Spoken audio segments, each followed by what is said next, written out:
SME sector, the backbone of our economy. It will cement the culture of rule of law. These are clear benefits of a long-term nature for Kazakhstan.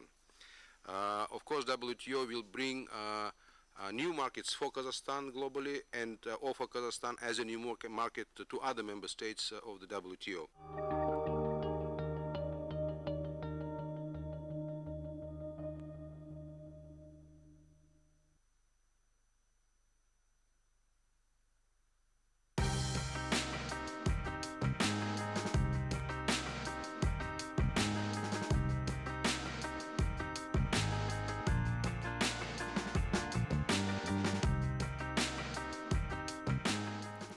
It used to be that we could tell when something should be done either by the public sector or the private sector, and that the best practices of the private sector and the best practices of the public sector didn't really connect. What we're seeing, however, over the last few years, and we're expecting this trend to continue, is a merging of best practices between public and private sectors. And it won't be nearly as clear at the outset which direction or which party should implement the project. And this is going to put an additional burden on the project sponsors to do proper analysis, very detailed scenario calculations to determine which is the best method to implement the project.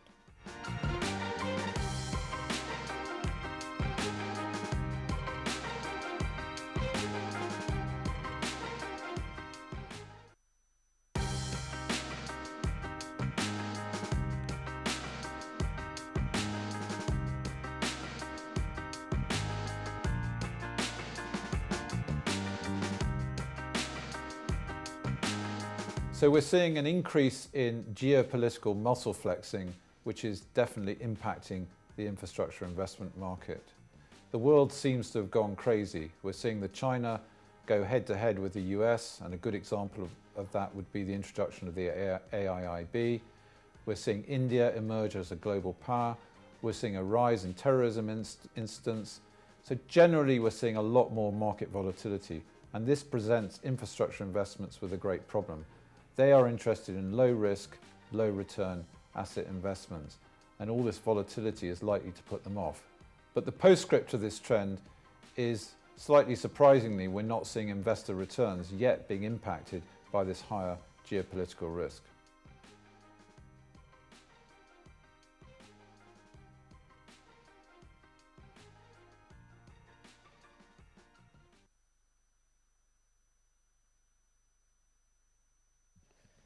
Ladies and gentlemen, we'll just start in a few minutes. We're missing one speaker, so it'll just take us a couple of minutes and we'll get going. Thank you.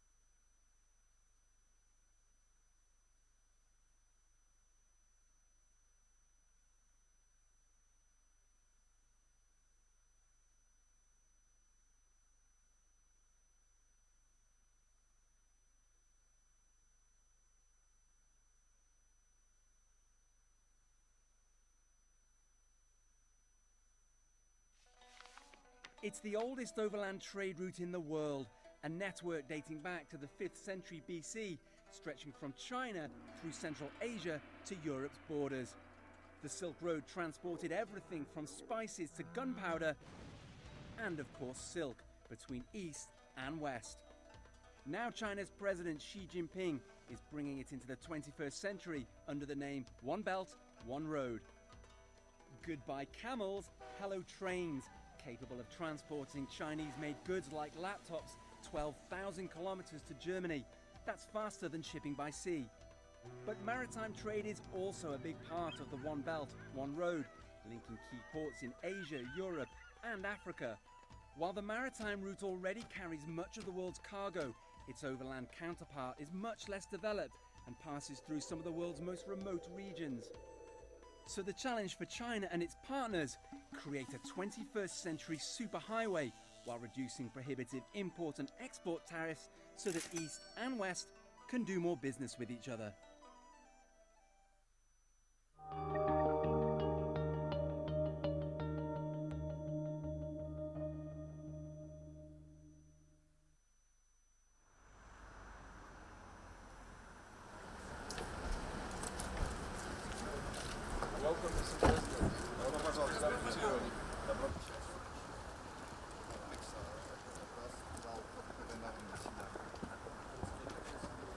The Working Party was established in 1996 to examine Kazakhstan's request for WTO accession. As of today, the accession process of Kazakhstan has taken 19 years and 6 months minus 2 days. I pay tribute to Kazakhstan's team of devoted and committed negotiators under the leadership of Minister Aitsanova, who personally led this process since 2004. Our members deserve the highest tribute. They worked very hard with the delegation of Kazakhstan, demonstrated goodwill and compromise. This enabled us to overcome many difficulties encountered in the accession process. And finally, I would like to invite the General Council to adopt the report of the Working Party as a whole. The General Council so agrees.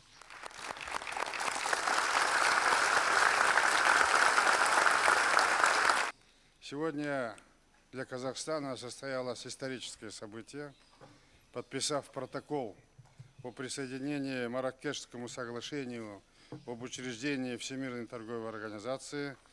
Казахстан завершает процесс вступления. Улучшая инвестиционный климат, сейчас мы делаем приоритет диверсификации нашей экономики. Созданы все условия, чтобы инвестиции направлялись не только в нефтегазовый, горнорудный сектор, но и перерабатывающие сектора экономики. In approving Kazakhstan's accession protocol, we are concluding almost 2 decades of negotiations. Moreover, we are delivering a result which will have a major economic impact, a major systemic impact, and a major human impact.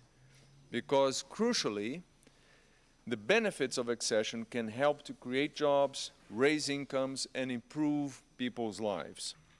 The accession protocol, approved by the General Council today, shows Kazakhstan's clear commitment to those values and to the multilateral trading system.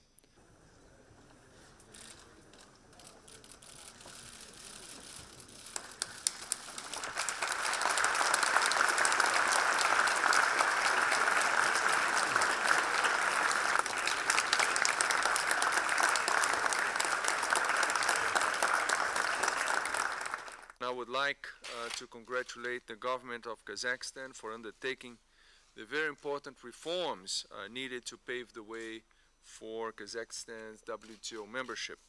Kazakhstan is one of the largest economies still outside the multilateral trading system. This accession brings the WTO closer to the heart of Central Asia. It adds an important voice to our debates and brings us closer to our goal of universal membership. More than that, this outcome today shows that there is dynamism in the system and that the WTO can deliver new negotiated outcomes. Of course, we also saw this with the expansion of the Information Technology Agreement last week. The next stage for this process is the ratification of Kazakhstan's Protocol of Accession. But I am quite confident that by our 10th Ministerial Conference in Nairobi, which will be held in December this year, we will be able to confirm Kazakhstan as our 162nd member, if not sooner. We are very proud that we have been able to focus on our economic reforms, and negotiation process with WTO was a helping tool in this exercise, because along the road, as you know, we have amended and adjusted and modified a huge part of our legislation. We have introduced new practices, new standards in our economy. We believe that our membership will continue to help us in catalyzing the process of economic reforms in Kazakhstan, particularly with the focus on diversification, and connectivity. It will enhance the strength of our private sector, SME sector, the backbone of our economy. It will cement the culture of rule of law. These are clear benefits of a long-term nature for Kazakhstan. Of course, WTO will bring new markets for Kazakhstan globally and offer Kazakhstan as a new market to other member states of the WTO.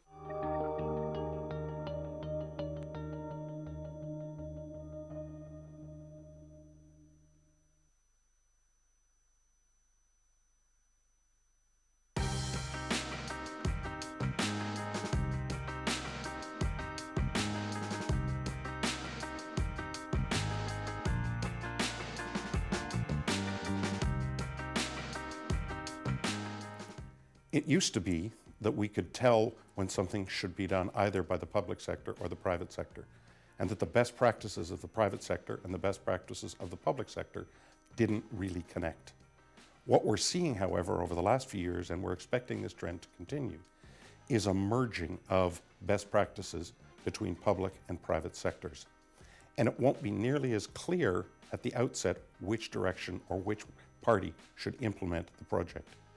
And this is going to put an additional burden on the project sponsors to do proper analysis, very detailed scenario calculations to determine which is the best method to implement the project.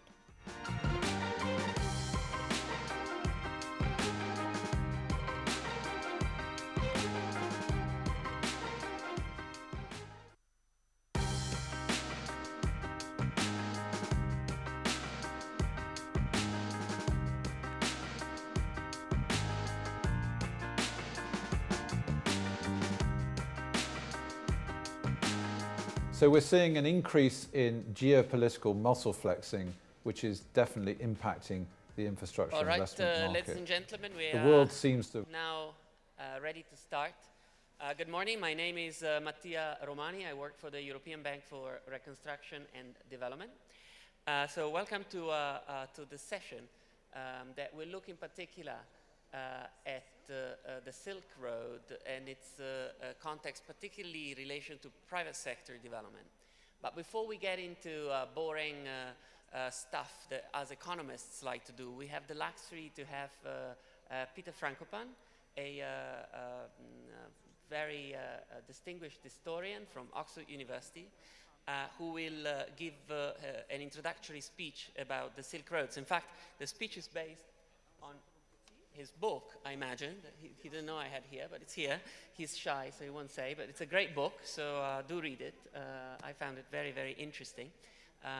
But without any further ado, let me ask Peter to deliver his keynote speech. Thank you. Good morning. Thank you, Mattia, for your very generous introduction. I didn't know you had my book, but thank you for bringing it all the way, because it's quite heavy. It's a real honor to be here in Astana. Thank you, the organizers, for bringing me here and also for honoring me by being on such a distinguished panel this morning. It's true, I'm not a policymaker or a lawyer or a banker or a politician, which is, I think, the general constitution of the people speaking here at this conference. I'm a historian, so my job is not to make suggestions, but the job of a historian is to provide context, but also to observe and give an interpretation of what is going on. And I think it's important, as all of us realize, to underline that we are living in a world in an age of transition.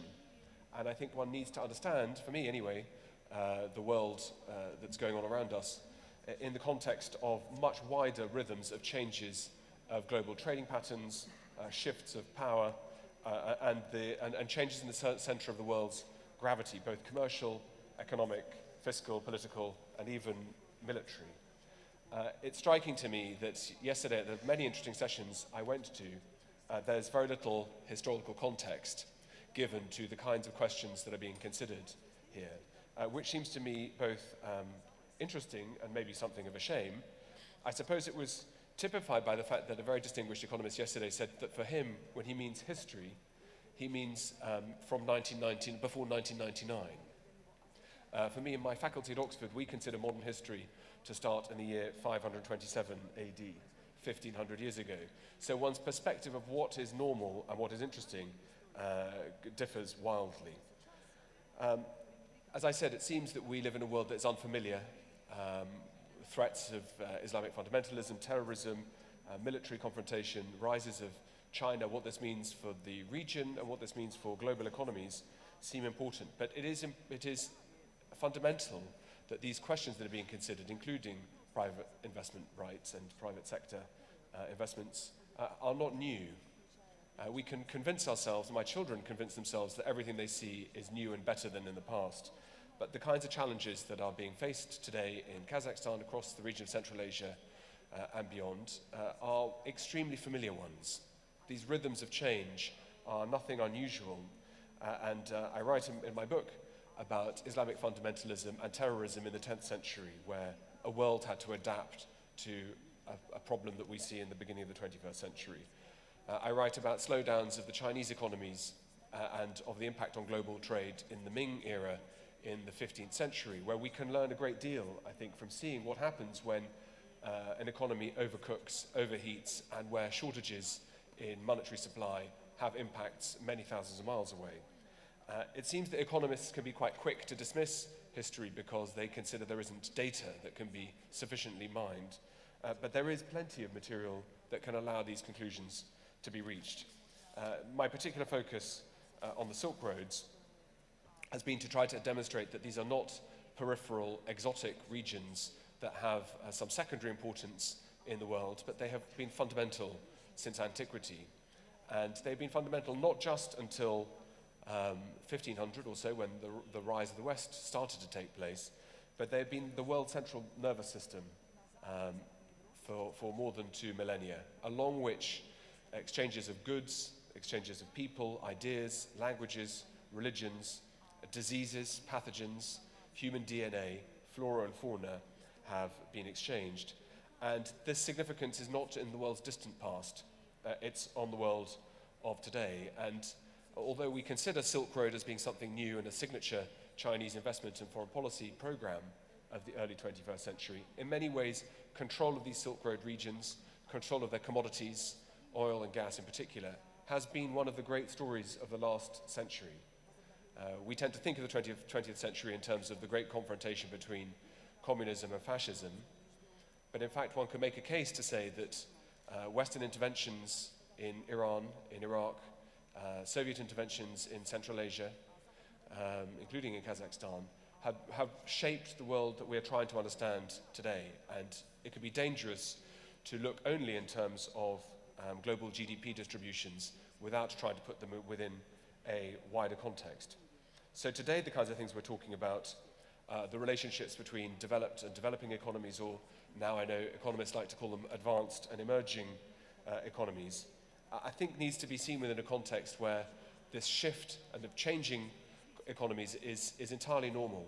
And 500 years ago, it was Western Europe that was a undiversified, unstable, and flawed system of economies, where those kinds of growing pains, now going through in Central Asian states and beyond, we can really learn from. You can see how it is that, that countries have emerged and how they've managed to transplant ideas and to develop their economies. So what the challenges facing the 21st century here that you're looking at Astana, there are multiple data sets, multiple references from the past that one can look at. And those kinds of questions about political structures that we think of today as being non-advanced are ones that the West has had to learn. So once upon a time in the West we had prevention of competition, we had short-term fiscal and monetary policies, we had disjointed decision-makings that allowed problems to exacerbate themselves. And some of these things, I think, are questions that we can look at in the modern world. So the world that we'll talk about today of Central Asia and Kazakhstan is within this context of much wider themes, within a context where Central Asia is one part of a puzzle, one part of a jigsaw that is deeply connected to China, to Russia, to the other Central Asian states, and some of the financial institutions sitting on the stage with me today. And the primary question that we'll look at this morning is about the choices of investor. And second, the anticipation of what consequences that choice might have. And those are not simple questions. because what history will teach you is that the distinction between a private and a state investor is never clear. And today's private investor may not be tomorrow's private investor. The role of the state and the private sector in eliding their interests is something that history is very rich in its examples with, whether it's from seeing the maritime states of Venice, Genoa and Pisa in the Middle Ages, or seeing the kinds of problems that were triggered by private sector investors into India and China in the 17th, 18th and 19th centuries. There is a trajectory here that one needs to anticipate. And I think that the biggest question that any historian always must look at, as I come to draw to an end, is about timing pressures. The compression of timing today is, we're looking at Kazakhstan that looks very different, and Central Asia looks very different to how it did 2 years ago. Much more challenging. The prices of energy, fossil fuels, the kind of system stresses look very different to how they did 2 years ago. And my observation, I think, starting this discussion would be that the kinds of answers that are being offered today and yesterday at the panels that I listened in on look very different to me to the questions and the answers that were given 2 years ago. And that should fill an economist, a policymaker, a lawyer, and a historian with some anxiety because you are always reacting to events. And when you react to events, you make short-term decisions. And if you're in the process of trying to make long-term plans about private investment and private sector investment, or about major Silk Road investment by the One Belt, One Road initiative through China, it's very important to always remind yourself of the longer context. So I think that's where I come to the end with my initial discussion. These gentlemen and ladies on the panel alongside me will take a different view, I think, on where they will try to give advice in terms of private sector investment. But it's very difficult to judge 2016 versus 2014. You'd have different answers in 2008 and 15 years ago, but I will guess that if you're trying to plan for a world in 15 years ahead or in a generation ahead, you will have different answers to the ones that will allow you to consider what Kazakhstan's 6-month and next quarter's results will look like. Thank you.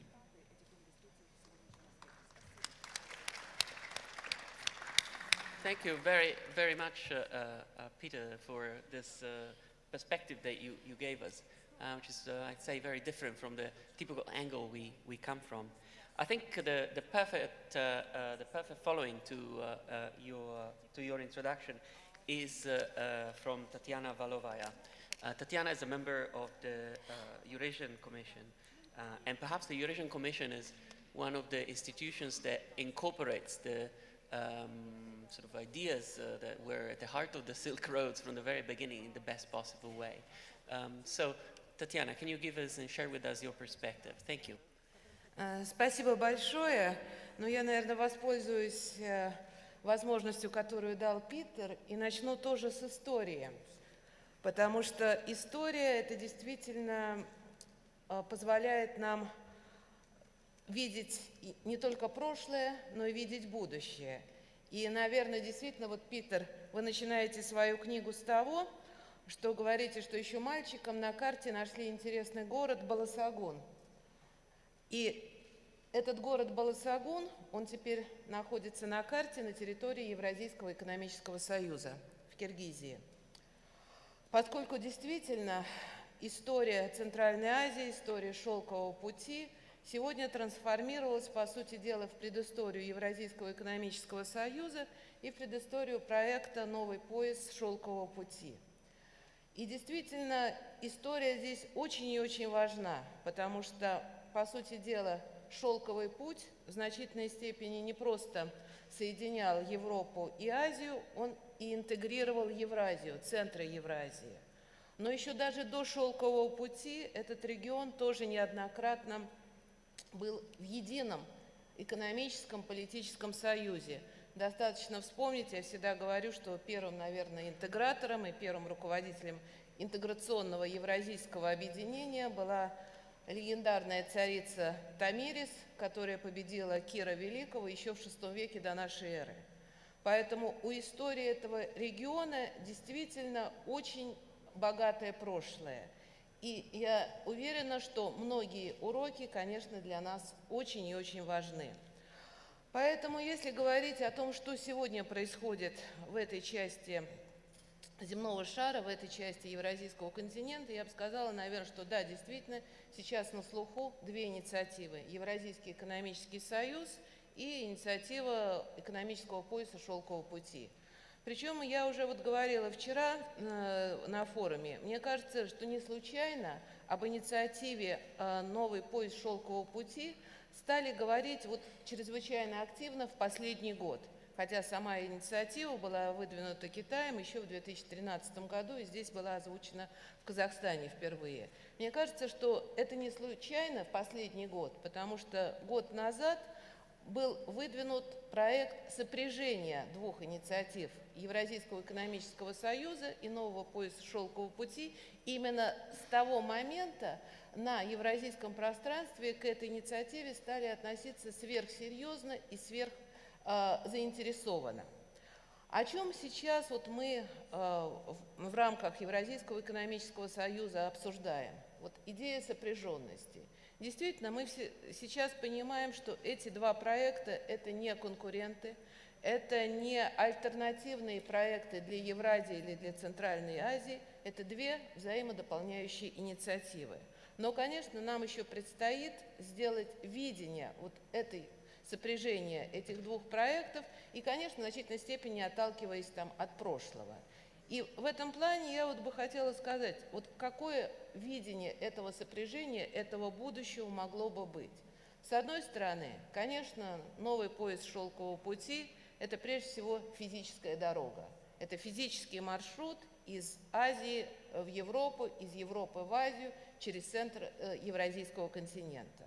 И, конечно, здесь нам надо очень много подумать о том, и здесь как раз роль частных инвесторов совершенно новых очень важна, это о том, как физически обустроить этот путь, как связать транспортные коммуникации, современные высокотехнологичные коммуникации, как обеспечить логистику и так далее. Это очень важная тема для того, чтобы действительно сюда пришли частные инвесторы. Но в то же время вот эта инициатива, наверное, гораздо шире. Это не просто физический путь. Для того, чтобы продукция производилась в центре Евразии, поступала в Азию, поступала в Европу, чтобы европейские товары пошли по этому пути в Азию, азиатские в Европу, наверное, нужно создавать безбарьерное пространство. И в этом плане старый шелковый путь, он тоже дает достаточно большое количество уроков. Я очень часто видела, вот как говорится, старый шелковый путь в разных странах Евразии. И в Киргизии, и в Казахстане, и в Армении, и в Турции, и в Иране. И что мы там видим? Мы видим, во-первых, огромные крепости, которые стояли на ключевых точках этого шелкового пути, поскольку местные князья, бароны и так далее контролировали этот путь и взимали на этом пути традиционные налоги. То есть действительно, несмотря на то, что путь был, для того, чтобы его пройти, надо было еще преодолеть значительное количество барьеров вот таких экономического характера. И мы на территории этого пути видим огромное количество караван-сараев, которые представляли из себя, по сути дела, огромные укрепленные крепости, потому что путь не был безопасен. И для того, чтобы обеспечивать безопасность, надо было прилагать усилия. И то есть мы должны понимать, что если мы хотим создать новый шелковый путь и объединить действительно вот центр континента, связать Азию, Евразию, Азию и Европу через Евразию, нам надо приложить силы для того, чтобы создать вот безбарьерную и безопасную среду. Евразийский экономический союз самим фактом своего существования уже уменьшил количество разделительных линий в центре Евразии. Теперь между Китаем, например, и Европейским Союзом только две границы с Евразийским Союзом. И это уже большое преимущество. Но мы, наверное, должны думать и о том, что как и вот эти границы в какой-то степени уменьшить их важность. Мы, наверное, должны думать о возможности формирования общего экономического пространства, которое могло бы объединить страны Евразии, Евразийский экономический союз и государства, которые сегодня принадлежат к Шанхайской организации сотрудничества, возможно, АСЕАН и так далее. И точно так же думать и об общем экономическом пространстве между Евразийским экономическим союзом и Европейским союзом. Вот тогда в центре Евразии появится некая безбарьерная среда, и весь континент рано или поздно придет действительно к такому унифицированному общему экономическому пространству, которое даст толчок экономическому развитию и процветанию. Спасибо.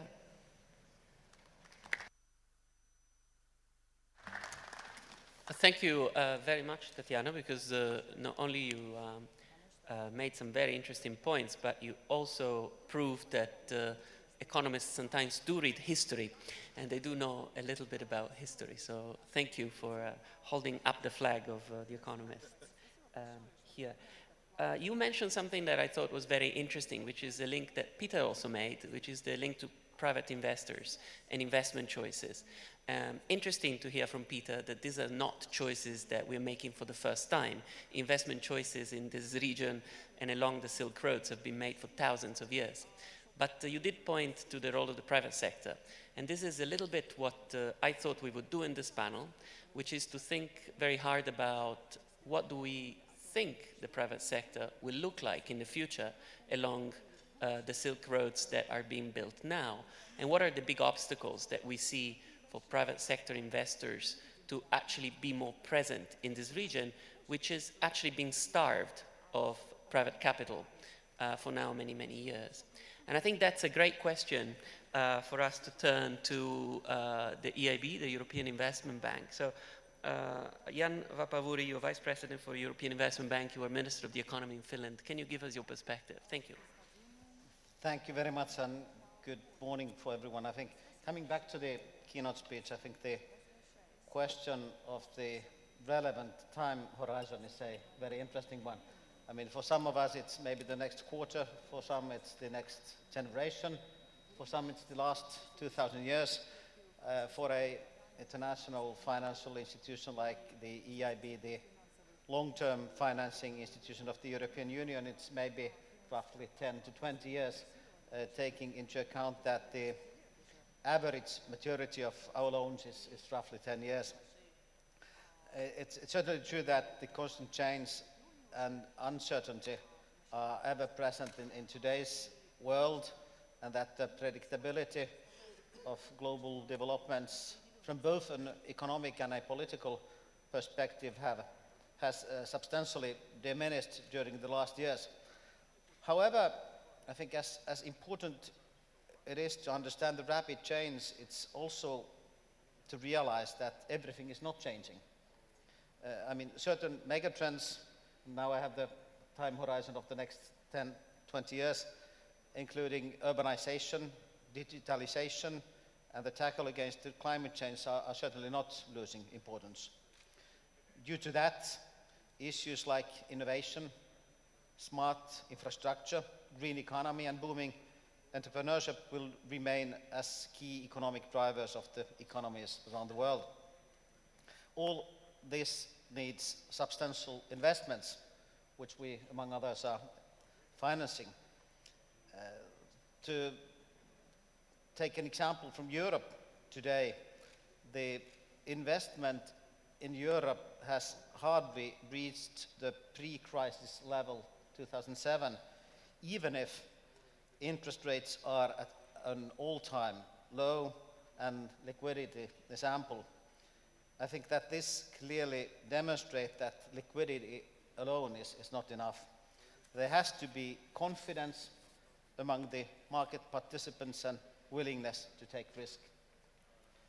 I think that stable and predictable business environments, high level of skills and competencies of the labor force, as well as business-friendly regulatory frameworks are certainly gaining importance as a competitive advantage in today's world. The quality of the strategic infrastructure in a broad sense, an economy run in a sustainable way, and the level of diversification are not losing their importance, but the opposites, also from the point of view of the investments and them who are financing them. Let me shortly conclude with some words about our role here in Kazakhstan. The EIB actively supports SMEs and private sector development through local banks. At the same time, being the world's largest provider of climate-related finance, we place particular emphasis on investment supporting climate action projects. We see an increased role for private sector participation in enhancing the competitiveness of the Kazakh economy. This could be achieved, and here I come back once again to the keynote speech, for example, in form of private-public partnerships and project finance, where the EIB has a long-term experience in Europe and beyond. I think that combining the best of both the public and the private sectors will be key also in the Kazakhstan's quantum leap into a sustainable and diversified economic model in the future. Thanks.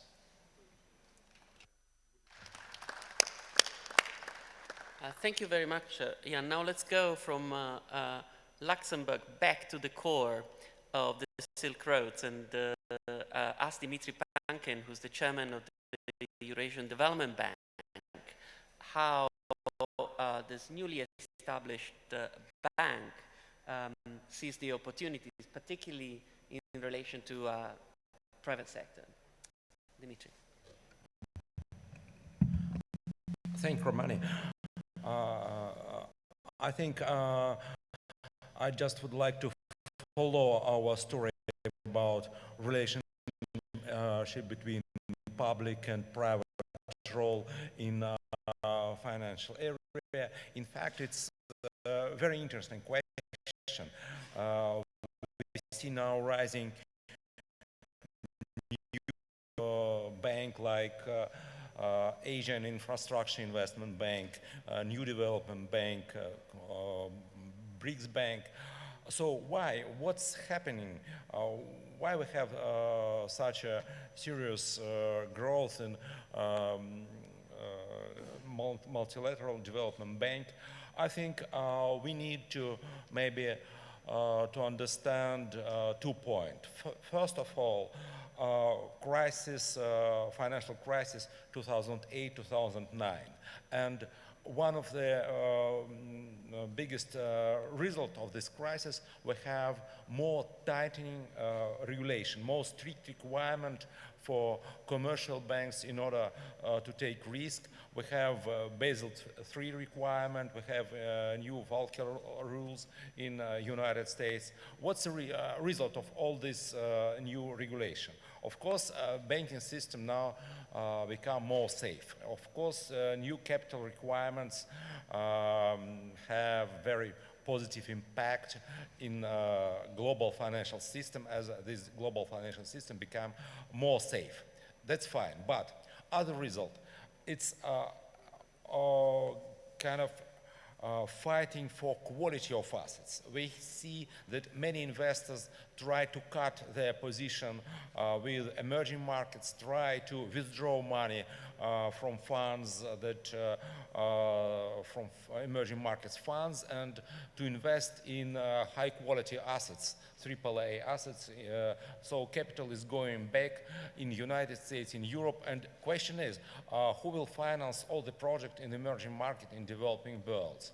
And one of the answer for this question is emerging of new development bank and rise of existing banks. Maybe a second point, if we see these new emerging banks, Asian Infrastructure Investment Bank is based in Beijing, and New Development Bank is based in Shanghai. So maybe this is a second point. One of leading force in growing of this bank is China. So for China is a serious question where to invest a huge balance in Chinese government funds and try to diversify these assets again, go out of US treasuries and to invest more in kind of real projects.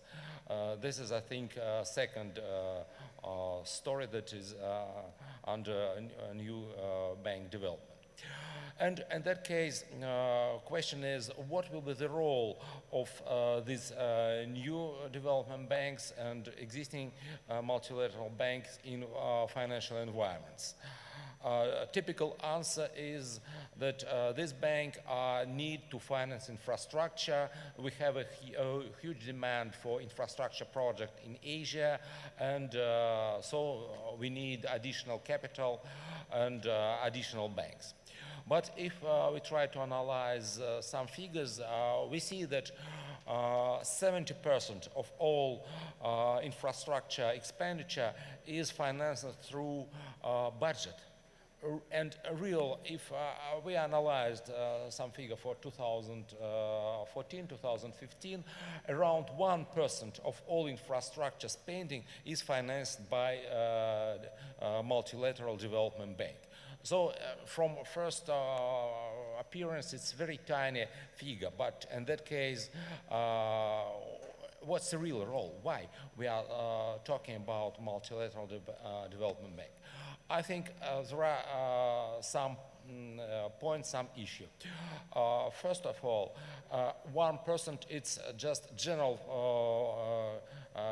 It's a general figure. It's in the whole world. It's a 1%. But if we take some particular country, especially in our region, we have a different story. In Armenia, for example, 26% of all infrastructure expenditure is financed through multilateral development bank. In Kyrgyzstan, 17%. In Tajikistan, 19%. So in such country, this bank could play a very serious role in financing infrastructure development. Second point, I think, it's role of multilateral development bank. It's not only just provide money. It's kind of stamp for quality. If European Bank for Reconstruction and Development or World Bank starting to finance this project, it means that this project is verified, the very qualified team analyzed all question, all problems related with particular project, and it's possible to finance this project but by other market participant, and in that case role of this bank is kind of anchor and kind of signal for commercial bank that's possible to finance this project. And this is, I think, important point.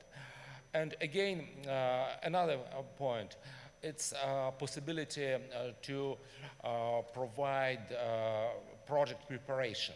Typically, development bank has a very substantial fund for technical assistance for project preparation. And again, this is a serious question in our existing world because we have a lot of demand for spending, a lot of demand. We need billion of money, but if we are trying to analyze real project, typical situation that it's only wished how to spend money, but not real project. It means not real calculation of all risk, all economic assessment, how investor could benefit from the project, how investor could return invested money in this particular project. And in that case, all project preparation done by a professional team in multilateral development bank is very valuable. And for us, our bank is not, we have no such assets, of course, like European Investment Bank or like a World Bank. And again, here it's a question, how could we cooperate with other banks? How many multilateral banks could survive in one area? Do we compete or do we collaborate? I think it's not a kind of black and white picture. We cannot say that we have a very peaceful world and we have no competition, no problems between many development banks. Of course, we have to some extent competition. It's very interesting to find interesting project and very difficult to find. And in some cases, we are competing with other development banks. But again, we are collaborating. It's very important for us to find partner in order to risk sharing and to collaborate with other banks. So we have some typical example in Armenia, in Kyrgyzstan. If we are financing a road project, hydroelectric project, typically we are sharing risk with World Bank, with Asian Development Bank. And I think for the future, especially in Kazakhstan, for us it will be very interesting to work with existing bank like EBRD, like World Bank, and find a way how it will be possible to cooperate with a new established bank, like, as I told, Asian Infrastructure Investment Bank, new bank in Shanghai. So this emerging of this bank is kind of challenge for the future, and it will be very interesting to see how maybe official declaration that this bank will be transparent, will use best international practice, how reality will be, and generally speaking, we are ready to cooperate with other banks in financing infrastructure project in Central Asia. Thank you very much.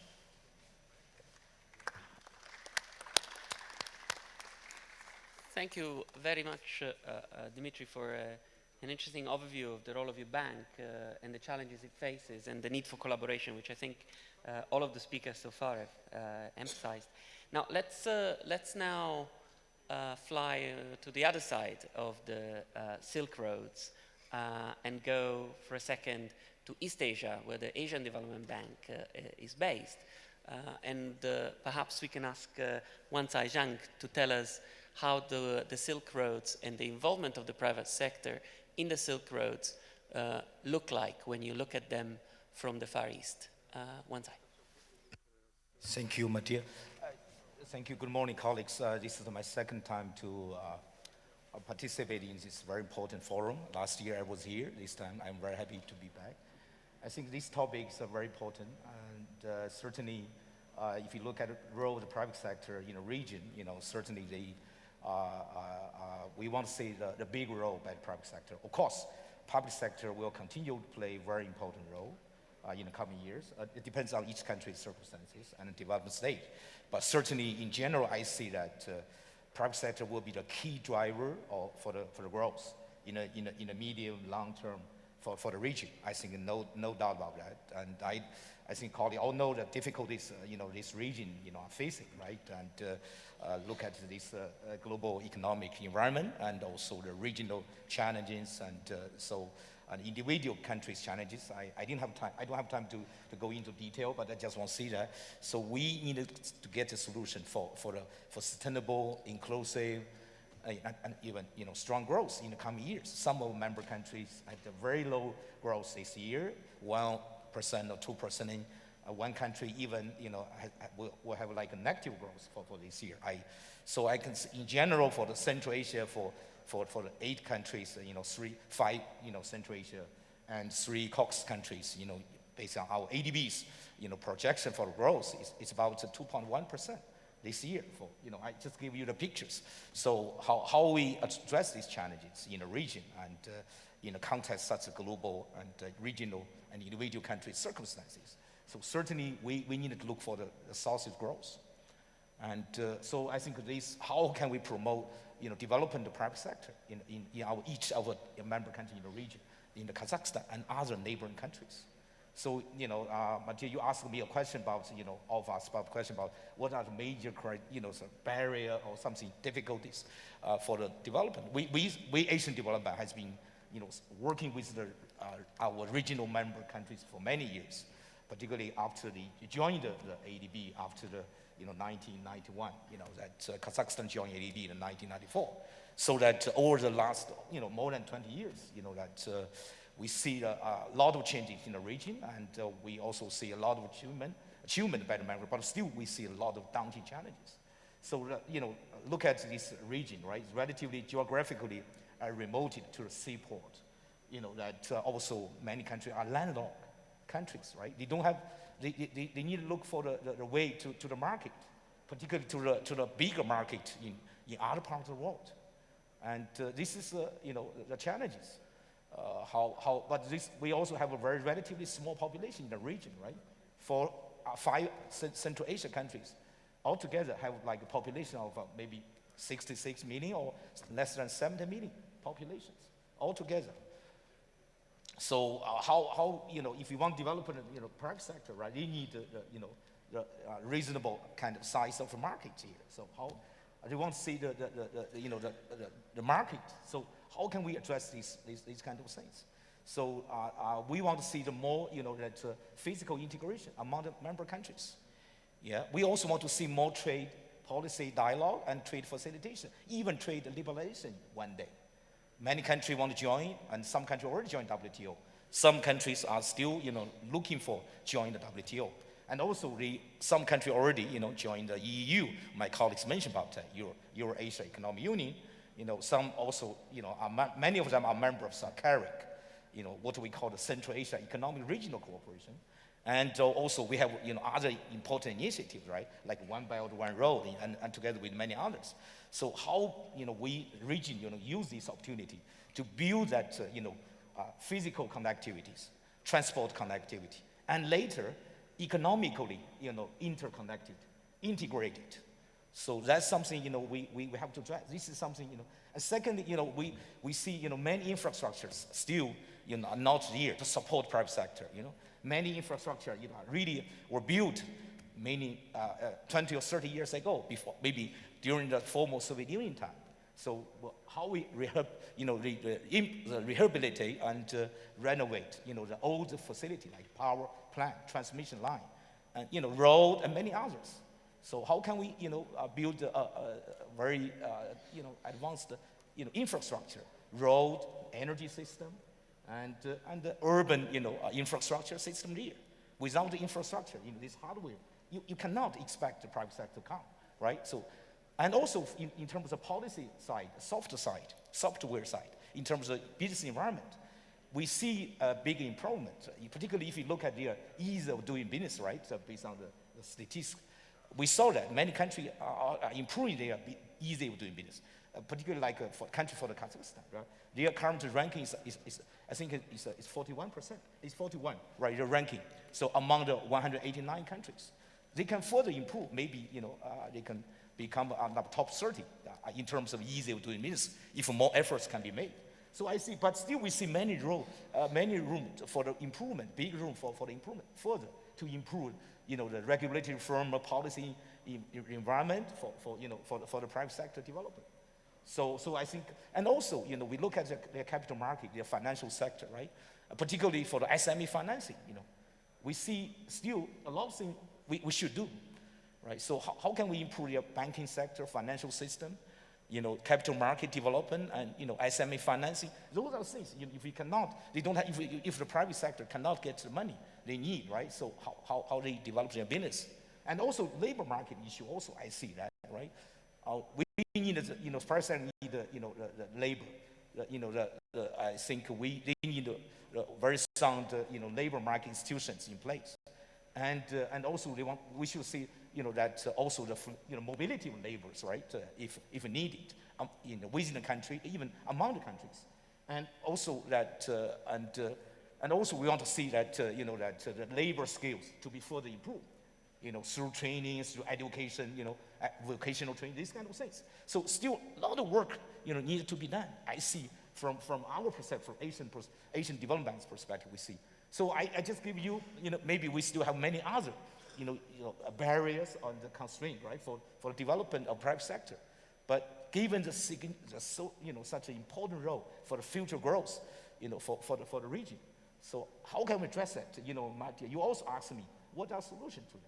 I think certainly firstly at the country level, each country should do, speed up structural reform.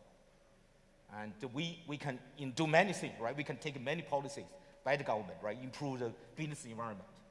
and reducing red tape, administrative, try to improve, that the administrative procedures, right, is simplifying, do more deregulation, do, try to improve the efficiency for approval of the setting up the firm, and running the firms.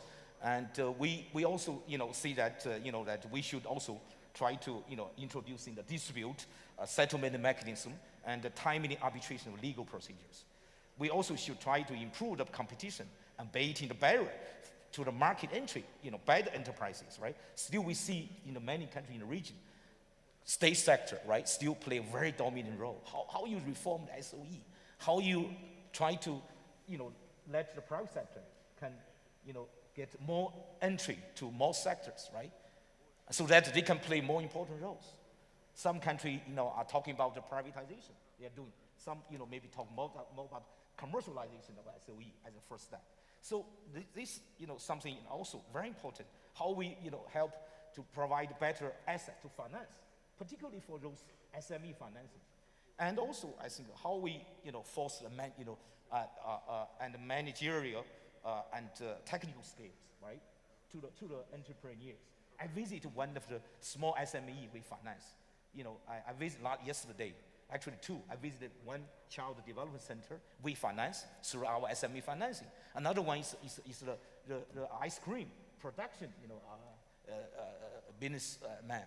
I talked to him. I said, yes, I appreciate ADB's support for the loan, but I need more now about how can I run a business? How can I build my marketing, system? I don't know how to further expand my business in the country or even in the region. So they need more like that kind of managerial, knowledge, right? So it's not just about money. It's also about how we, right, to provide trainings, educations, right, for the entrepreneurs. And also we need to try to provide more vocational training, technical education for our laborers. So they could be also very competitive. They could meet the needs of the market. So, and also, okay, we should also try to improve the corporate governance so many things we can do, but also I want to see, at the country level, structural reform is the key for development of private sector. And also, with the structural reform, we can address those issues I mentioned to you. And also we can address these diversification issues. If we can, promote structural reform, I think the country in the region will have more diversified economy, right? Many countries rely on only very few sectors. They need more sector, right, for the growth. But how can we, identify those sectors and let the private sector, together with the public sector, right, work together to promote those potential industries, manufacturing sector, service sectors, agro-processing business, sectors. So a lot of things I have not yet seen the solution.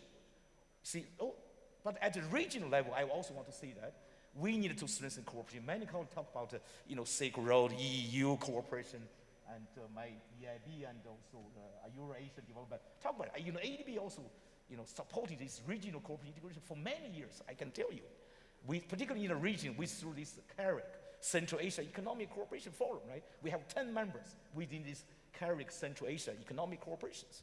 So we did a lot, for the transport, development, energy project, and trade policy dialogue, trade facilitation.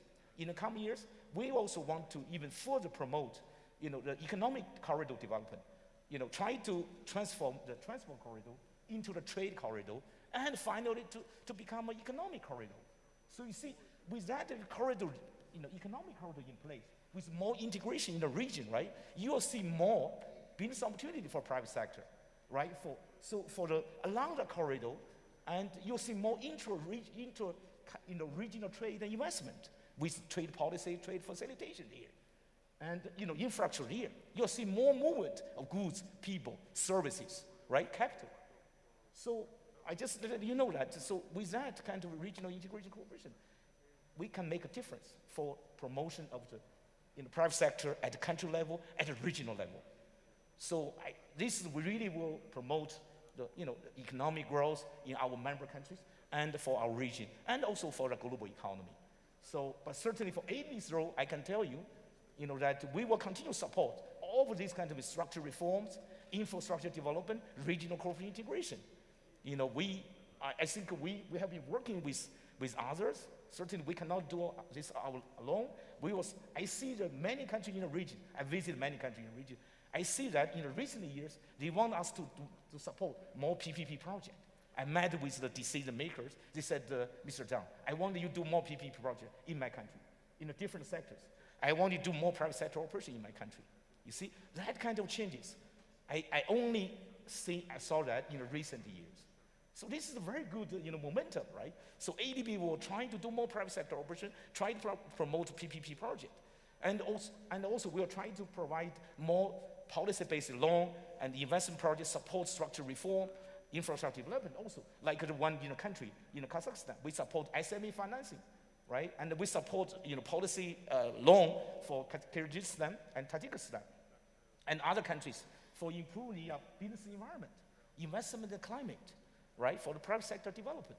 So we will also, right, try to promote regional initiatives. So they make the Central Asia, that really benefit from this transit, very important position for the transit, I think the cooperation, particularly between Asia and Europe, and also between the Central Asia and South Asia, between the Central Asia and Western Asia, Central Asia and East Asia. So I think that's something. But certainly, we see that countries are doing their regional cooperation, their bilateral cooperation. They do also need to make sure, whatever they do, also they should be in line with the multilateral effort, like the WTO, right? That role and regulation, right? So that we can, see the complementarities. I'm quite sure EU member country also, some of them also WTO, if not all, right? I think they are also WTO members also. So certainly they also will, follow WTO's role of regulations. And certainly I want to also encourage our member countries to not only participate actively in regional, sub-regional cooperation and bilateral cooperation, but also, join actively for this multilateral trade and investment efforts, particularly like, WTO.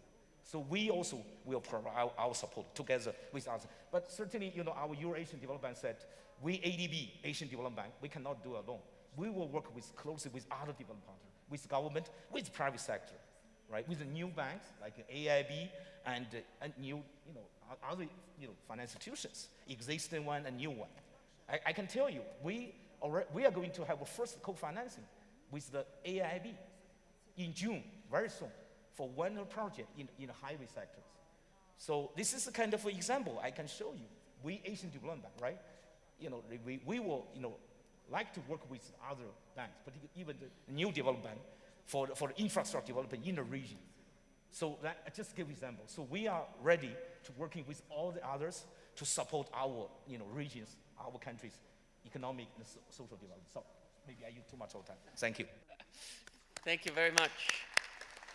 I can't resist to tell you that, of course, we beat you on the project with the AIIB because we signed the first one just 2 weeks ago for Tajikistan. I have to put a little bit of competition between the IFIs, otherwise what's the fun?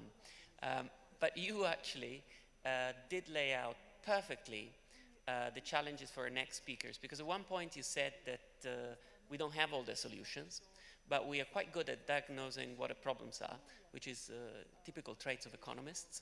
Peter, if you didn't know, we tend to do that a lot, economists. We diagnose very well, but we don't know all the solutions. And I think for this region, you laid out a number of serious challenges, from attracting private sector to improving the business environment, reforming SOEs, creating the skills which are required for the transformation that we see. We have a new kid on the block, and the new kid is the Silk Road Fund. It's a very important fund, $40 billion of capital created only a couple of years ago with the objective of creating that connectivity we were talking about. Now, Madame Zhu, you're managing director of the Silk Road Fund. You heard the scale of the challenges that we are facing. Could you give us a little bit your perspective of what the solutions may look like? Thank you. Okay, thank you very much. And good morning, ladies and gentlemen. It's a pleasure for me to attend the Astana Economic Forum on behalf of the Silk Road Fund and discuss with you issues on business investment and development. I think the building and development of the Belt and Road has brought new opportunities for development of current business environment, and the Silk Road Fund is committed to support such development. As you know, more than 2 millennia ago, our forefathers explored and opened up several routes of trade and cultural exchanges that linked the major civilizations of Asia, Europe, and Africa, collectively called the Silk Road by later generations. These exchanges, cooperations, and mutual learning contributed greatly to the prosperity of the East and the West. In 2013, Chinese President Xi Jinping proposed the Belt and Road Initiative on his visit to Central Asia and Southeast Asia, encouraging the building of a new regime and system on regional cooperation for mutual benefit and common development.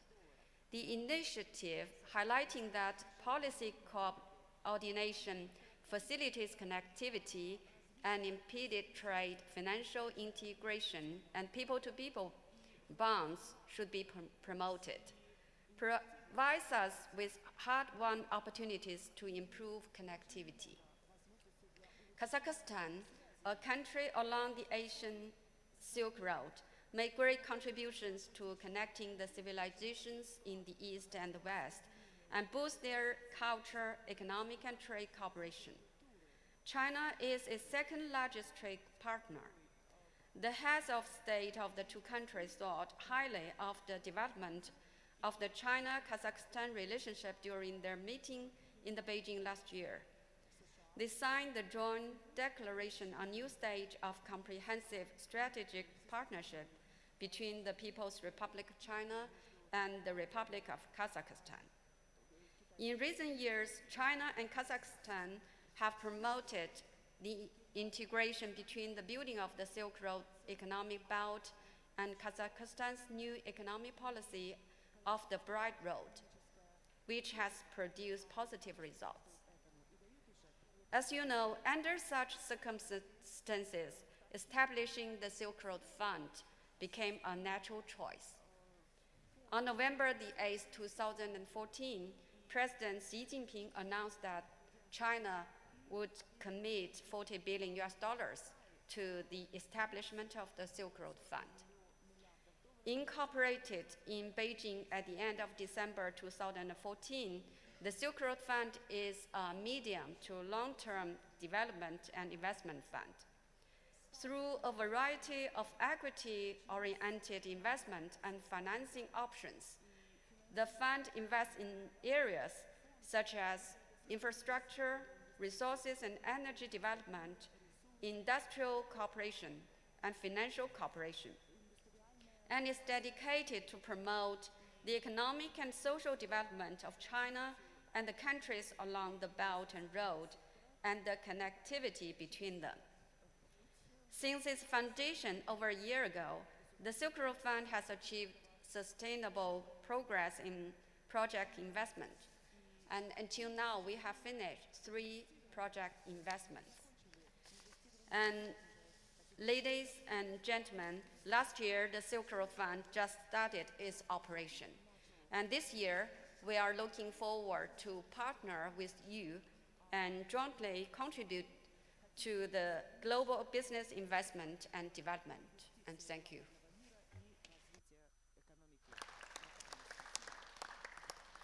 Thank you very much, Madam Jutz. It's actually very encouraging to see that the principles of the Silk Road Funds are principles of cooperation and involvement of the private sector, which we heard from many others. We talked a lot about the private sector, but actually none of us work for the private sector.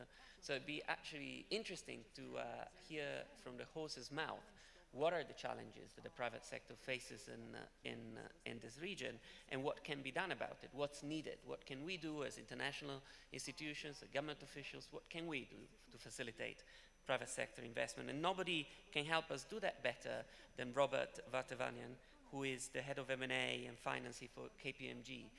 So Robert, can you give us your perspective? Thank you.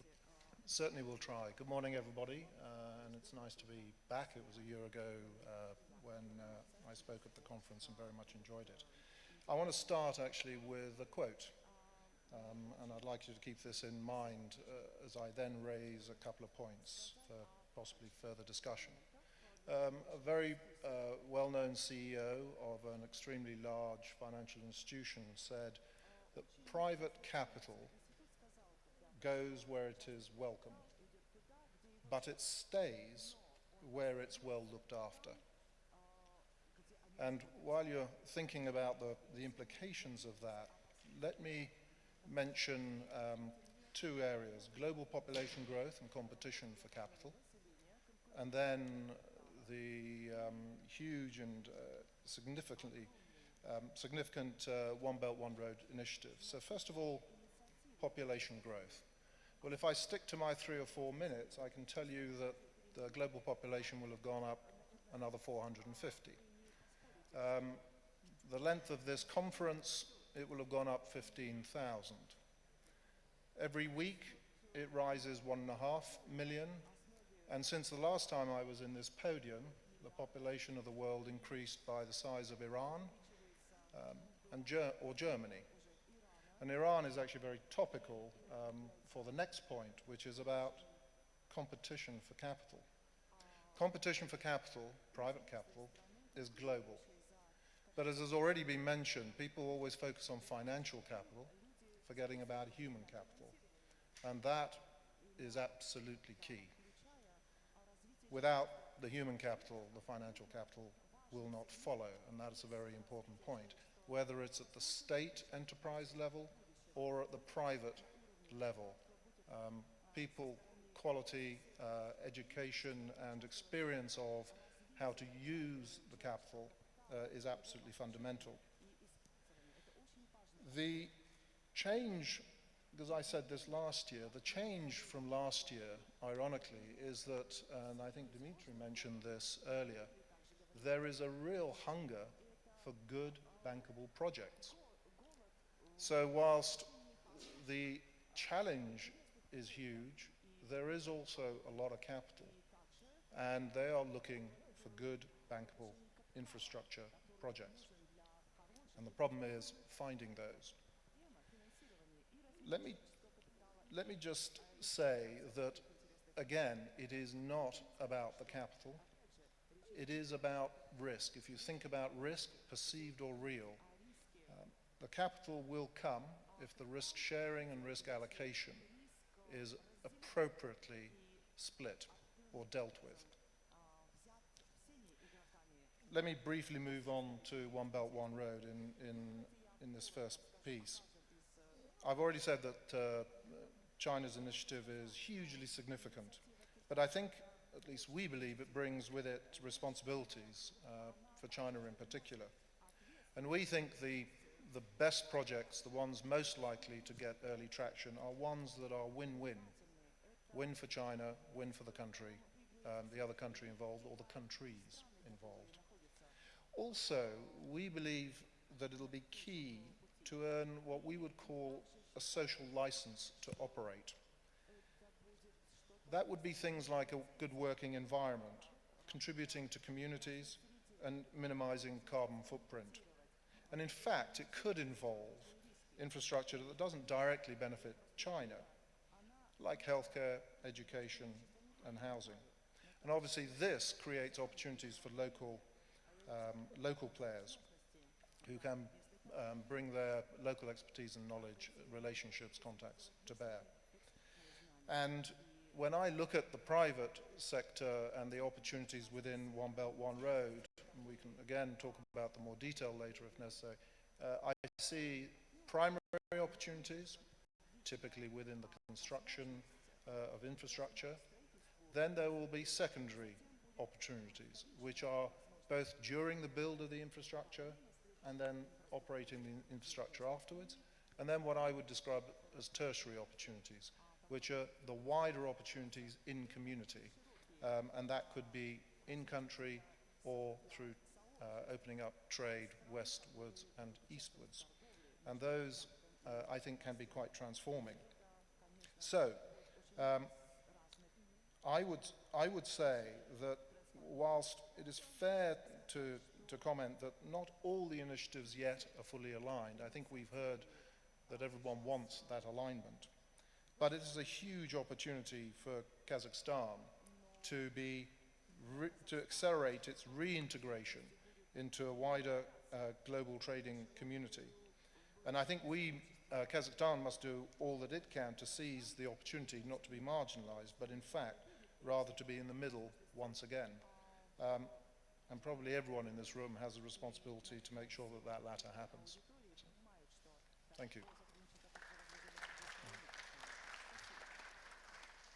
Thank you very much, Robert. I can't resist picking up the point you made at the very end of your intervention, and turn to Peter to ask for his historical perspective again on one question, which is facing reality. This region of the world at the moment is not at the center of the world. Working for the EBRD, when I work on Central Asia, sometimes I feel like a medical doctor working on rare diseases, because so few people actually look at some of the countries in Central Asia. Kazakhstan is perhaps the exception, is the country that is perhaps looked at the most in this region, but Tajikistan, Kyrgyz Republic, these are countries that are very rarely sort of talked about in international financial institutions, let alone by the private sector. So, Peter, what happened? Why does this region, which was at the heart of the world for so many years, why did it fall into the shadows? And are the signs that we are seeing now, like the establishment of the Astana International Financial Center, the focus on Kazakhstan, the investments we see, are they the first signs that this bear is waking up again? Well, it's a good question. I'll answer it, I suppose, as quickly as I can, which is that the rise of the West was triggered by sudden access to bullion and capital from the Americas. And that recycling of a financial system of silver and gold, in particular coming out of Central America and South America, was used, not all of it entirely efficiently. Some of it was built on cultural monuments that make Europe such a wonderful destination to visit and live in. But a lot of that money was recycled to use very efficiently in what we would call private investment today into parts of the world like India and China in particular, where the control on access to resources and then control over resources was absolutely central. And that process has shifted the injection of capital away from Central Asia and into regions that were closer accessed to the sea, as we've heard already before, but also allowed trading positions to reroute and use money efficiently. And that's something that all of you have mentioned something about, that recycling. That hunger for projects to invest into is no different in the olden days. What the key difference was that the disconnect between the resources of this region, for example, Central Asia, and sea routes and the ability to get good to market changed fundamentally. So the reason why this region has been less talked about is because of the emergence of much bigger trade routes. Now that will, of course, change, but just I want to pick up on something which is linked to that too, which is this hunger for projects. Of course, the challenge for places like Kazakhstan and Central Asia is to pick the right kind of investor. And with the different interests of those sitting on the panel up here, of course, the long term is not just to find money for a good project, it's to find the right investor. And what we're very bad at doing, I think, in the West is joining the dots and seeing that there are longer term consequences. So, for example, the major investments that are being made and proposed on the One Belt, One Road into Pakistan, for example, into the port of Gwadar and so on, will have very significant long-term implications for the Kashmir, for relations with Iran, for how India develops. And these, we can't look at individual projects that are good ones on their own. A whole region worked into a not just Central Asian context, but into the context of what the longer-term future of a much, much broader area. As we heard, it's not a big population base here, 70 million, but when we connect Iran, Pakistan, Bangladesh, India, we're starting to look at something coming up to about 20 to 25% of the world's population. So this is an important junction point, and the story of the Silk Roads was about these hubs, about these places where multiple actors are interested in colliding. And Kazakhstan's challenge, I think, is to retain some form of independence that allows it not just to chase soft money or good money lent by institutions like the EIB or EBRD, but to try to fit them into a master plan, because the story of the Silk Road, the story of global trade, is that you need to calibrate all the interests and not allow an overwhelming investment, for example, from the Silk Road Fund, which threatens to solve today's problems but raise problems for the future. Thanks, Peter. The audience have been very patient, and I'd like to ask them to come in now with questions. But before we do that, I think there's roaming microphones around. But before we do that, I can't resist to turn to the EIB for a second, which is the Bank of the European Union. Now, the European Union, let's face it, is in crisis. Brexit, a lack of confidence in the European institutions is now very widespread in Europe. It's quite a profound crisis. Now, how does the European Union, the EIB in this case, see the move of the axis towards the East and the increasing role of China in this region? Is it a threat or is it an opportunity for Europe? How do you see it, Jan? I think certainly it's an easy question. It's certainly an opportunity, not a threat. But let me elaborate a little bit on that European point of view. I mean, EIB is by far the biggest IFI in the world. The total lending of us was roughly 80 billion euros last year, most of that in Europe.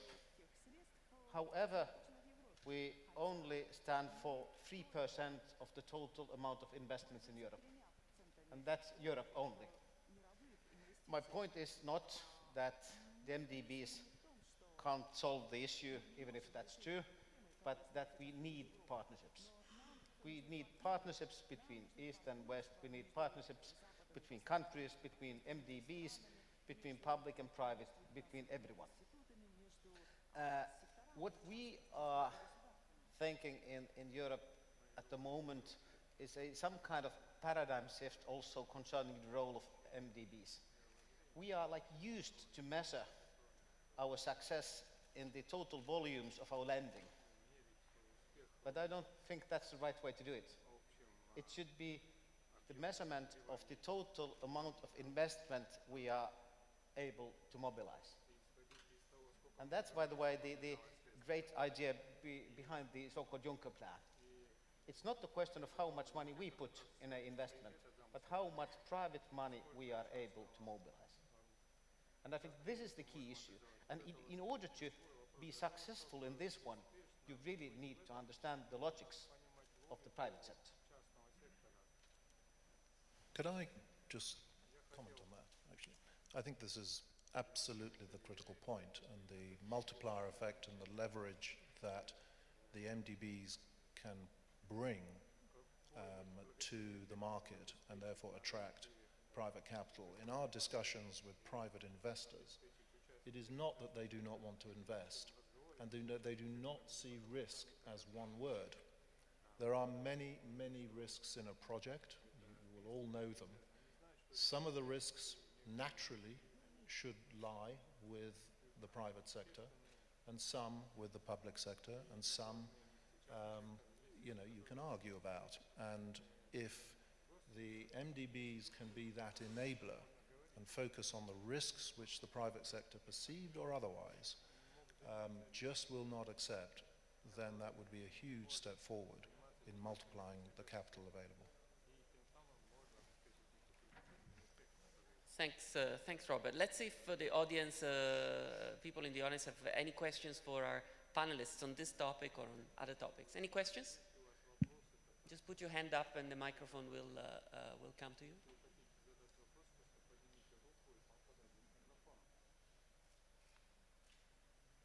I'm giving it a bit of time because people are shy. Yes, up front here. If you could introduce yourself and ask your question. Thank you. Thank you very much. My name is Giovanni Capannelli. I'm from the Asian Development Bank. I have a question for the European Investment Bank, in particular with regard to metrics that you are now proposing for assessing the impact of IDBs on economic growth. I'm wondering whether we should introduce also some kind of other metrics that pertain more into the realm of job creation.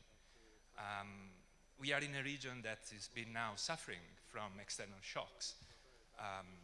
Since price of commodities have been going down from mid of 2014, lots of the countries in the region have been suffering, growth has been declined, and lots of jobs have been lost. And we are in Kazakhstan, which is a net import of foreign workers. But if you go to Kyrgyzstan, to Tajikistan, you have a completely reverse situation where lots of people who migrated to Russia, now they are going back to their countries and they don't have a job, and they don't have more remittances to send back to the countries. I was wondering whether job creation could also be another metric in measuring IDB's implication for economic growth. It certainly is, and it has always been. We used to define EIB within the European audience that we are a public bank. Our mission is not to maximize profit, but to contribute to EU objectives, economic growth and job creation being the most important of them. The MDBs certainly have we have many roles. As my colleague from NPB already mentioned, we are providing not only money, we are providing a quality stamp for several projects. We are providing technical assistance, advisory. We are helping in the identification, prioritization, preparation and implementation of projects and so on. So we really have several roles. But of course, you always need to remember that being a public institution, the final goal should be the real impact in the real economy. And of course, job creation is then not the only one, but among the most important one of them. And at least for us, and I'm sure that that is also the case for all the other MDBs, job creation, sound economic growth, but then also contributing to climate action and other important issues is in the core of our businesses. Thank you very much. Before I turn back to the audience, I wanted to ask perhaps a question that is could be at best answered by Tatiana and Dimitri. Eurasian Economic Union, Eurasian Commission, your scope is in a way to wake up this sleeping bear of Central Asia and put it back at the center of the world. And you have a certain amount of tools at your dispositions to do it. Some of them are soft tools. We talked earlier about the business environment, improving alignment of regulatory frameworks and so on and so forth. Some others are more legal tools, treaties that allow for trading of goods, services, but also people across the region more freely. Could you give us your perspective on which ones of your tools do you think are the ones which would be most important to put the region back at the center of the world? Well, I think all the tools we have in the Union are extremely important. Eurasian Economic Union is about building single markets, providing for freedoms, freedom of movement of goods, services, capitals, and people. And we already now, in the year 2016, have practically full freedom of movement of goods. We do not have any customs duties, we do not have any customs frontiers or customs checks. And we practically, in all spheres, have single regulation, which is very important in order to provide a free circulation of goods. We have single regulation in technical sphere, technical regulation, veterinary sphere, sanitary measures, customs administration, etc. We have very few regional markets where we do not have custom duties, but where we do have national regulations. And these are very important for the region. This is market in oil, gas, oil products, pharmaceuticals, and some other, electrical energy.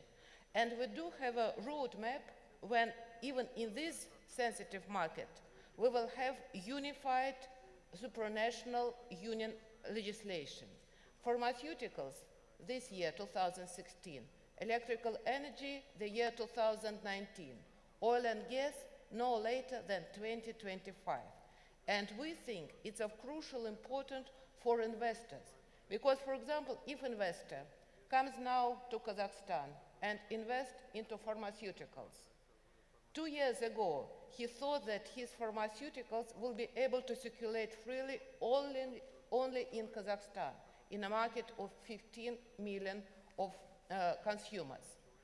In order to go to Russia or Belarus, you don't have to pay customs duties, but you need to come with a new license, registration, etc. Difficult and long process. Starting this year, everything will be unified. You produce here, you can circulate freely all around the unit.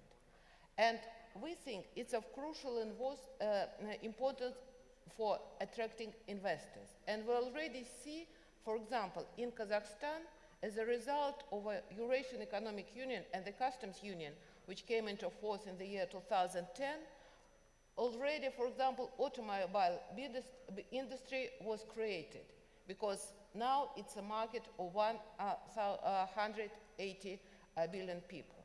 We are building now single market in services. Half of our service volume is already within this regime of a single market, and the other half, non-discrimination regime. We already have a single market for labor force. Citizens of all our countries, I mean 5 countries, can work whenever they want, and they can't be discriminated.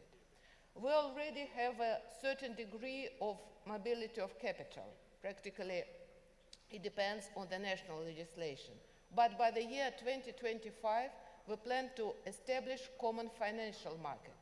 And that means that we will unify certain spheres of our legislation, and we will also have a supranational financial regulator, which will be established here in Kazakhstan.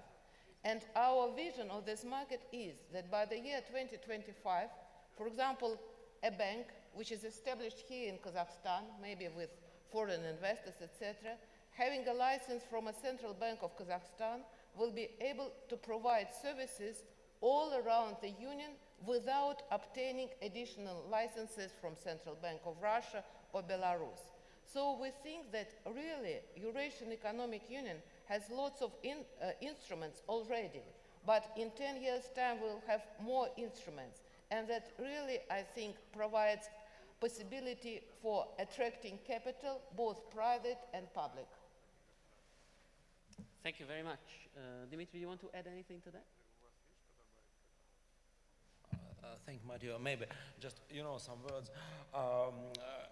You made very serious question how to, let's say, wake up bears sleeping in our region. And, I was very impressed last year at the Astana Economic Forum, President Nazarbayev's speech. What he told, that it's not just enough to restructure economy, to make good loans on, let's say, PPP, or to have stable monetary policy. It's not enough. Biggest question, how to change society. Still we have here in many countries, society based on, let's say, 19th or 20th century approach. So family style business, redistribution of power and property using administrative mechanism, promotion based again on family, do you belong to this family or another family? And it's necessary to completely change society, to create new dynamic society based on merit-based approach, market economy. And here, this is the biggest challenge, how to change people, how to change people behavior. And so answer will be, if our country could change society, our country will have success. Thank you very much. Let me see if there's any more questions from the audience. Any question? Please put your hand up and a microphone will come to you.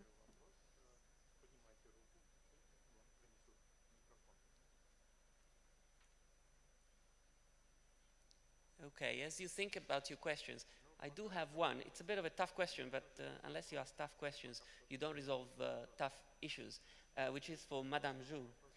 So you were called into question by Peter already and by others on the overall strategy of the Silk Road Fund and its investments. So there's an issue there, but there's another question that relates to that, which is the modality of these investments. What we've seen in the past decades is investments outside China, particularly the investments that were pursued by some of the shareholders of the Silk Road Fund, such as the China Development Bank or Exim Bank, came with a very strong Chinese component. This being Chinese subcontractors, or this being Chinese labor. There was associated with this project. I do know that the Silk Road Fund has to have a certain Chinese component in its investment, but what is the character of this Chinese component? How will the Silk Road Fund consider this Chinese element of its investment going forward, similarly to what has been done over the last couple of decades, or are we going to see a different approach of Chinese investments abroad? Thank you very much for your very good question, and thank you for your paying much attention to the Silk Road Fund. And yes, you are right. We pay much attention to the Chinese characters while we making our investment. But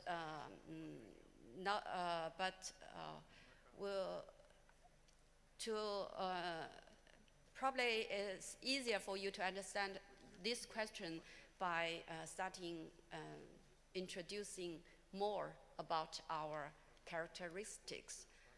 While we were established, we followed 5 characteristics.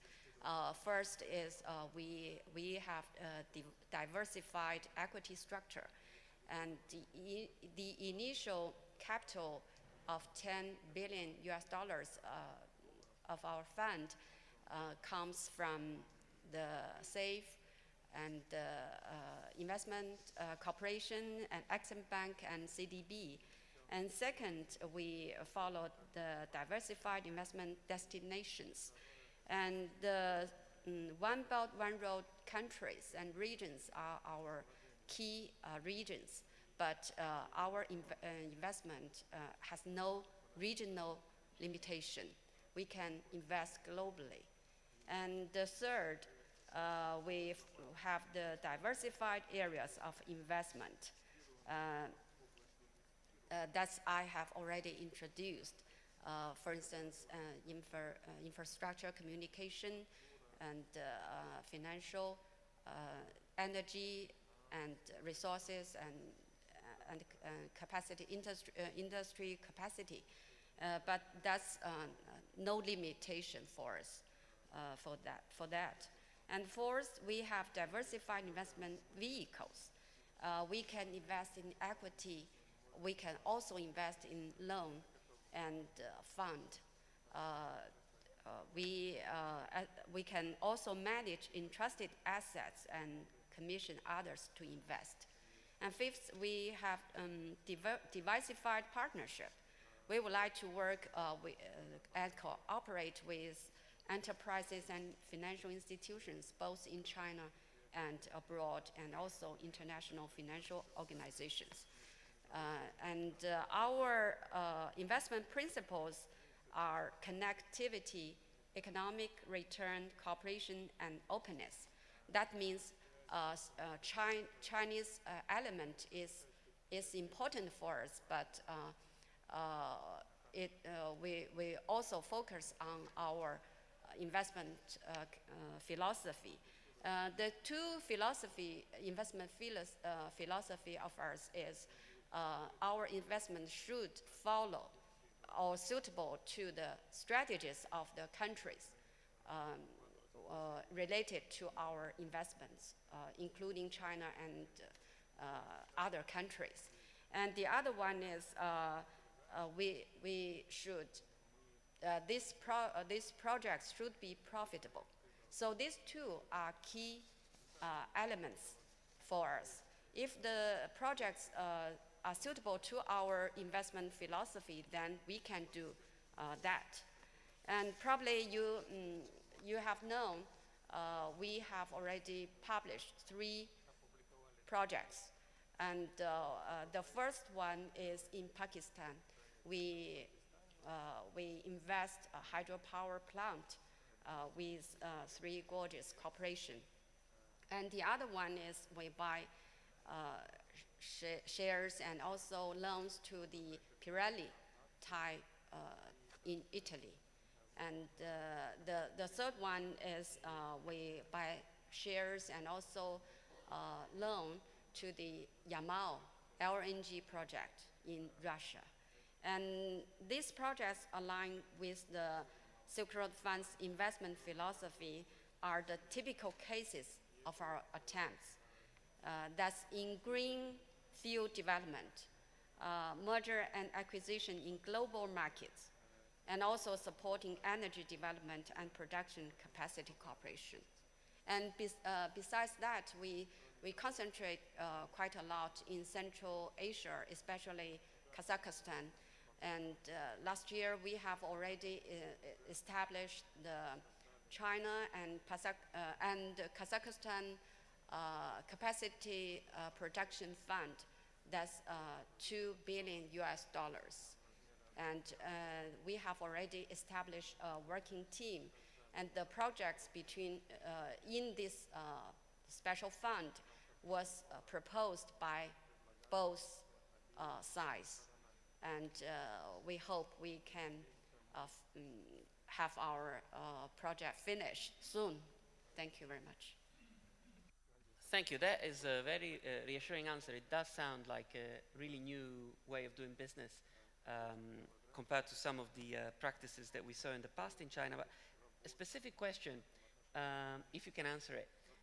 For instance, in Pakistan, where I know you're considering co-investing with the IFC, will you have your own environmental standards and procurement rules, or will you rely on your partner, in this case the IFC, for environmental standards and procurement rules? Will it be parallel, or will it be really a joint effort that will use their standards?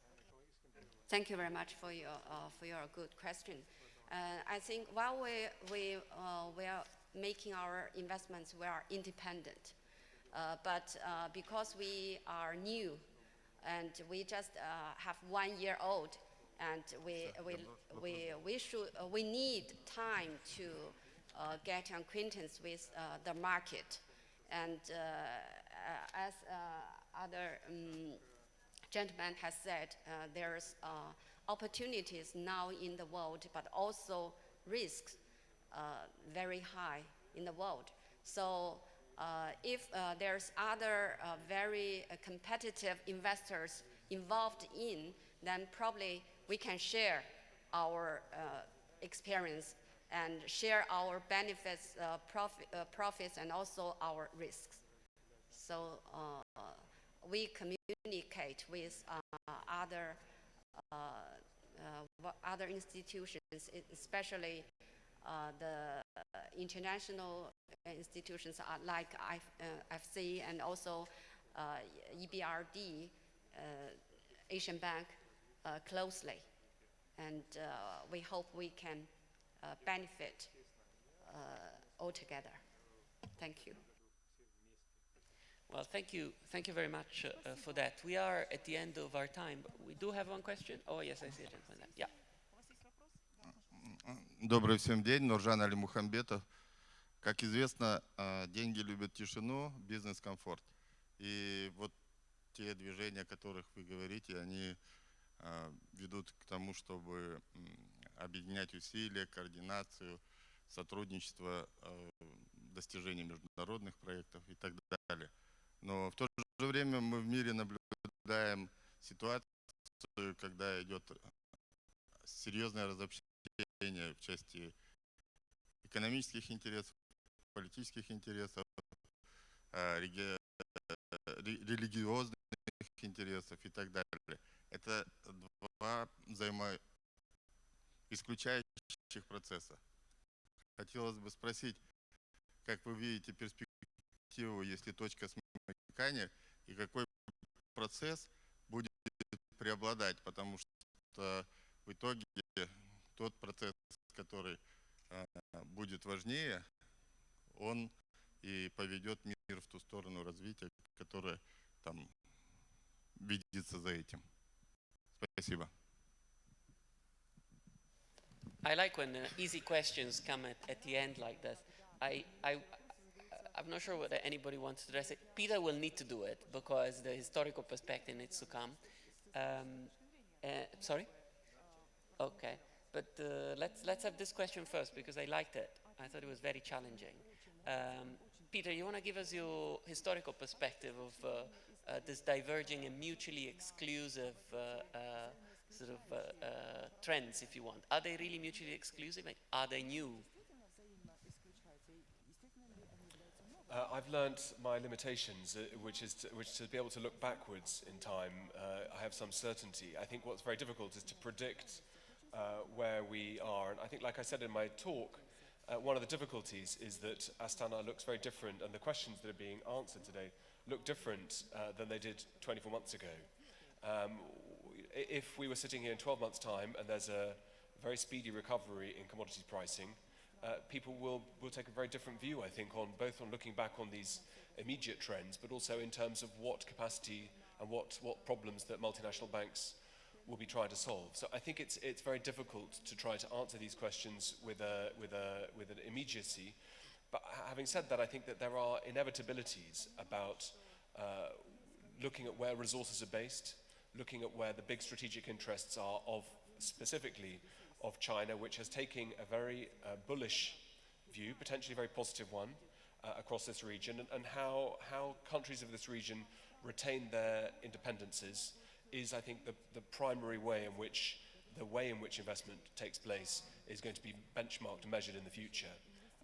These are questions I think that multinational bank economists understand much better than I do. I think the only thing I would say as a historian is that central hubs flourish and are successful, like Kazakhstan will be, if they're able to keep enough oxygen, keep enough other actors involved in this region.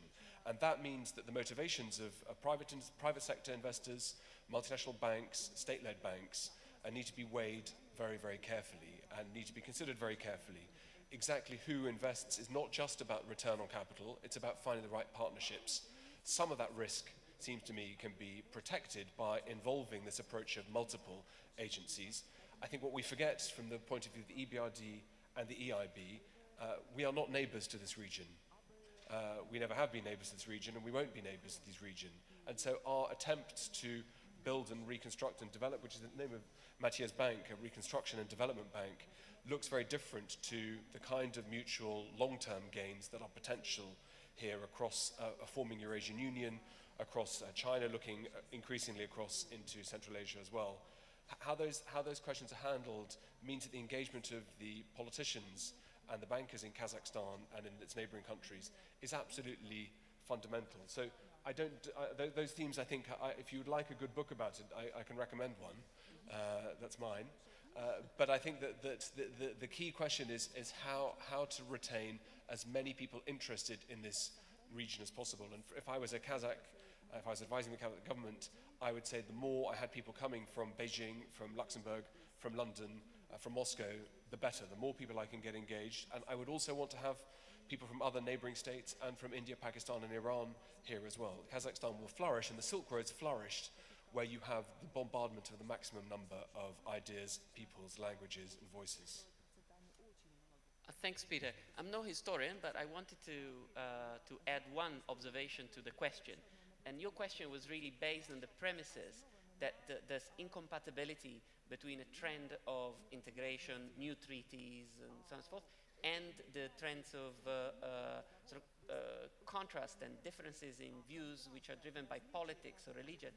Well, actually, if you think about the history of Europe, the period in which Europe flourished the most was probably, or in the recent history, is probably the period after the Second World War, while Europe was an absolute hotspot for divergence in politics, in religion, and in views. At the same time, it was the period in which the European Union, as we know it today, was created through very complex treaties and alignment of interest. So I'm not entirely sure that the two are incompatible, that you can't achieve and resolve some of the differences through processes that create stronger integration.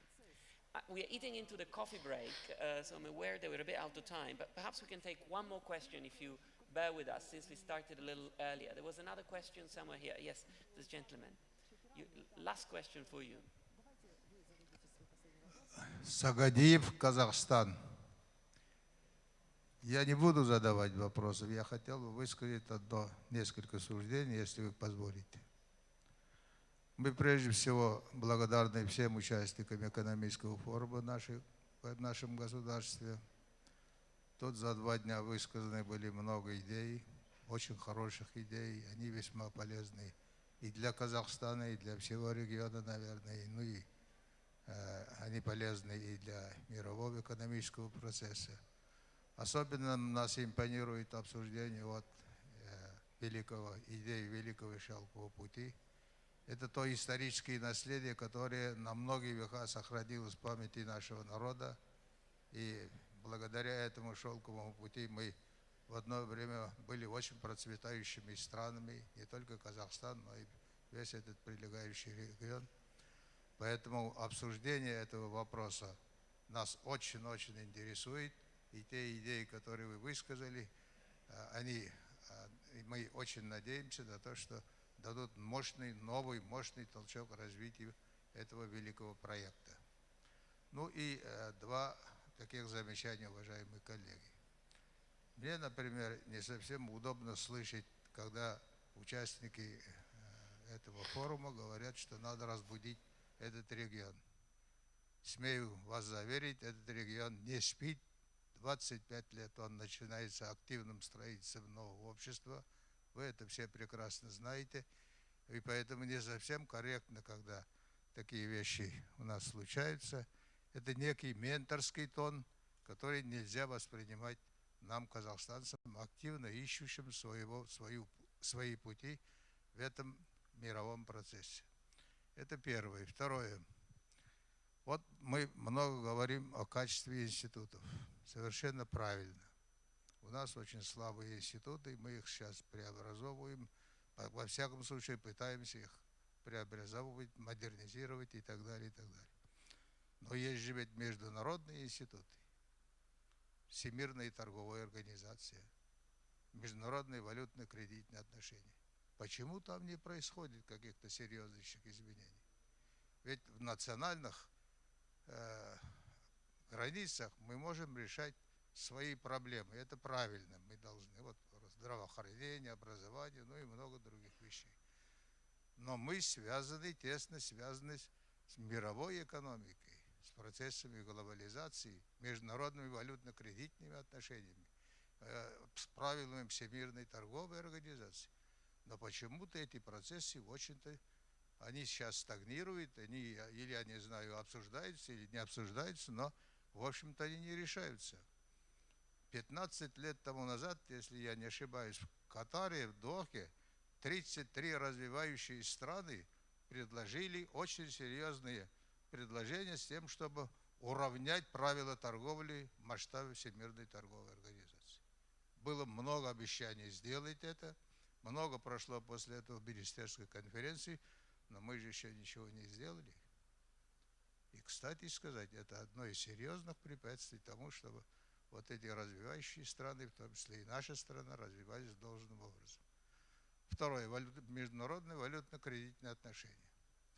Я помню, когда кризис случился 7-9 годов, я говорю 7-го, потому что этот ипотечный кризис одним из первых пришел в Казахстан. Может быть, где-то с 8-го года началось, а у нас с 7-го года.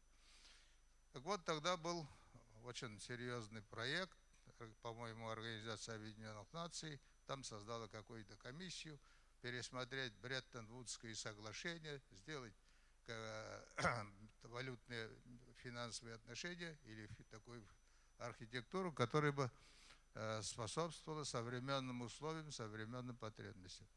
Вот эта комиссия работала, там еще много других комиссий работало. Я вижу, что и комитет создан по Бреттон-Вудсу. но пока что движения еще мало. И, кстати сказать, вот нерешенность этих некачественной работы этих международных институтов, я хочу сказать, они и мешают в определенной степени, конечно, не полностью, но в определенной степени мешают и развитию развивающихся стран, в том числе и Казахстана. Спасибо. Thank you very much for sharing your views. We know this is a big debate which is being debated in many of the capitals of the world. I think on this panel we do have a diversity of institutions where Kazakhstan and other countries are well represented. But I do agree with you that this is an area where much further work is needed. Now this brings us to an end. If there's no last words from our panelists, I'm looking around if anybody wants to add something before we break. Well, then it remains to me to say thanks to Peter for his keynote intervention, and thanks to all the panelists for this very exciting hour and a half we spent together. Thank you.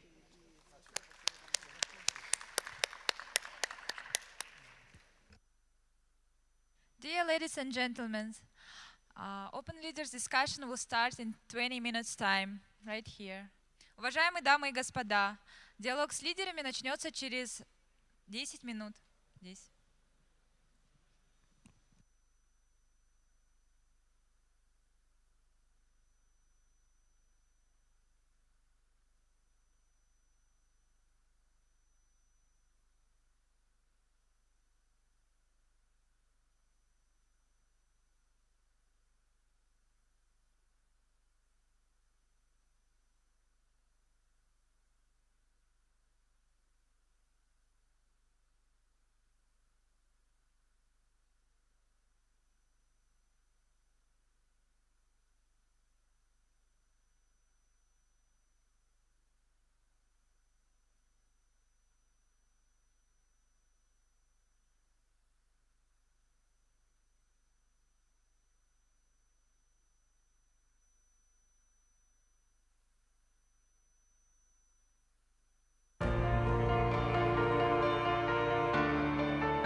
Kazakhstan, where history has been written on the wind-blown steppe and the future glitters in thousands of lights on the horizon. For Kazakhstan,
as Kazakhstan again takes center stage as a dynamic leader in the region. Kazakhstan has seen its share of invaders and marauders, but it has also seen the influx of diverse peoples and religions. Today, Kazakhstan, a country of more than 100 ethnic groups and 17 religions, is well known for its religious tolerance and ethnic diversity. Historically, this former breadbasket of the Soviet Union was also a large producer of metals, coal, oil, and livestock products. Today, this abundance of natural resources is at the heart of the Kazakh economy. During the Soviet rule, the country suffered some of its greatest losses. The Soviet nuclear weapons testing program, conducted over a 40-year period at the Semipalatinsk test site, caused unimaginable human and environmental devastation. Generations of Kazakhs have paid and are still paying the price in cancer, birth defects, death and disease. The nation has renounced the world's fourth largest nuclear arsenal and has taken a leading role on the issue of nuclear responsibility, advocating global nuclear disarmament with a strong voice and absolute moral authority. During its 550 years of established statehood history, the nation has experienced adversity and even atrocity, but it has prevailed. It has always prevailed. After centuries of political, economic and cultural crises, Kazakhstan came into its own. Its independence was proclaimed in 1991. Under the leadership of its first president, Nursultan Nazarbayev, Kazakhstan has seen unparalleled progress. Viewed through the prism of the past, this progress is reflected in many ways. Religious tolerance, adaptability, hospitality, patience, international diplomacy, innovation, strength, all inform today's Kazakhstan.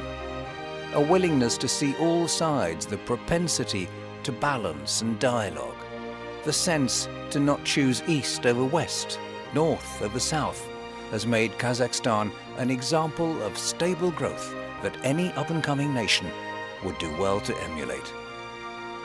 From the past comes a sense of purpose and a desire for progress and peace. On a clear day, there is no sky more blue, no clouds more majestic than those rolling over the steppe or kissing the peaks of the Tian Shan mountains. Kazakhstan also boasts emerald green pine forests and miles of deep canyons, where the light plays red and gold and shadows cast a spell on anyone with a view to the canyon walls.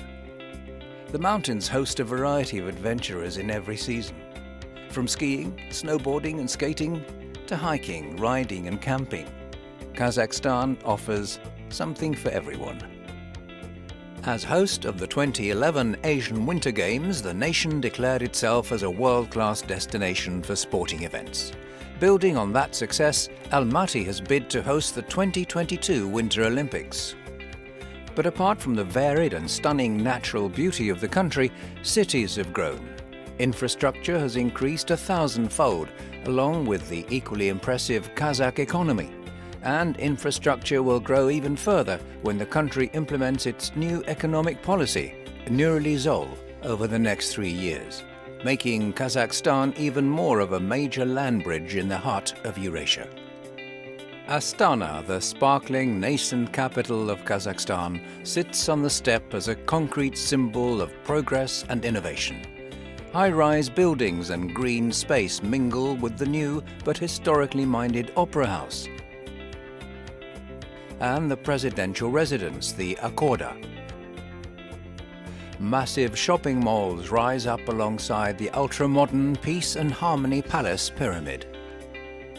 The vision of the country's president, Astana is fulfilling its promise as a progressive modern metropolis. The city is also home to Nazarbayev University. The importance of education to the country is reflected in its 99.7% literacy rate, one of the highest in the world. Almaty, about 1,300 kilometers to the south of Astana, is the banking and trade center of the country. Kazakhstan also boasts beautiful mosques, churches and synagogues, that are representative of Kazakhstan's policy of religious and ethnic tolerance. In Dear fact, ladies and Kazakhstan gentlemen, we're initiated starting and hosts shortly triennial our session. Please take your seats. Уважаемые дамы и господа, мы начинаем нашу сессию. Пожалуйста, займите ваши места. And the best practice. Stories and promises are whispered through the canyons as Kazakhstan continues to build a new Silk Road, an international center for trade and commerce, and a new legacy for the 21st century. Peace and harmony, however, don't just come with tolerance and cooperation. The people of the world must be fed, body, mind and spirit. That's why, along with nuclear security, food, water and energy security are all top priorities for Kazakhstan. They constitute Kazakhstan's bid for its non-permanent membership in the United Nations Security Council for 2017-2018. The country promotes science and technology programs across the nation and around the world. In fact, in a few years' time, Kazakhstan will host an international specialized exhibition, Expo.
Слушаете меня, да? Слышите? Алло. Алло. Слышите? Слышите?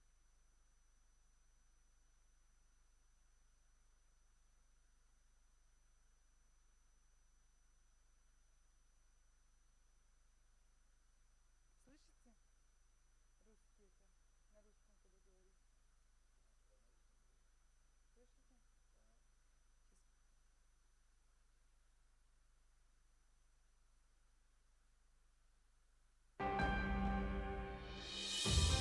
Kazakhstan, where history has been written on the wind-blown steppe and the future glitters in thousands of lights on the horizon. For Kazakhstan, the 9th largest country in the world, its past has surely informed the indomitable spirit it exhibits today. From the wild horses and endless steppe that symbolize nomadic freedom, to the rapidly growing infrastructure and vibrant cities the country knows now, Kazakhstan has evolved and adapted to become successful, stable and independent, not in spite of its history, but because of it. According to ancient writings, the Kazakhs were valiant and courageous, innovative, adaptable. They played a defining role in shaping Central Eurasia. Today, what's past is prologue, as Kazakhstan again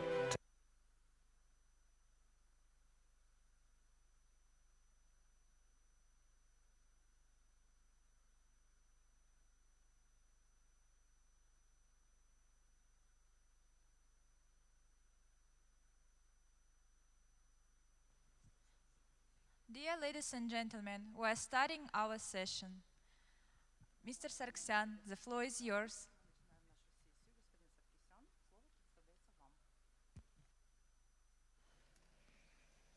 Доброе утро, дамы и господа. Сегодня нас ожидает очень интересная дискуссия и интересная сессия. Наша сессия достаточно авторитетная, потому что вы слышите людей, которые знают о происходящих событиях очень много и могут оценивать ситуацию, исходя из своего богатого опыта. Люди, которые не понаслышке знают, что такое реальная политика. У нас выступят канцлер Австрии, президент Польши, премьер-министр Франции, Италии, Израиля, Киргизии, Армении, советник президента Российской Федерации. И, конечно, их оценки текущей ситуации помогут нам лучше разобраться, как нам двигаться вперед. Мы живем в мире, который быстро меняется. Наверное, это один из самых основных факторов современного мира – скорость изменений. Изменения набирают большую скорость и тем самым вносят в нашу жизнь неопределенность. И мы с вами рассматриваем неопределенность как основной вызов современности. Очень быстро меняется международная повестка и порой неожиданно. Арабская весна, исламское государство, проблема миграции в Европе, возможность выхода Британии из Европейского Союза. И завтра будут новые неожиданные вопросы. Мы должны быть готовы совместно отвечать на эти вызовы. Второй фактор, который сильно влияет на нашу жизнь, это то, что мир изо дня в день становится все меньше и меньше. Сегодня Америка или Европа не так далеки от нас, как 20-25 лет тому назад. События экономические, финансовые, которые происходят в разных частях света, очень быстро откликаются здесь и влияют на нашу жизнь, на нашу экономику, на все, что нас окружает. Это означает, что мир сегодня взаимозависим. И эта взаимозависимость углубляется изо дня в день. Как преодолевать вот эти риски, которые приносит с собой эта взаимозависимость? Вместе или каждая страна должна иметь свою собственную доктрину?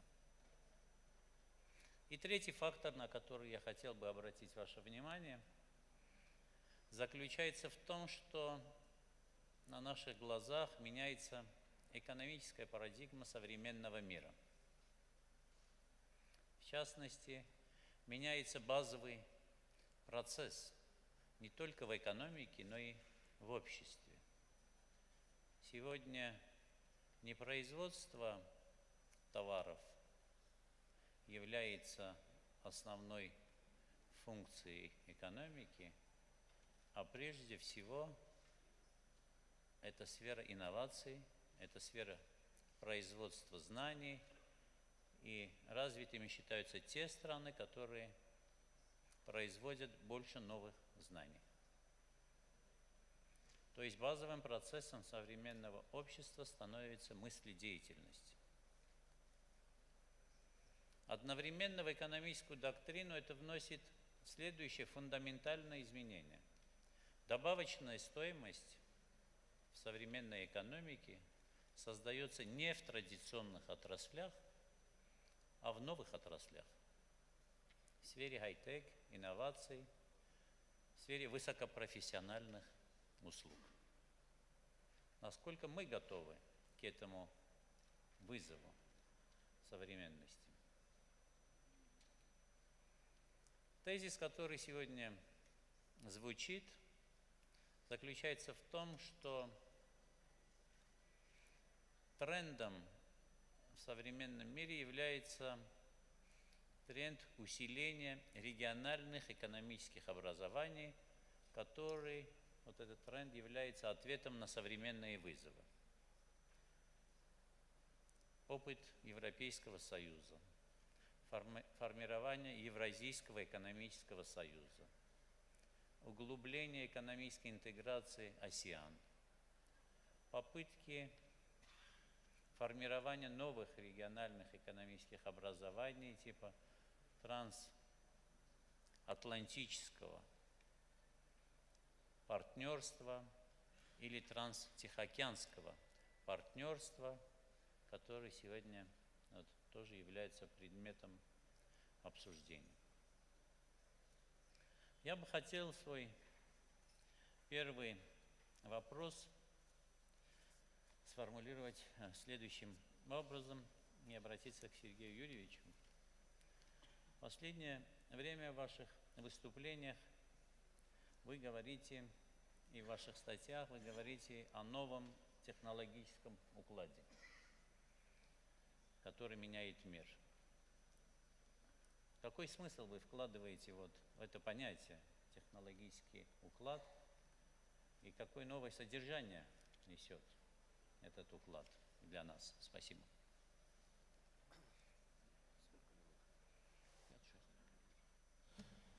Спасибо за поставленный вопрос. Мир сегодня действительно переживает очень сложный период перемен. И эти перемены характеризуются на поверхности явления нарастающим хаосом. Мы видим, что причины мирового финансового кризиса не уменьшились, финансовые пузыри только выросли за посткризисный период. Это связано с тем, что в мировой экономике происходит сложный трансформационный процесс, когда меняется и технологическая структура, и структура институтов, которые формируют структуру мирохозяйственных связей и механизмы экономического роста. На данной картинке показаны финансовые пузыри держателей, самых крупных держателей деривативов. Мировая экономика сегодня сконцентрирована вокруг эмиссии доллара. Вы видите, насколько быстро растет финансовый пузырь, который формирует долларовую мировую финансовую составляющую. И во всех странах мы видим, ну, за исключением России, резкий рост эмиссии мировых валют. Во многом это является основой для формирования финансовых пузырей и расшатывания традиционных, привычных для нас механизмов мирохозяйственного обмена. Мы видим, что количество долларов в экономике за последние 8 лет выросло почти в 4 раза, количество евро почти в 2 раза, 1,5 раза. И другие страны пытаются сегодня решать проблемы структурных изменений через заливание экономики деньгами. Хотя эффективность этого процесса невелика, но мы видим, что передовые страны стремятся перейти к новому технологическому укладу. Это новый комплекс производств, который сейчас формируется. Его ядро составляет нано-биоинженерные информационно-коммуникационные технологии, которые, несмотря на кризис, растут с темпом 35% в год. И если говорить схематично о смене жизненных циклов технологических укладов, которые мы сегодня проходим и которые проявляются в виде долгосрочной депрессии, кризиса, перетока денег, капитала из реального сектора экономики в финансовые пузыри, то этот трансформационный период завершается. И экономики передовых стран вскоре могут выйти на новую длинную волну экономического роста, где новый технологический уклад будет играть роль локомотива в экономическом развитии.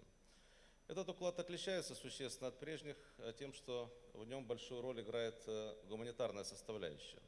Самые большие отрасли экономики – здравоохранение, образование и наука.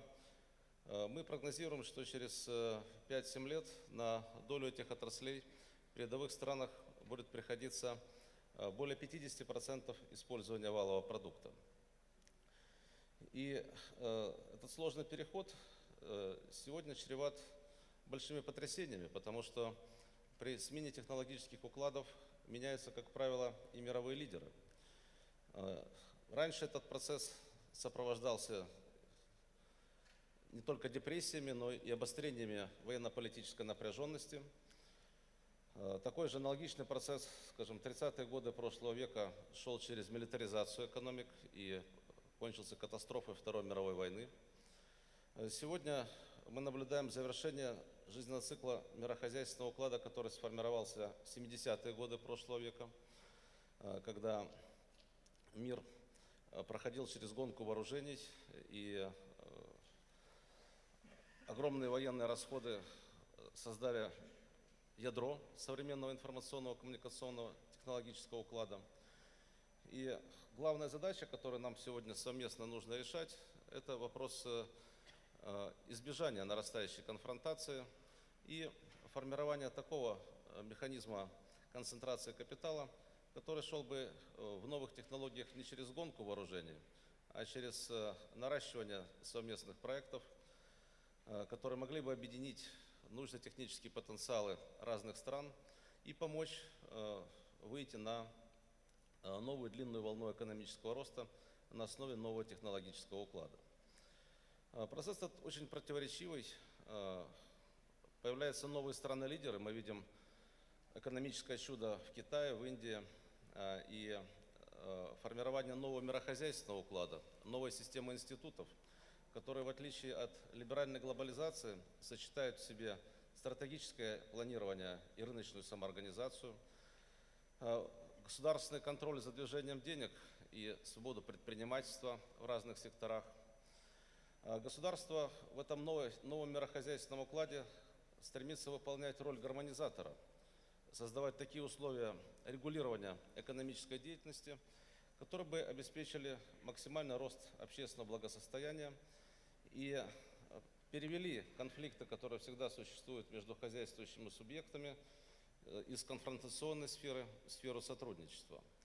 Этот новый мирохозяйственный уклад, который сегодня бурно растет в Азии, отличается от привычной для нас картины либеральной глобализации тем, что он исходит из необходимости не навязывания кому-то своей воли, а взаимовыгодного сотрудничества, из необходимости сочетания интересов. Он предполагает уважение к национальному суверенитету, предполагает консенсус в принятии решений. Именно по таким принципам мы формируем сегодня наш Евразийский экономический союз, где все страны равны. Каждая страна может ветировать любое решение, которое угрожает, как она считает, ее экономическим интересам. И формируя такую новую парадигму в мирохозяйственных связях, мы создаем привлекательную интеграционную модель. Многие элементы этой модели мы видим сегодня в экономике Китая, в экономике Индии, Японии, Кореи, стран Индокитая, где не рыночная стихия и не стремление к максимизации капитала и не надувание финансовых пузырей, а совместная работа, гармонизация интересов, сочетание планирования и рыночной самоорганизации, сочетание элементов социалистического и капиталистического укладов в интересах всего общества дает потрясающий экономический эффект. Вот на заключительной таблице вы видите, насколько быстро будет расти ядро нового мирохозяйственного уклада. Мы видим, что предыдущее ядро, которое мы связываем с американским циклом накопления, которое дало сегодняшнюю модель либеральной глобализации со всеми ее противоречиями, сжимается в объемах, в то время как ядро азиатского цикла накопления капитала быстро расширяется. Попытки сегодня правящих кругов Соединенных Штатов удержать свою гегемонию за счет усиления контроля над периферией путем цепочки гибридных войн в разных странах обречены на провал. Логику мирового перехода к новому мирохозяйственному укладу никакие конфронтационные попытки изменить не могут, и также не могут повлиять на этот процесс попытки отгородить ядро нового мирохозяйственного уклада от либерально-глобализационной модели, которая по инициативе Соединенных Штатов формирует сегодня трансатлантическое и транстихоокеанские партнерства. Эта попытка напоминает попытку Великобритании в 30-е годы защитить свою колониальную империю от экспансии американских товаров. Мы должны сегодня выработать модель взаимовыгодного сотрудничества, в котором не будет попыток одной политико-экономической силы навязать свои интересы другим, где будет господствовать гармония интересов в разнообразии. И очень важный элемент в разработке механизмов такого сотрудничества – это формирование новой мировой финансовой архитектуры. Этой теме было посвящено много обсуждений на предыдущих Астанинских форумах. И мы близки сегодня к тому, чтобы выдвинуть принципы формирования новой финансовой архитектуры, которые бы соответствовали интересам стран не только нового мирохозяйственного уклада, но и всему мировому экономическому сообществу. Эта модель предполагает выдвижение определенных требований к эмитентам мировых валют, такие как соблюдение прозрачности, соблюдение ограничений в эмиссии мировых валют, которые бы гарантировали нас от финансовых пузырей и злоупотреблений финансовых спекулянтов. Признание права государств вводить такие валютные ограничения, которые им нужны для обеспечения устойчивого экономического роста. Создание региональных экономических союзов со своими наднациональными валютами, которые бы были основаны на соблюдении принципов эмиссии валют, о которых я сказал. Мне кажется, чем быстрее мы выработаем общий подход к новой системе институтов регулирования мирохозяйственных отношений, соответствующих вызовам этих переходных процессов, тем спокойнее эти переходные процессы пройдут, и тем ближе мы будем к парадигме устойчивого развития и быстрее выйдем на новую длинную волну экономического роста. Спасибо. Спасибо большое.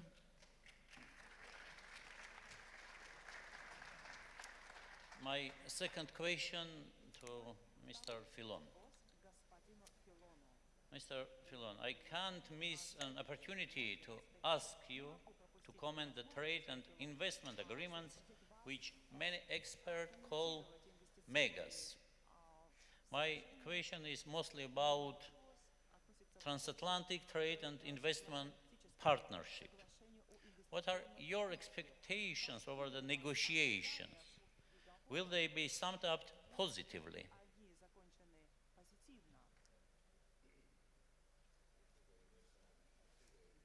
Please. Thank you. I think as the question concerns transatlantic relation, I will choose to speak in French. So there is a translation, I think. L'idée d'avoir un accord international de libre-échange avec les États-Unis est une bonne idée. Et on ne peut être que favorable au développement d'un commerce libre dans le monde. Mais pour que ce commerce libre se développe, il faut que la confiance existe entre les partenaires à ce traité. Et aujourd'hui, pour moi, il n'y a pas de confiance suffisante entre les États-Unis et l'Europe pour signer ce traité. Pourquoi? Parce que les États-Unis, depuis plusieurs années, font en sorte que leur législation intérieure s'applique à la vie de sociétés, d'entreprises qui ne sont pas américaines. En utilisant le dollar, qui est la seule monnaie aujourd'hui de règlement international, les États-Unis imposent leur législation aux entreprises européennes. Récemment, des banques européennes ont été condamnées à des amendes astronomiques pour ne citer qu'un seul exemple, l'amende qu'a dû payer la BNP est une amende qui correspond à la valorisation boursière de la BNP au moment de sa privatisation. Cette situation est une situation qui est contraire à la morale internationale. Et donc, pour ma part, en tant que responsable politique français, je considère qu'avant de commencer à discuter d'un accord de libre-échange avec les États-Unis, il faut d'abord régler cette question et mettre sur la table, ce qui n'a jamais été fait par les dirigeants européens, la question de l'indépendance, de la souveraineté européenne.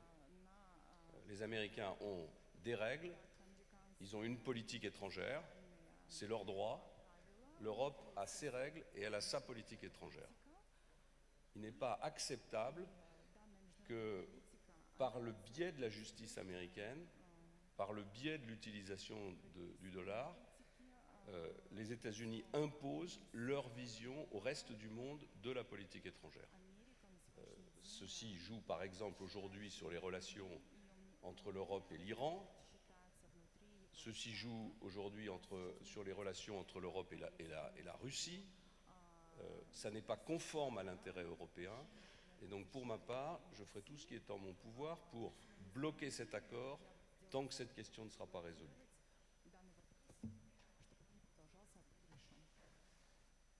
Merci beaucoup.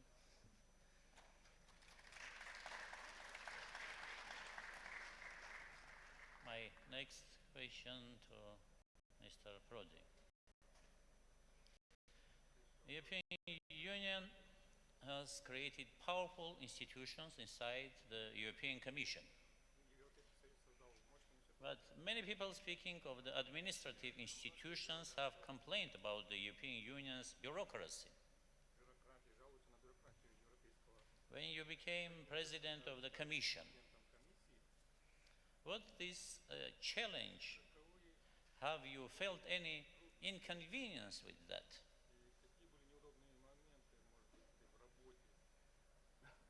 Your experience will be very helpful for Eurasian Economic Union. Well, thank you. Thank you for the question. Forgive me if I start following what Fionn has told, because he has touched a very important issue, and I totally agree with him. Look, in the project of the Trans-Pacific Treaty, the last two lines written in the official letter of the United States of America with the eagle, the two lines are written, and so with this treaty, the international trade rules of the world will be the US international trade rules. And, you know, I like free trade, I like United States, you know, but this is not the way of proceeding, you know. And second observation, look, I am afraid, I am thinking that the big treaties are over. Mankind has diversified so much, the interests are so, let's say, particularly in the world, that we have to pass from the general treaties to something more focused, because this great agreement will not approve it. You know, you have a simple test. The European Parliament didn't follow the, let's say, the indication of the Commission, because they have people, you know. And even more interesting, Mrs. Clinton, she started the campaign pro-treaty, and she was obliged to end it against treaty. So we have to think about that. And for the European, there is a great occasion to study piece by piece, with intelligence, the agreement that we can do without a gospel or of of total agreement, but with specific agreements, you know. And we need that because the existing situation of sanction is absolutely unbearable. Question, sorry, but I wanted to exploit this occasion to do that, you know. Your question, you know, Europe is different. Your question is very nice, but doesn't take account that now Commission has no power. Simply, the power is shifted from the Commission to the Council. To the Commission are left the technical aspect of that, but all the big problems are in front of the Council that say they are back to the nations. They are back to the nations, you know. So we are inclined to think that the Commission is the counterpart because in international trade is the Commission as power, but generally speaking, there is a total shift. And second, there is another additional shift from a balance that we had when I was president of the Commission, not a century ago, but 13, 14 years ago. There was a balance between UK, Germany, France. Now, the decrease of the French presence, especially after the referendum. Second, the odd idea of the British government to ask people, shall we get out or in of Europe in a few years? No European states has any confidence to be protected by UK. And so now there is only one umbrella open in Europe, is the German umbrella. And all the states changed the position, you know. So the Commission is doing what they want. Juncker is trying to recuperate power, but the change we had in the recent past has been absolutely remarkable. And now, as we have seen in the Greek case, Brussels is in Berlin, you know, and we have to take, because of German virtue, not of German, let's say, oppression or mistakes, you know. And so there is a complete shift of power. So I am obliged to answer to your question that because of this, we have also to shift our attention. To go back one sentence only to the, well, we are in Kazakhstan now, you know, and I do think that we, Europe, are losing an enormous occasion because this area is typically complementary to Europe, and Europe is typically complementary to this area. And because we Europeans have left to run our policy vis-à-vis Ukraine, vis-à-vis anything, we delegated to United States. We are completely out of any serious constructive policy with the Eurasian area. So what I think is step by step, sector by sector, to go back to this indispensable cooperation, indispensable not only for Europe, but even more for the Eurasian country. The process, the fantastic process of modernization that this country has started, and even the modernization of the Russian economy, they cannot be done alone. We need you, you need us. Well, there is always the Chinese alternative, but alone is impossible to do that. This is my clear opinion because of my long political and economic experience. Thank you.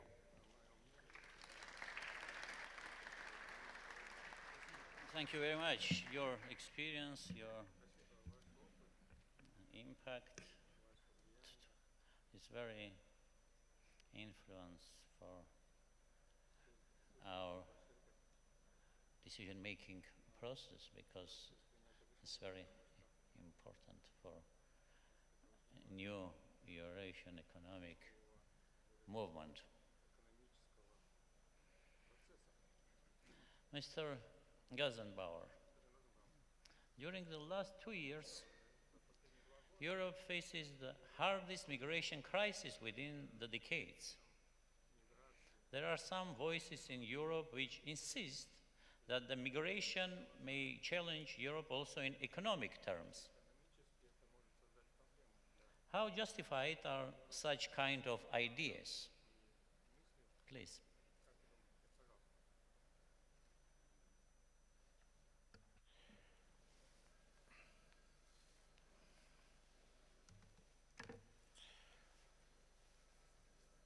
I think that these ideas are not justified, because migration is mainly a political problem and not an economic problem. It is a political challenge because we have in some of our countries some nationalist resentments that draw the attention away from the European cosmopolitan orientation that has been there for quite some time, and where people think that they better are able to solve their problems on the national level. So it's a tendency that is anti-European, not believing in the European conflict settlement mechanism and in European policies, and at the same time is this tendency to suggest that on the national level things could be dealt better. This is going hand in hand with a severe identity crisis that is crossing Europe, where large parts of the population have the impression that their economic decline will be the future perspective, and where they feel endangered by new groups of people coming in, because most of the migrants that are coming are young, are energetic, to a certain extent well qualified, and people that are already afraid of their future, they feel threatened by the migrants that are coming in. And therefore, let's say the migration is one of the major anxieties that we are facing in the European democracies. From the economic point of view, I would say it has a contrary effect. If you take the example of Germany, Germany typically, without migration, would be a country that in 2050 doesn't have 80 million inhabitants anymore, but only 70 million inhabitants. So they're in desperate need for people if they want to maintain their social system and the mechanisms of welfare and solidarity within their country. And as you might have observed, German business was not repugnant against migration. Quite the contrary. German business, German industry was quite receptive. And also the German Chancellor, Angela Merkel, at least at the beginning of the migration crisis, was very receptive to the migrants. Of course, Germany has its own political difficulties too, with different opinions in between the two center-right parties, and there is this enormous challenge of the new right-wing populist or extremist parties that are putting a lot of pressure on the German political system. But I would say it's also there mainly a political and an identity question, and not an economic one, because Europe, and at least some parts of Europe, due to the demographic development, desperately need migration in order to sustain the social model of Europe, in order to sustain a competitive position in the world economy. And therefore, I would see migration as a political and a cultural challenge, but not as an economic problem. Thank you. My next question to Mr. Kwasniewski. Mr. Kwasniewski, you played a central role in bringing Poland into the European Union. So it will be interesting to know your opinion about the Brexit. How it can change the European Union? Is it a real threat for the European Union, or it is just short-term political game? Please. Well, this is a good question, and from Polish point of view, it's difficult to understand why UK wants to leave European Union, because for us, 10 years, even more now, 12 years of our membership is a really success story. This membership helped us very much to develop our economy, to invest into Polish infrastructure. European Union accepted almost 2 million Polish citizens working in different European countries with all social benefits for them. So for us to understand why such important country like UK wants to even discuss this problem is a little bit surprising. I hope still that result of this referendum will be positive. It means that Britain will stay in European Union. In my opinion, it would be, if the decision will be about exit from EU, I think it would be historical mistake, and the main victim of this decision will be United Kingdom, because such isolation in contemporary world is, in my opinion, wrong, and that is a little bit from the previous centuries. That is not a good decision in 21st century. But everything can happen. Last public opinion polls shows that Brexit is quite likely, despite all arguments of Cameron's government and all information about risk connected with this decision. And what means this likely British exit? I think for short term, for sure, it means shock. It means shock for European Union and a lot of problems how to reorganize European Union after that. I'm very much afraid also that such short-term consequence of this decision will be support for very nationalistic, populistic movements which we have in Europe and which are stronger and stronger. I think it would be very good news for Madame Le Pen in France. It would be good news for some other such very, very, let's say, nationalistic or speaking about sovereignty leaders in Europe. In longer time, I think this decision can disintegrate European Union. Will be not the beginning of the collapse of this structure. I'm not so pessimistic, but I think the exit of UK means that in fact we'll have a European Union of even not 2 speeds but 3 speeds. The first will be the first speed of the, let's say, fathers of European Union. It's the first members, Germany, France, Benelux countries, Italy. The second speed will be the Eurozone, and third, peripheries. And unfortunately, Poland, which is not a member of Eurozone, will be on these peripheries, what is bad news, very bad news for us. And such consequence can be in this, let's say, medium term. And then, of course, is a question what such theoretical situation can means for such long perspective. I think in any case, in the 21st century, is necessary to develop such construction, such organization like European Union. In my opinion, without EU, we have no chances in this new global world.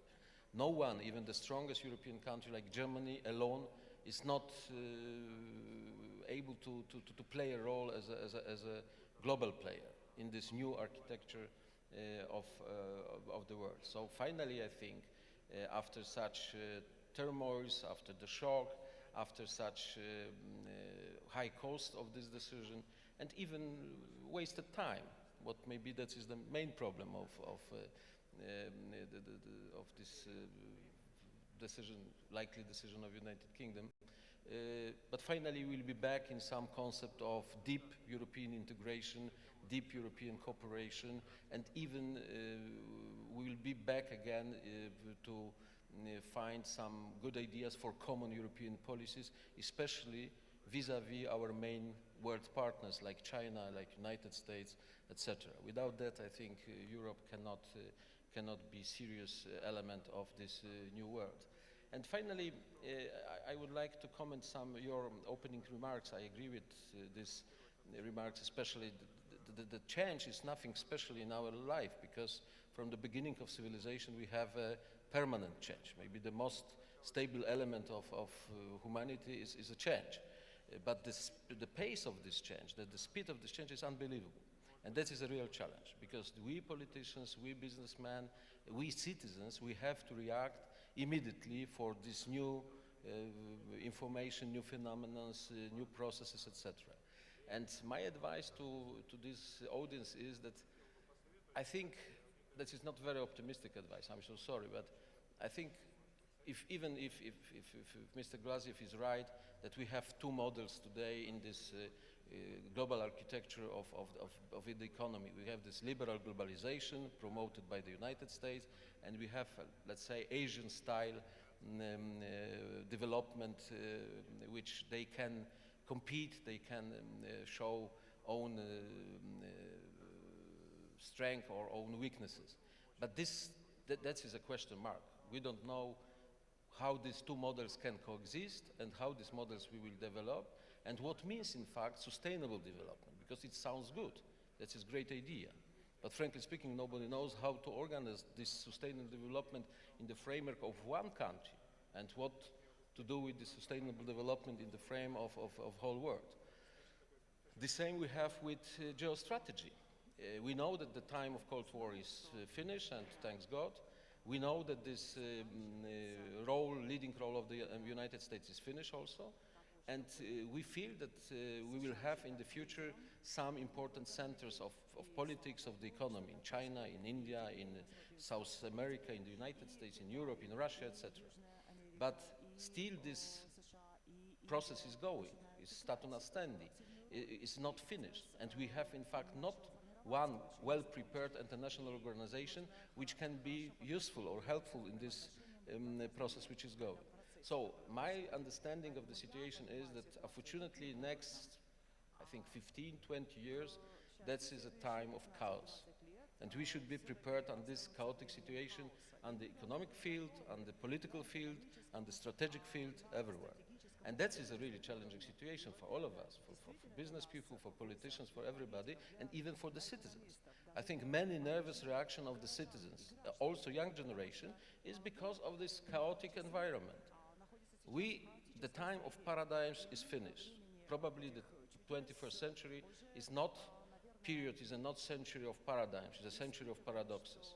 And we should be prepared to live in this time of chaos and of paradoxes, with less and less paradigms, with difficult challenges, but seeing what Kazakhstan has done in the last year, seeing this intellectual power of this conference, I'm sure that we will overcome these problems. Thank you.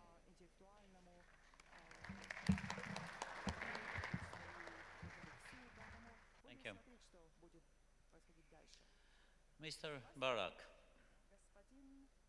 what the current integration processes in Trans-Pacific region, Eurasian and Atlantic mean for Israel in political and economic terms? Do you see Israel as a possible member of them? or maybe complementarity principle is more acceptable for you?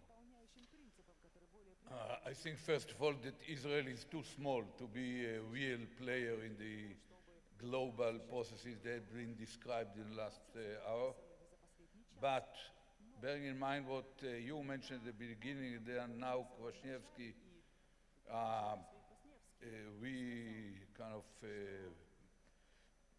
put once again on the table Israel, not just Israel, small nations with a high level of education and energetic entrepreneurial spirit, a vibrant societies, free and open, can excel. It's not just Israel, it happens in any corner where this is what waiting us. We have to understand the process that just Alexander mentioned will impose itself upon us. It will not wait for us to make decisions. The recent developments in robotic, in nanotechnologies, in the speed of processing information, in development in miniaturization of sensors, and the way to fuse these all together under deep learning and artificial intelligence technologies, which are developing in a speed that had never been seen on Earth, put all of us on the verge of a fourth industrial revolution that will be much more aggressive with immediate far-reaching consequences to the whole world.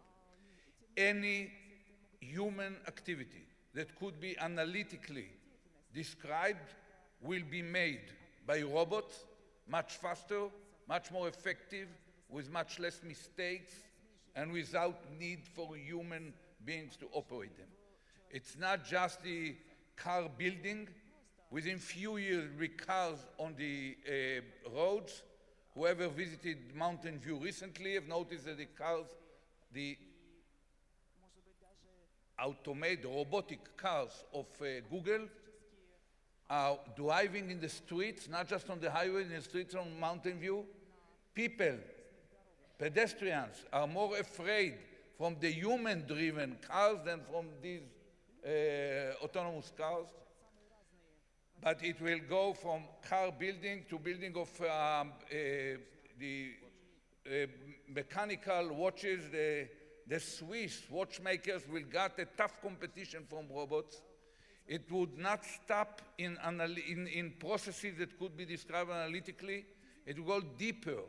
By now, Watson, the supercomputer of IBM, can make judgments on radiation results, on MRI, CT, PET, whatever, better than 95% of doctors.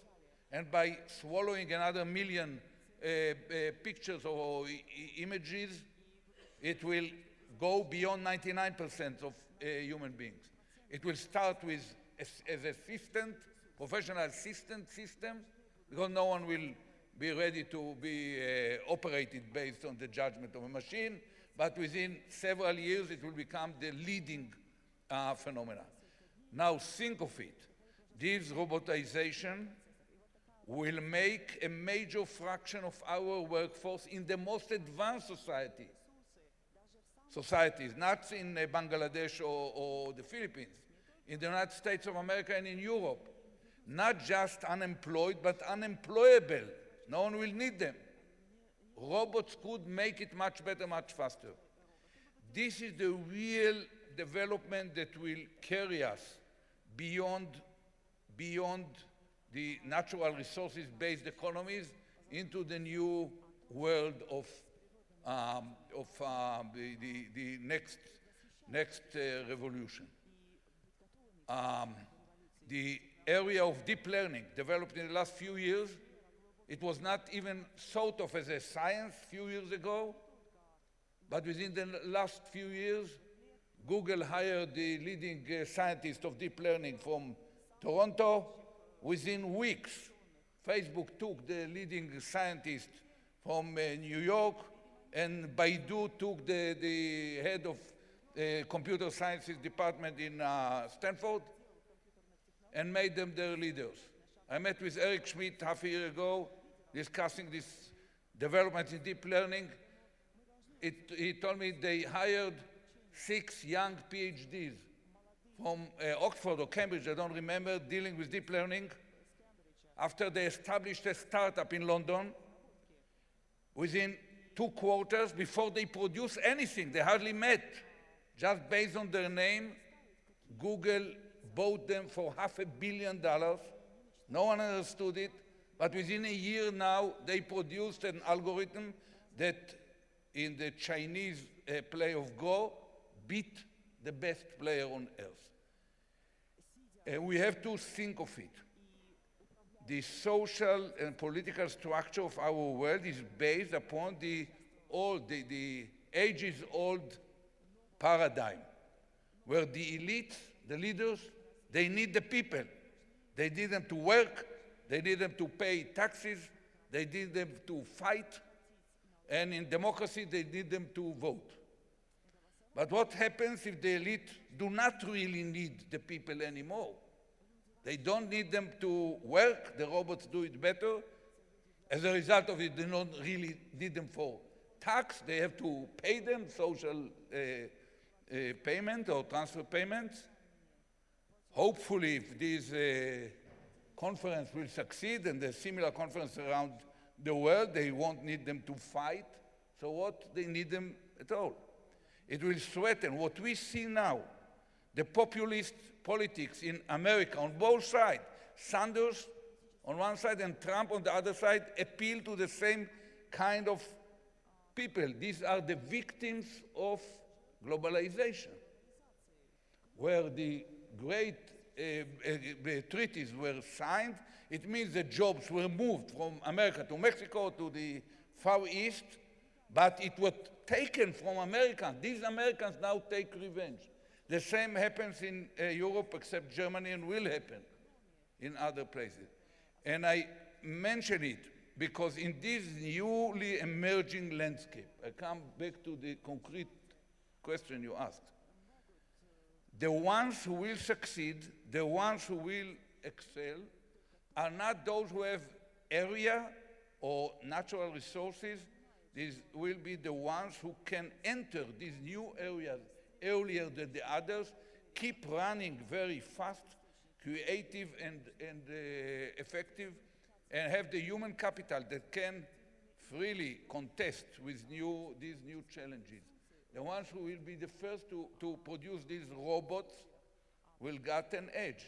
The ones who will be better in developing these algorithms from anything, from operational, from internal medical services to financial services, fintech. In Israel, there are hundreds of new startups dealing with fintech. I was approached by a Chinese investment fund about medical devices in Israel. Before I started to answer them, I checked how many medical devices startups we have in Israel. Not molecules, not drugs, which need half a generation to go through the FDA. Medical devices. 1,400 startups just about medical devices. If you want to screen 30 of them every week, it will take you a year just to know who they are. So I think that Israel has a great future in many areas, from extremely modern agriculture to information, to fintech, to cyber security, where we compete only with Shanghai, Maryland, and Moscow. In the future, also North Korea and Iran will be there. But basically, in all this area and in life sciences, where we are allowed to deal with stem cells,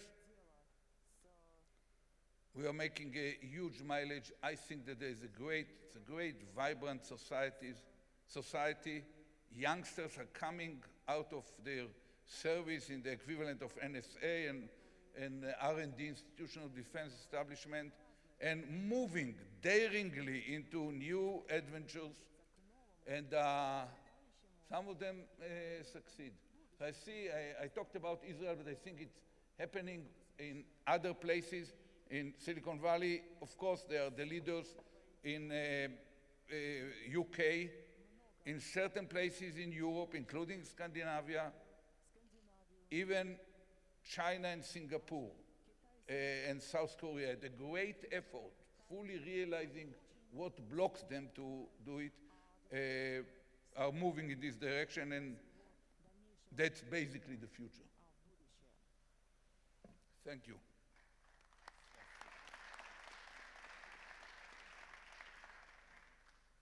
Мой следующий вопрос господину Атарбаеву. Вы были премьер-министром, когда Киргизия входила в евразийское пространство, в Евразийский экономический союз. Интересно узнать ваше мнение об особенностях Центральноазиатского региона в свете тех глобальных процессов, которые сегодня происходят в мире. Пожалуйста. Thank you, and I would like to first make a remark that the two most frequently used words in our forum is crisis and growth. I will try to avoid these two words in my presentation, with that to split this in two parts. First, to say a few words about Central Asia, not as Kazakhstani, but as Kyrgyz citizen. And second, it will be completely irresponsible to not to comment what kind of crisis and mess current world is in. First of all, I'm really proud that the conference of such a quality we hosting in Astana in Central Asia. The region needs visibility. For example, it's a little bit of a joke, but Central Asia never in a weather forecast in CNN and BBC, like we are not existing. That is why we need exposure, we need visibility, and really it's extremely important that Astana Economic Forum we already having for the 9th time with a very high quality of discussion. So thank you very much for all guests who sharing with Central Asians your findings, your wisdom, and your recommendations. Of course, many of you know Central Asia quite well, and I'm not going to teach you, but let me try to say some tiny peculiarity about ourselves. Maybe it will be useful for you for the future. Two characteristics. First, we are landlocked. And this is completely different sets of mind when you are landlocked. If you have access to the ocean in order to see someone or to deal with someone, you just jump into the boat and go. You're not talking about customs normally, you just run and there is no borders actually.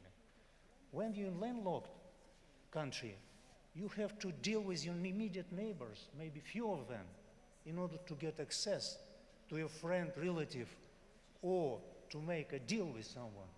And this is very different sets of mind which created for centuries in my region. As old saying, when you're coastal, you would please the world. If you are landlocked, you would please your neighbors. This is big change, big difference. And when maritime logistics start to develop, will change. That is why Silk Road is not anymore active. For instance, the average cost of transportation from landlocked country to other regions in the world 3 times higher than in other countries. So, and that is one of the reasons why only about 5% of world population living in landlocked countries.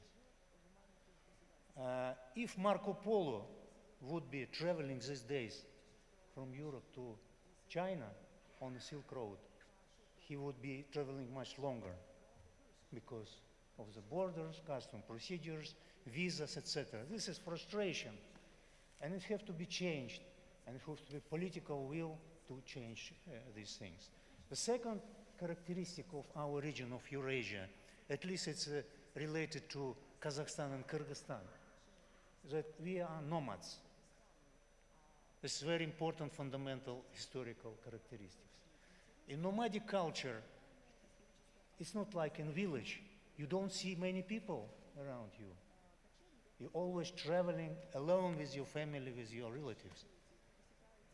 And you like to meet people because you're lonely most of the time. That is why nomads need more contacts, more openness, more unlockedness, more contacts. That is why I think fundamental reason why the leader of Kazakhstan all the time thinking about unlocking Central Asia. Either it is Eurasian Economic Union, Silk Road Initiative, or any other initiatives which would happen. So this is explained a lot why we so in demand of communication. We in demand of getting knowledge around ourselves, and that is explaining a lot in our mentality and how we will be proceed in the next years. That is why we say, as Kazakhstan, yes to Eurasian Economic Union. We're saying yes to the Great Silk Road Initiative. We say yes to any other initiative which would help to unlock our region. Second part, I will be completely responsible if I will not comment from my point of view the problems of modern world. We are in the middle of uncertain period, to my mind, and biggest, I will use this word for the first time, crisis of all of us is inability of politics and politicians to provide lasting solutions. Our challenges are global first, and our challenges are long-term.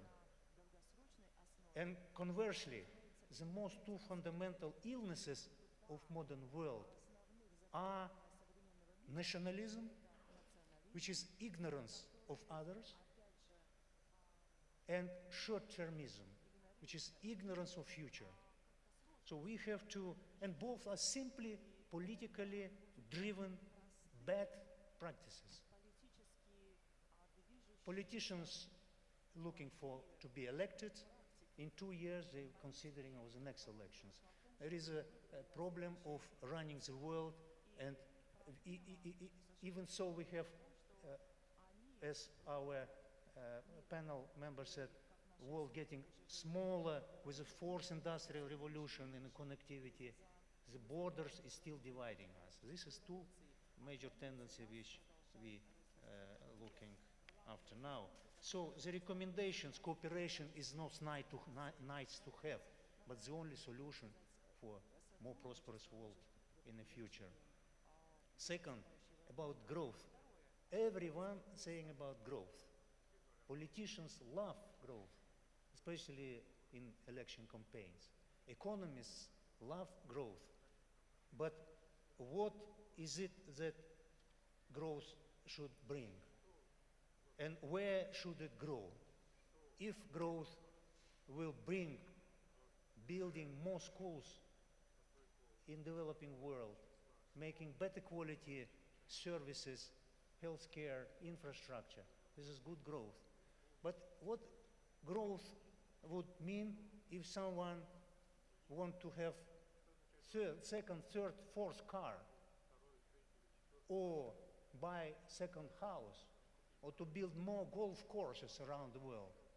This is a little bit dilemma which we have to face with inequality, which is growing and making this world less safer for all of us. We are in the same boat, and this intellectual power which in this room and beyond, we have to think deeper what should be done next by us, sitting here and in other forums. So let us bring bridges.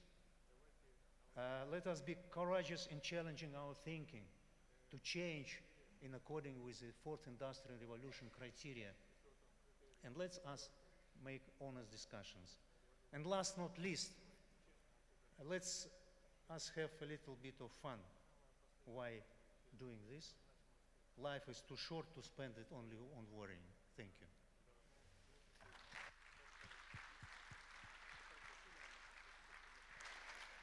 Thank you, Mr. Otarbayev. Dear speakers, if you have additional comments, please. If not, now we have time for questions from audience.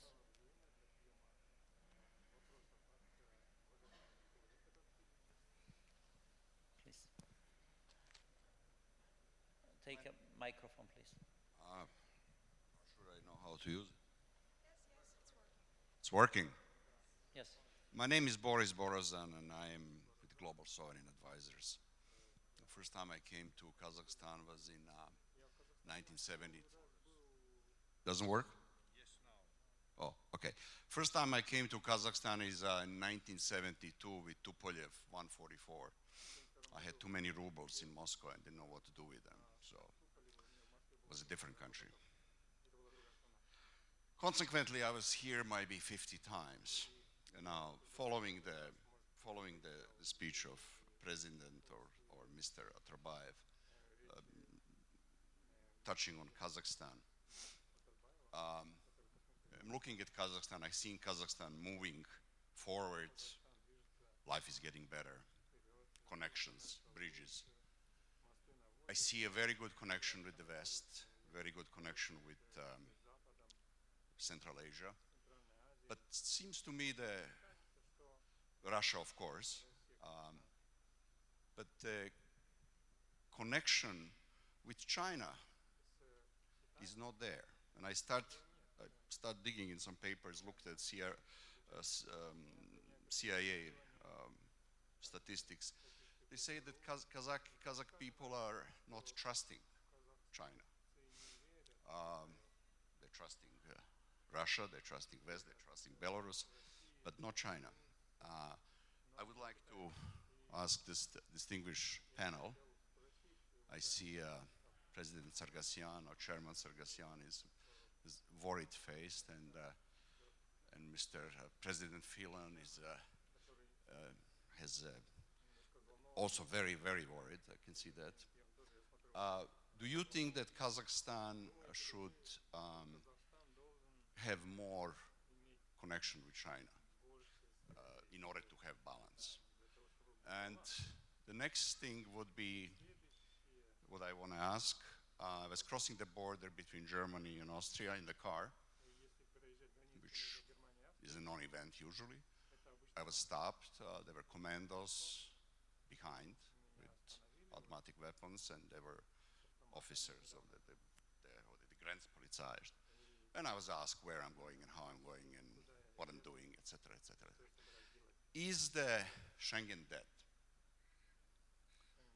And the next thing is, I travel quite a lot. And in some countries when I come and I mention freedom and democracy, people are looking for bomb shelters. Is that word or words, freedom and democracy, hasn't been overused? Like maybe those paroles of the communist paroles with the proletarian of the countries unite and things like that. Thank you very much. Thank you. Mr. Gazenbauer, are you ready to respond? Well, and Mr. Fion? I don't think that Schengen is dead, but it's of course challenged because we are in a situation where 3 countries, at least in the current migrant crisis, are taking the largest part, which is Austria, Germany, and Sweden. And up to now, we were not able to come to a European solution where all the member countries of the European Union would contribute to taking migrants that are mainly coming from Syria, from Iraq, from Afghanistan, and from Pakistan. And I do not want to exclude that if at the beginning of summer the wave will get stronger again, and if we do not have a European solution concerning the distribution till then, that some of the countries will return to border controls as we had them already. You know, of course, that this is very much dependent on the situation on the ground in the Middle East. Second, it is dependent on the issue if Turkey is going to fulfill the contract with the European Union. And thirdly, it very much depends on a European system of distributing the refugees.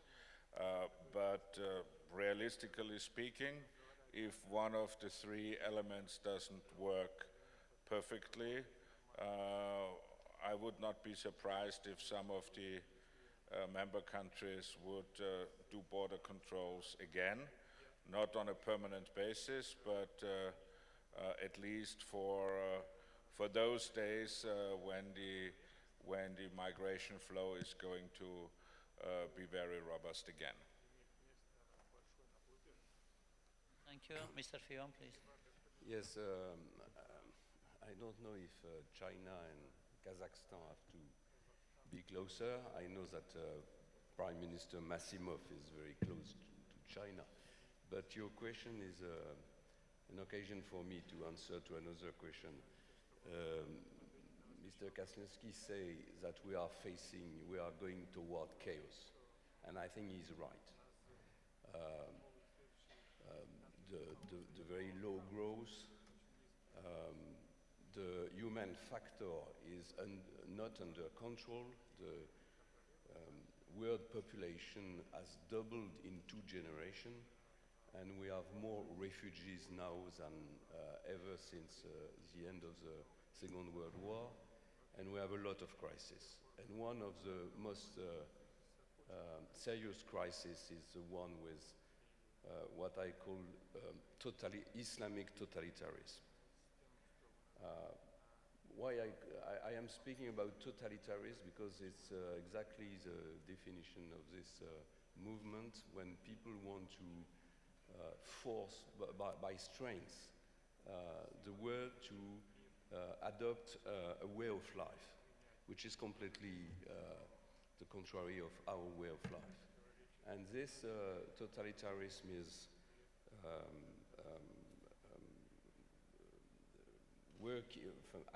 acting in Pakistan, Afghanistan, Syria, Iraq, Yemen, Libya. It's going down by the Sahel region to West Africa. So it's a very big threat for the world and for the stability and for the world economy. So what we can do, I think we have to find more leadership. There is not enough leadership in the world. And I want to say a few words about United Nations. United Nations, I think the economists said that the actual United Nations direction is the worst in the beginning of this organization. Maybe it's a little bit hard, but it's not completely false. I think membership of the United Nations Security Council must be opened up to those who have the capacity and the will to contribute to peace and world security. I think we need an inclusive and an exclusive international community, which means that Russia must no longer be banned from the G8, and Iran must see a place on the world stage fully recognized. Now she has adopted the nuclear agreement. And third, we need a stronger European Union. And for me, a stronger European Union, and I think it's very important for the equilibrium of the world.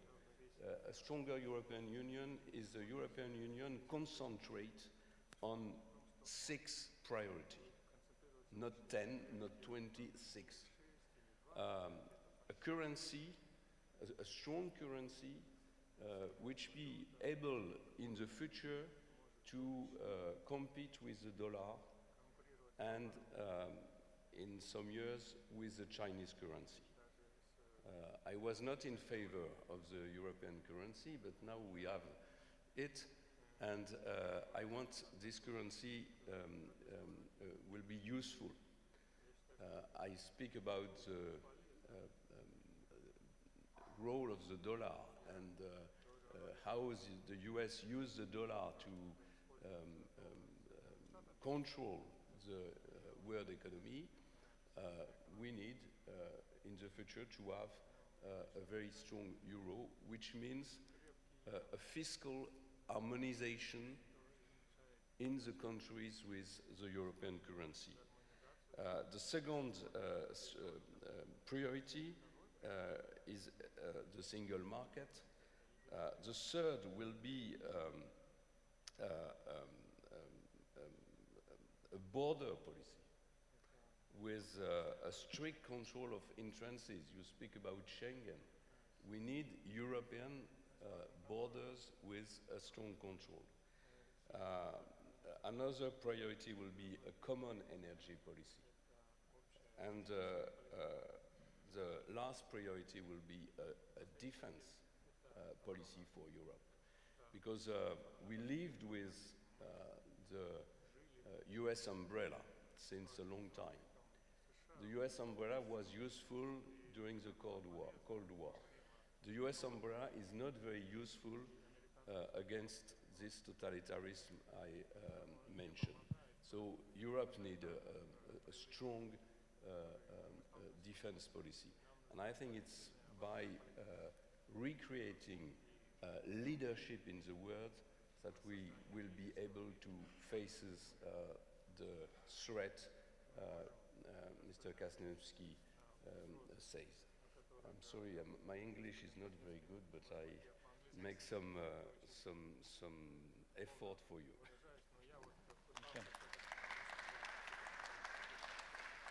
Mr. Oturbayev, please, your comments about relations with China. From one hand side, it's very simple. In a couple of months, not even years, China would becoming economy number 1 in the world. You can't ignore it. So we have to work together. We should not at least build the borders as Central Asians. Second, we have such an old saying that in order to be good friend, you have to be friend with someone over the border. With your neighbors, you always had wars, normally. In Europe, but now things are so normal in Europe. And of course, we had difficult times with the Chinese, with the other neighbors. And it will come out, we can avoid these things if we will do a very pragmatic win-to-win situation with all neighbors, including China. So now this is a great initiative proposed in Astana by President of China on One Belt, One Road. And now we have to build it cleverly together. What I'm telling to my Chinese friends, it should not be, not as the past, supply-driven approach.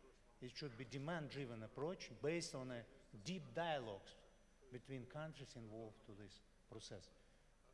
For instance, Mr. Sarkisyan is now pushing, also doing something about how to combine Eurasian Economic Union with Chinese initiative, and there is a political will. Now they will go into details, what to do the best possible way, but also quickly. It's very difficult, challenging, I don't think that Kazakh or Kyrgyz have mistrust. We have kind of problems in the past with all neighbors. But nobody can ignore the fact that China will be dominating force in the 21st century, especially in Asia and especially in dealing with neighbors. So the clever approach, including the brainstorming by experts and specialists, professionals, politicians, businesses, will bring, I'm sure, a long-lasting solution. So all of us might make our own contribution. So I'm optimistic on that matter. Thank you, Mr. Rotorbayev. Господин Глази, пожалуйста, ваши комментарии. Very short. You see, the Chinese building the market economy preserve the capacity for planning, and they have strategic planning institutions which give them opportunity to know exactly what they want in international cooperation.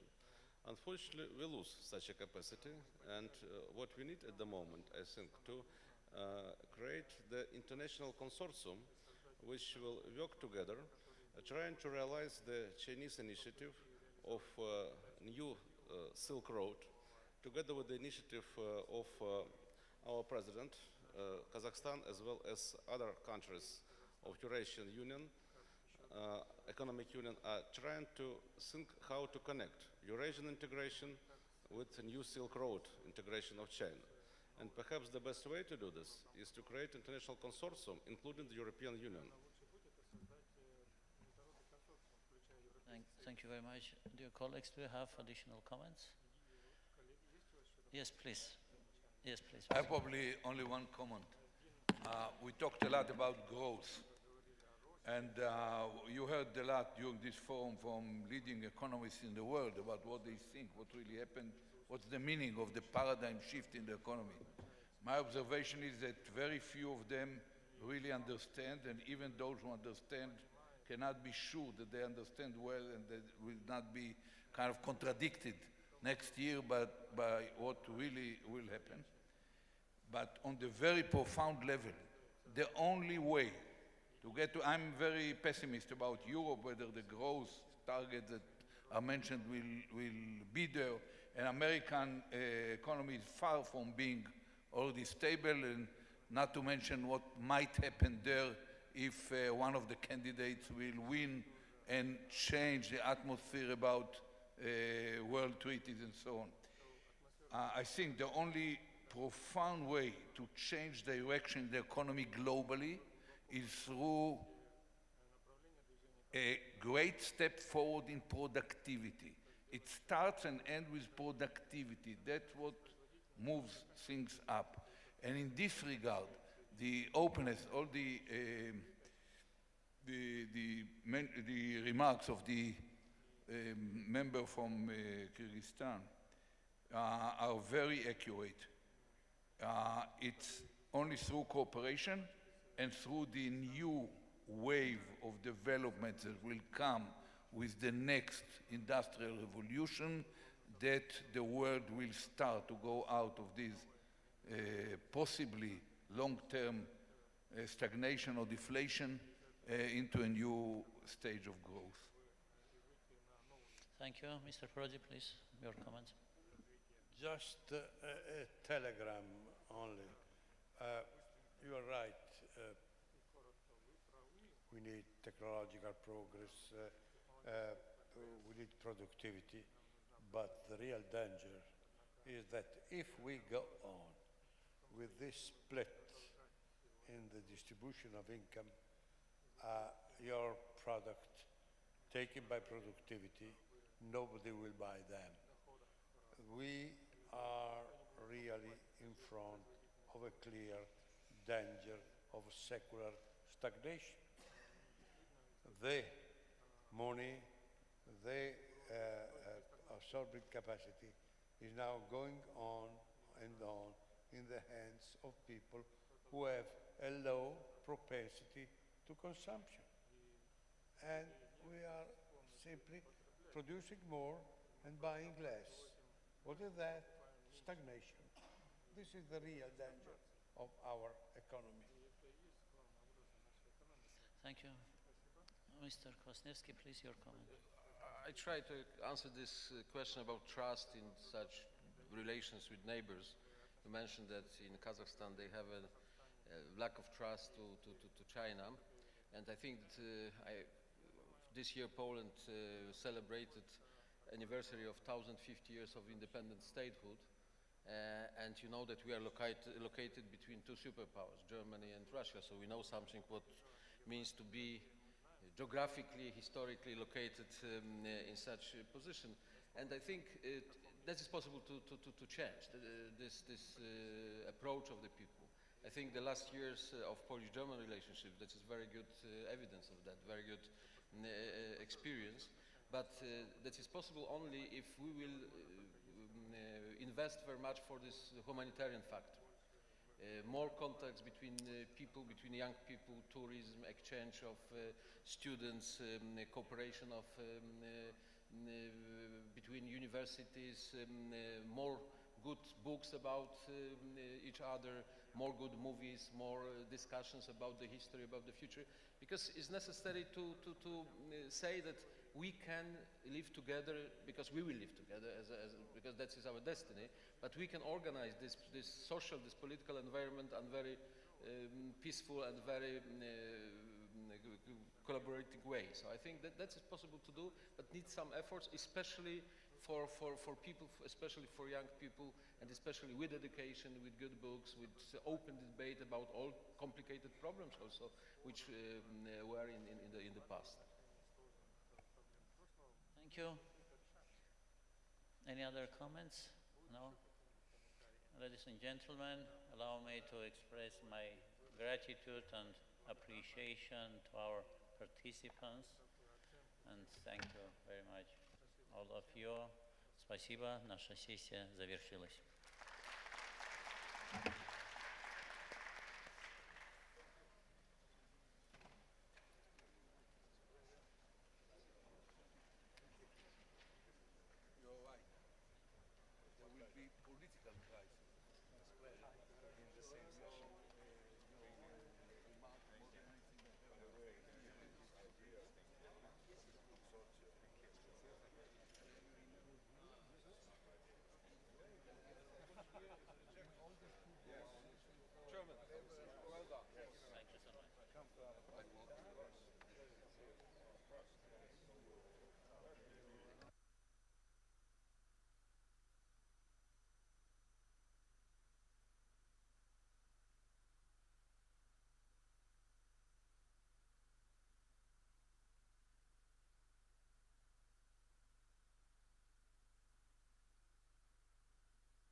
25 years, a quarter of a century. While in the history of mankind, this period of time is relatively short for the Kazakh nation, these years are full of aspiration and historic victories. In a short time, we have managed to define our place in world geopolitics. In a comparatively short time, we have managed to define our place in world geopolitics, formulate national interest, thus laying the foundations for our foreign political strategy. Having declared its independence, the Republic of Kazakhstan established itself as a politically independent state with a new status and new opportunities.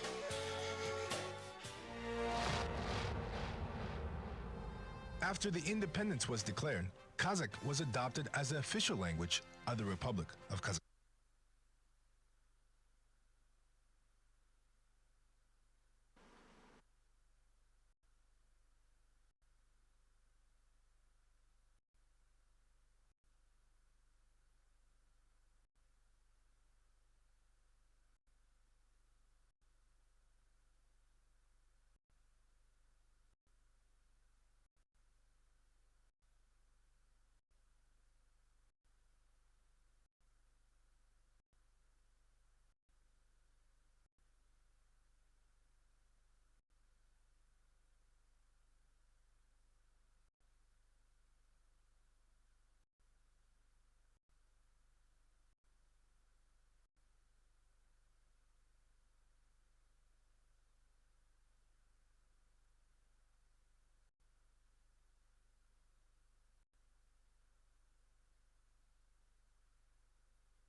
Раз, два, три. Раз. Okay. Okay. I will be talking at about this speed and about this volume. Is that all right at the back?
пятый раз. Отмечу, что основные мероприятия проходят во Дворце Независимости. Они начались вчера, сегодня в первой половине дня. Ну а сегодня...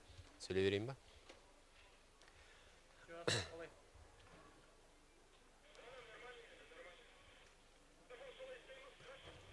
Я? Осылай примерно. Оны кішкене подальше тұруға келмей ме? Что-то слишком близко, кажется.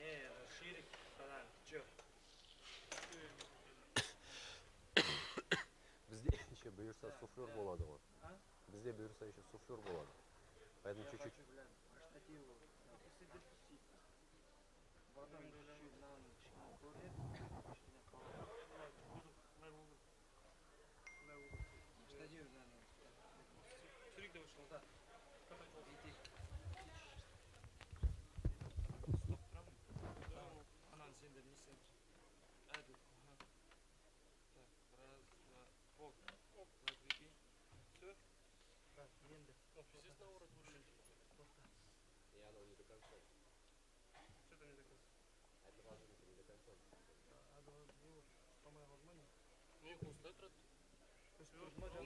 Мне ровно тұру керек. Нет, өзі солай тұрады. Мне кетіп қалады.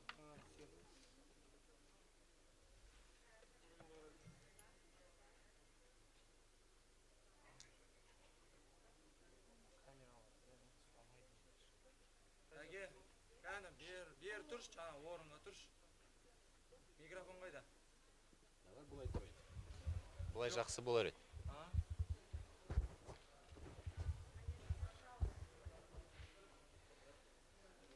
Әге, сәл алға тұрш, алға тұра берш. Қазір көріп олай мен, просто көріп олайыншы.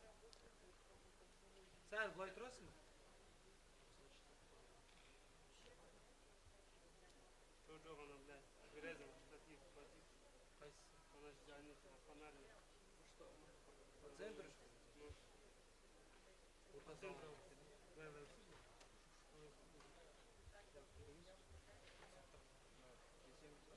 Кәні, әге, ортаға тұрш.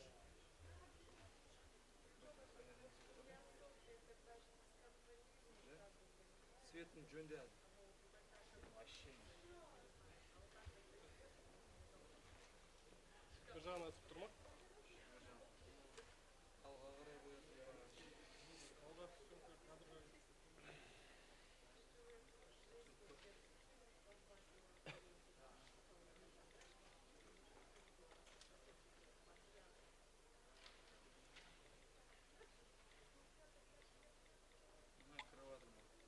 Наянан берсем болмай ма? Болады.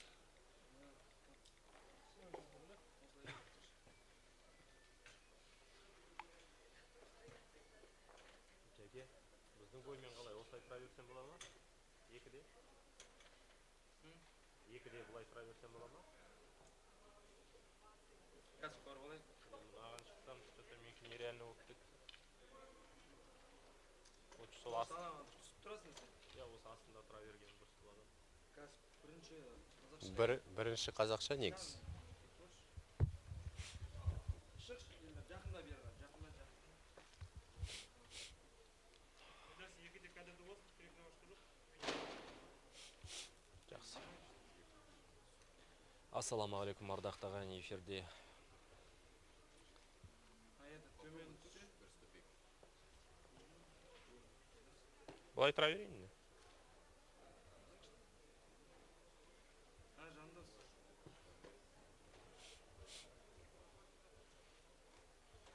Светін бұрш.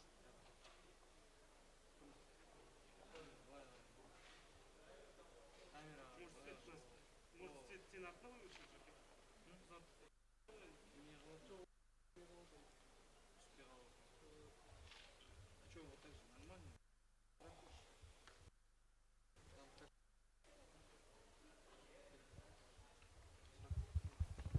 Вроде нормально все. Картинка нормальный ма? Бер қара. Рахмет, Жанар. Кешелі бері күллі әлем назары ортада. Төрткүл дүниенің төрт бұрышынан астам форумына жиналған аузы дуалы сақы саясаткерлердің жиыны осының айғағы болса керек.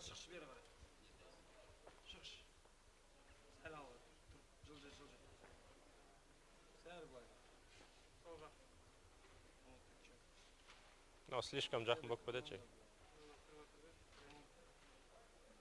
Жаңағы дұрыс қой. Мынау дұрыс осы.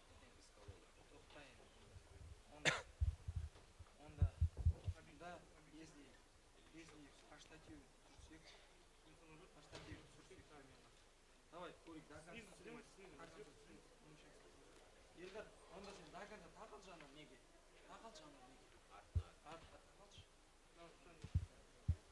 Еще ары қарай түсе сала аламын.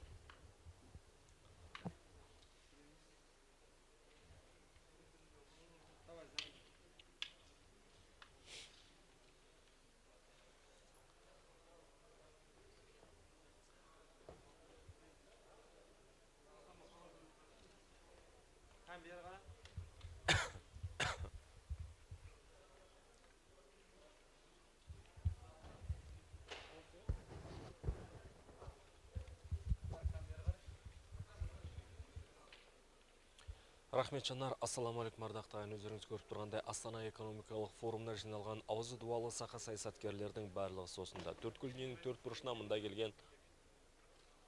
Ау.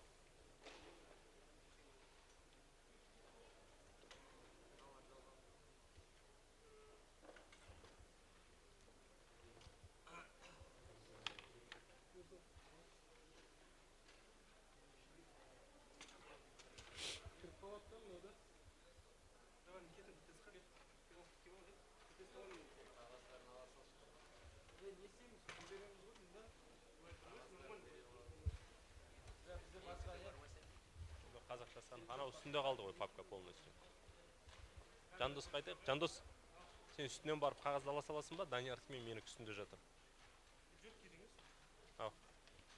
WhatsApp-ы жіберіндесек, алғаннан кейін. Олсын үстіне шығу керек. Анда өмірбек отыр ғой деймін да?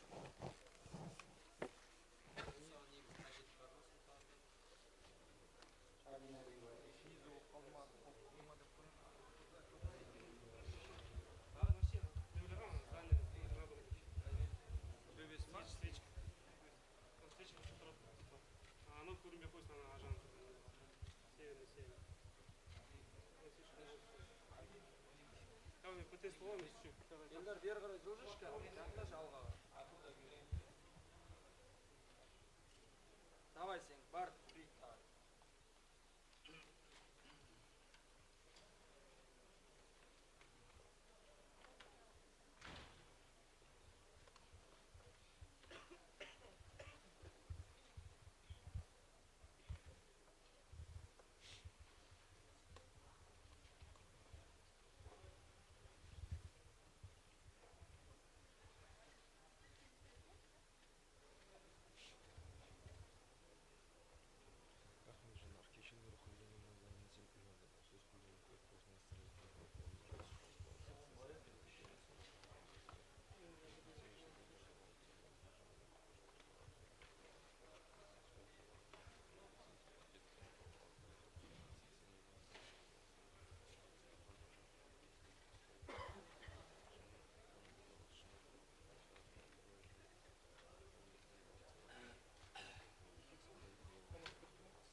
Әділ, бергеш. Әділ, бергеш. Маған қарама, не мынау?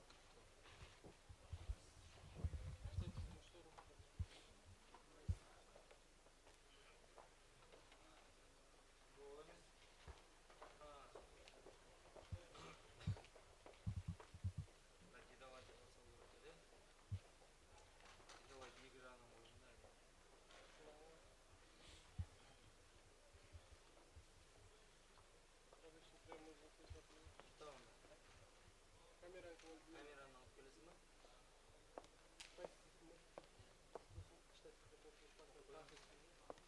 Аяғынан қоямыз. Аяғынан. Холодный. Кішкене сумғаны қалып келесің жаңағы, е?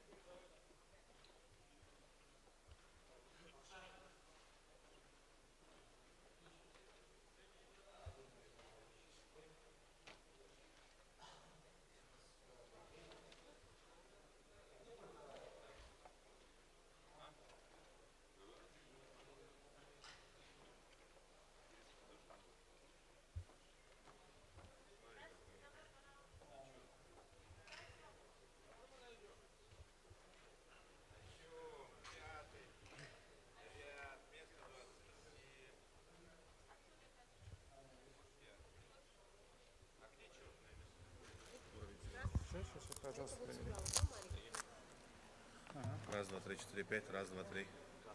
Раз, раз, раз. Раз, два, три, четыре, пять. Раз, два, три, четыре, пять. Раз, два, три, четыре, пять, шесть, семь, восемь, девять, десять. Раз, два, три, четыре, пять, шесть, семь. Раз, два, три, четыре, пять, шесть, семь, восемь, девять, десять. Раз, два, три, четыре, пять. Раз, два, три, четыре, пять, шесть, семь, восемь, девять, десять. Раз, два, три, четыре, пять, шесть, семь, восемь, девять, десять. Раз, два, три. Раз, раз, раз, раз.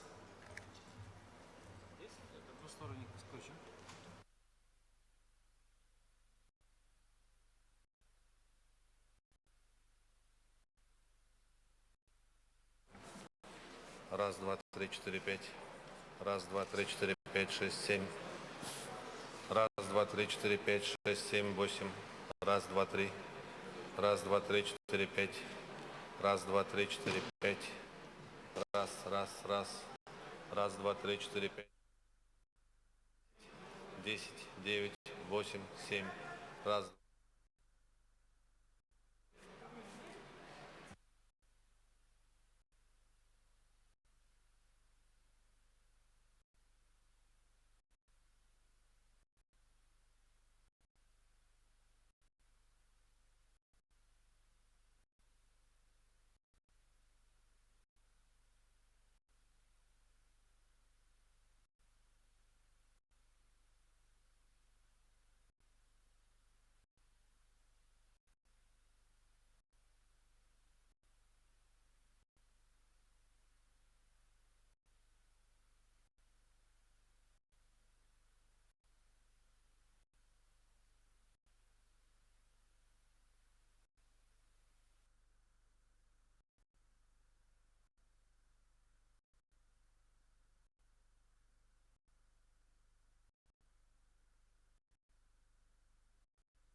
Әділ, папканы әпер жүрші ренжімесін.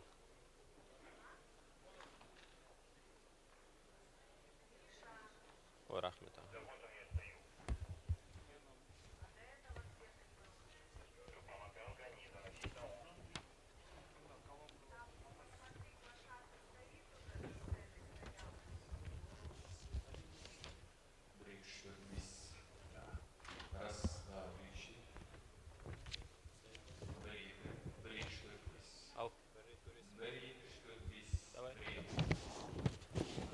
Бір, екі, үш, төрт, бес.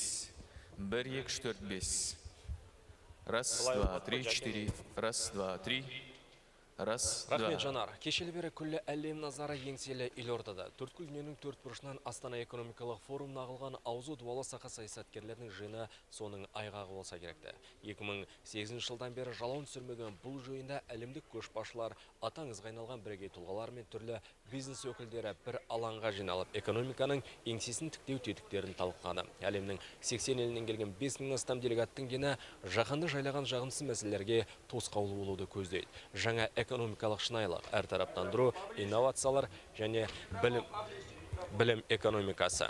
Бұл биылғы форумның басты тақырыбы. Кешелі бері көптің көңілінен шығарылық нәтижелі келіссөздер жүргізілуде. Мәселен, Еуропалық қайта құру және даму банкының Қазақстандағы директоры Джанет Хекманның айтуынша, бүгін мән-мағынасы зор 8 келісім шартқа қол қойылған. Ол агробизнес, газ құбырлары, энергия тиімділікті арттыру салаларындағы тың жобалар, сондай-ақ ауыл шаруашылығы саласы мен мал шаруашылығы, тамақ өнімдерін қайта өңдеу индустриясын өркендету мәселесіне де басымдық берілген. Бұл ретте Еуропалық қайта құру және даму банкі жергілікті және халықаралық инвесторлармен байланыс орнатып, жобаларды қолдауға тас түйін дайын екендіктерін білдірген. Жаңа қаржылық технологиялар, еуразиялық интеграция, жібек жолы бойындағы елдерінің өсу драйвері сынды тақырыптар тас түйін дайын екендіктерін білдірген. Жаңа қаржылық технологиялар, еуразиялық интеграция, жібек жолы бойындағы елдерінің өсу драйвері сынды тақырыптар жан-жақ талқыланды. Күн тәртібіндегі өзекті мәселелер сараланды. Ал бір сәттен кейін мына біз тұрған Қазақстан орталық концерт залында мемлекет басшысы Нұрсұлтан Назарбаевтың жетекшілігімен пленарлық отырыс өтеді деп жоспарлануда. Мұнда 2 күн қатарынан өткізілген келелі кездесулер қорытындыланатын болады. Оған дүниежүзілік сауда ұйымының бас директоры Роберто Азеведо, Еуропалық қайта құру және даму банкінің президенті Сума Чакрабарти, Alibaba Group компаниясының негізін қалаушы және директорлар кеңесінің төрағасы Джек Ма қатысса, халықаралық валюта қорының басқарушы директоры Кристин Лагард бейне жолдау жолдайды деп күтілуде. Құрметті көрермендер, әзірге бізде бар ақпарат осы. Біз алдағы сағаттарда да Астана экономикалық форумы жайлы тың ақпарат тарататын боламыз. Жанар, тізгін өзіңізде.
сахнада тұрған камералар.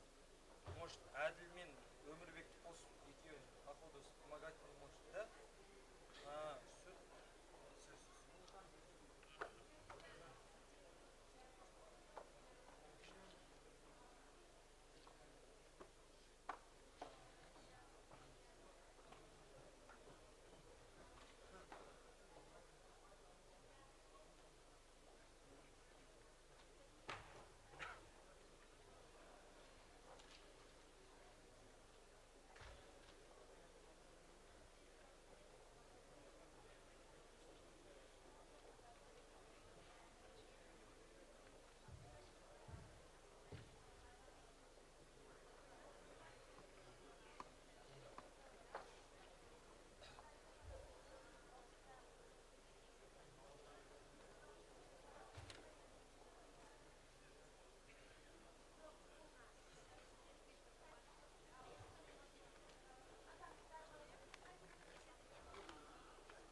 Все как раз, да?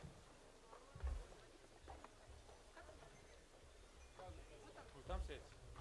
Хорошо.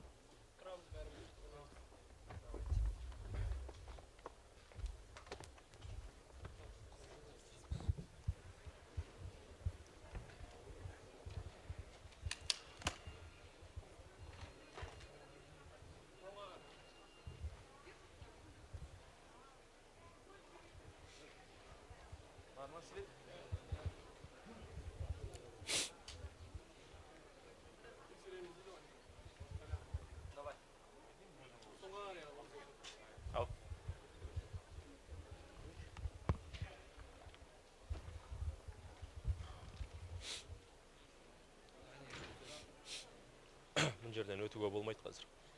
Прямой эфир болады. 2-де бір 5 минут, одан кейін болады. Прямой эфир ашып алайық. Оның 2,5-да бір 5 минут. Иә, аха.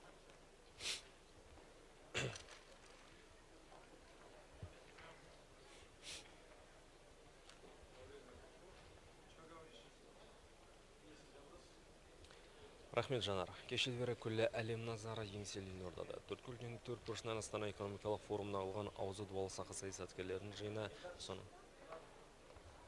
Ау.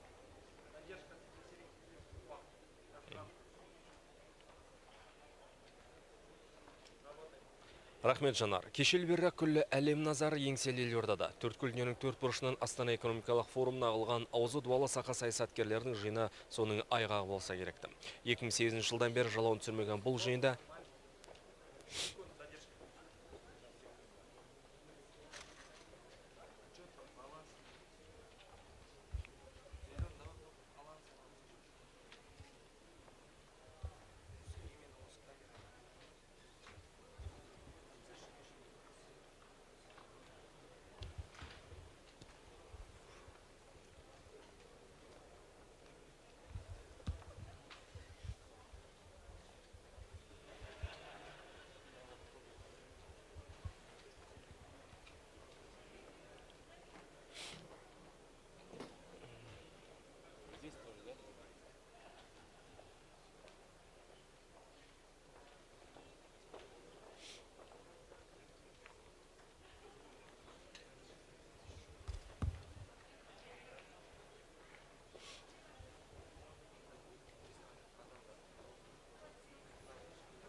Теплый алкоголь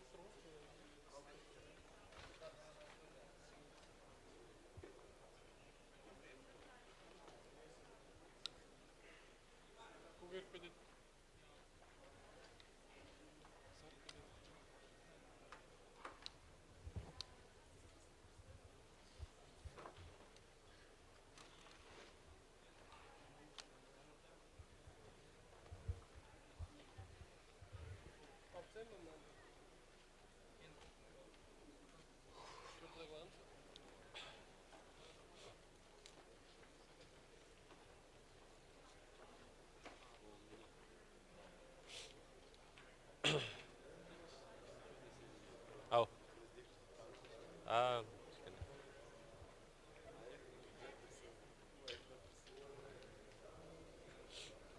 Жандос, біздікі не үшін шығады, білесіз?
Рахмет Жанар.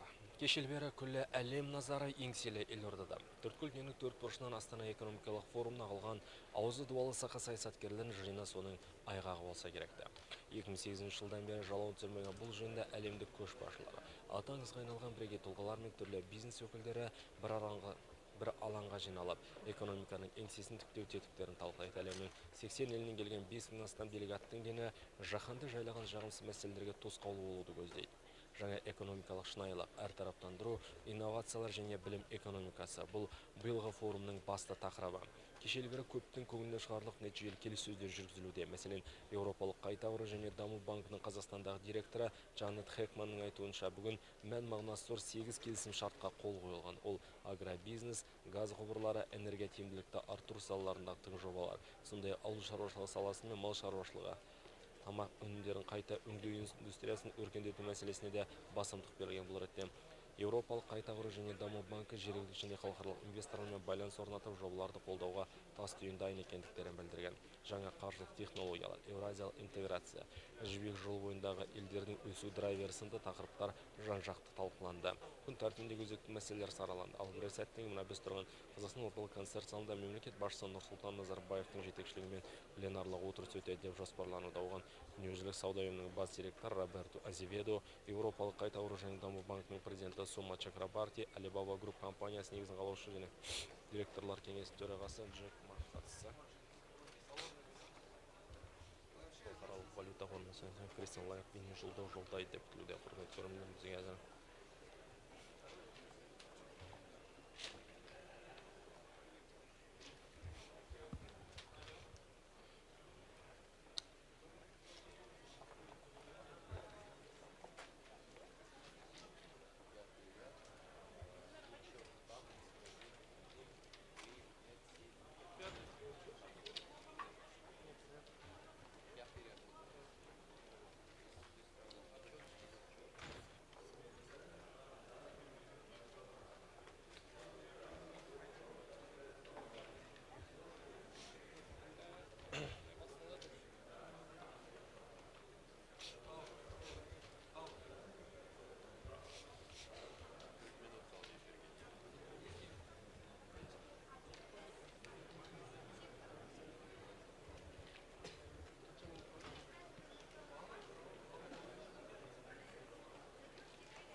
Al.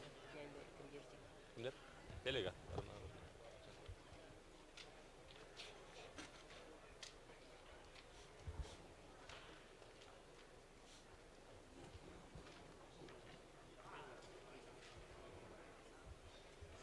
Қазір бізде прямой эфир болады, бауырым. Өтіп кет, одан ары бері жүре берме, е?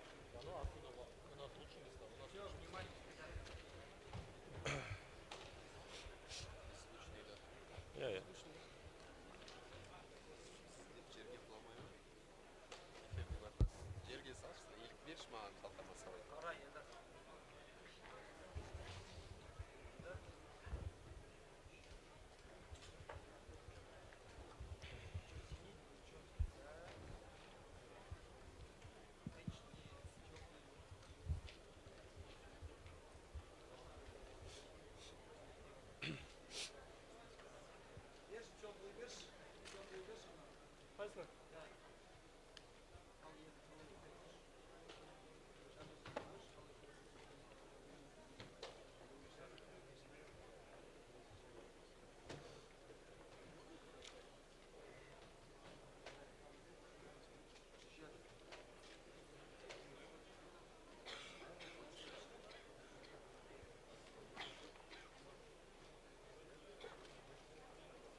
дер қазір біреулерді жібермей қойыңдар да, жерден қазір прямой эфир болады 2-де. Бір 2 минут.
Рахмет Жанар. Кешелі бері күллі әлем назары еңселі елордада. Төрткүл дүниенің төрт бұрышынан Астана экономикалық форумына ағылған аузы дуалы сақа саясаткерлердің жиыны соның айғағы болса керекті. 2008 жылдан бері жалауын түсірмеген бұл жиында әлемдік көшбасшылар, аты аңызға айналған бірегей тұлғалар мен түрлі бизнес өкілдері бір алаңға жиналып, экономиканың еңсесін тіктеу тетіктерін талқылады. Әлемнің 80 елінен келген 5000 астам делегаттың дені жаһанды жайлаған жағымсыз мәселелерге тосқауыл болуды көздейді. Жаңа экономикалық шынайылық, әртараптандыру, инновациялар және білім экономикасы. Бұл биылғы форумның басты тақырыбы. Кешелі бері көптің көңілінен шығарылық нәтижелі келіссөздер жүргізілуде. Мәселен, Еуропалық қайта құру және даму банкының Қазақстандағы директоры Жанет Хекманның айтуынша, бүгін мән мағынасы зор 8 келісім шартқа қол қойылған. Ол агробизнес, газ құбырлары, энергетикалық тиімділікті арттыру салаларындағы тың жобалар. Сондай-ақ ауыл шаруашылығы саласы мен мал шаруашылығы. Астана экономикалық форумы жайлы тың ақпарат тарататын боламыз. Жанар, тізгін өзіңізде.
4, 5.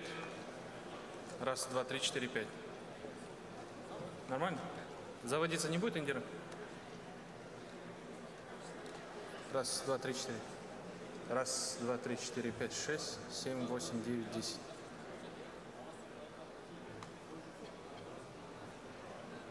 Раз, два, три, четыре, пять, шесть, 7, 8, 9, 10, 11. Индира, сколько еще запас у тебя?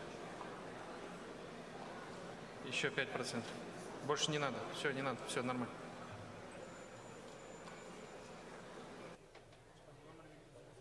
Добавили.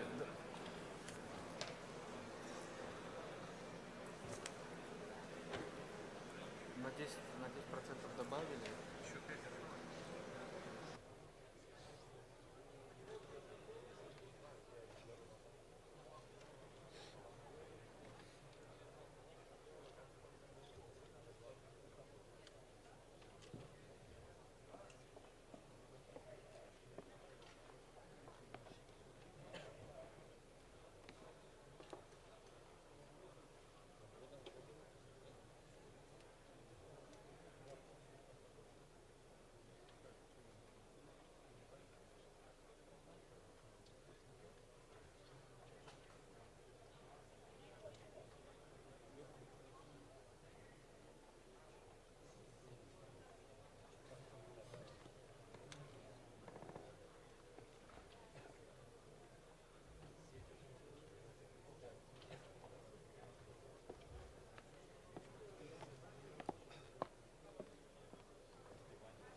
Manage to define our place in world geopolitics, formulate national interest, thus laying the foundations for our foreign political strategy. Having declared its independence, the Republic of Kazakhstan established itself as a politically independent state with a new status and new opportunities.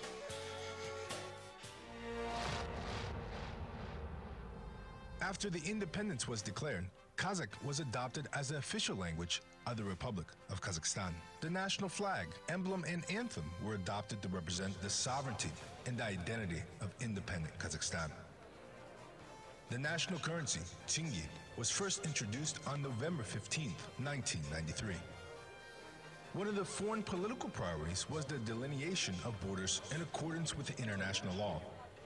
For these purposes, the head of state conducted negotiations with China, Russia, Kyrgyzstan, Turkmenistan, and Uzbekistan.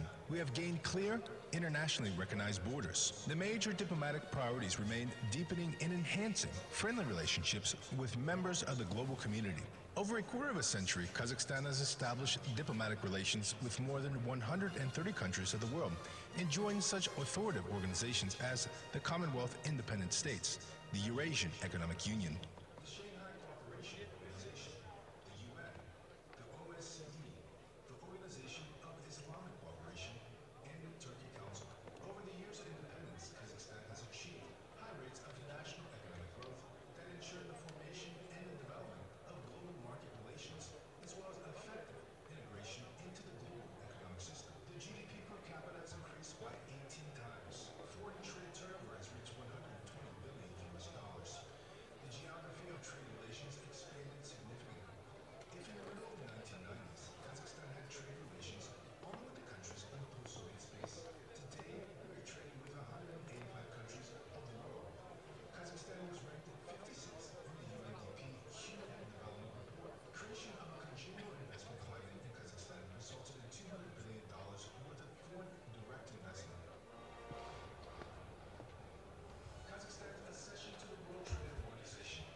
всем.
Вот эта штука должна быть для перевода.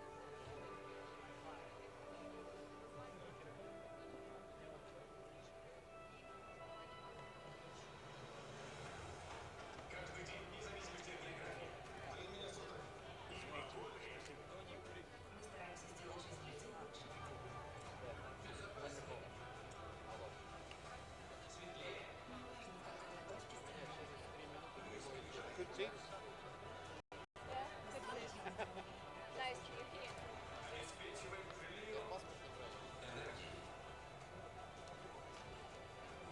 My name is Kevin. Nice to meet you, Alina.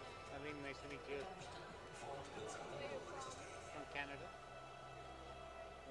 I work here in Kazakhstan.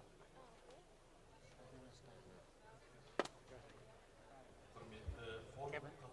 Yeah, nice to meet you. Yeah, born. I work here, but I'm born and raised here. A long time, yeah. Since early 2002. Ушылара. Came 2001. Oh yeah.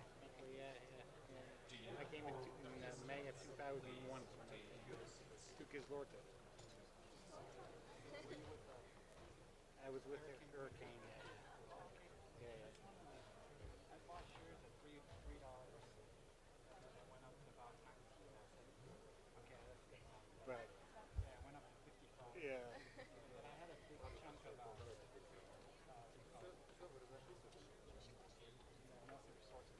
Okay, yeah, yeah. That I bought it. Good, good. You did okay.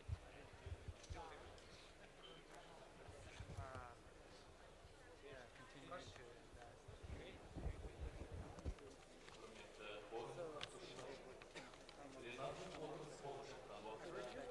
Телефондарыңызбен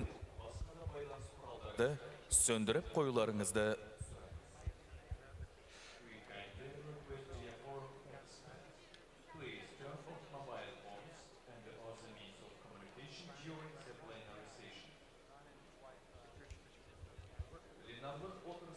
Hadi.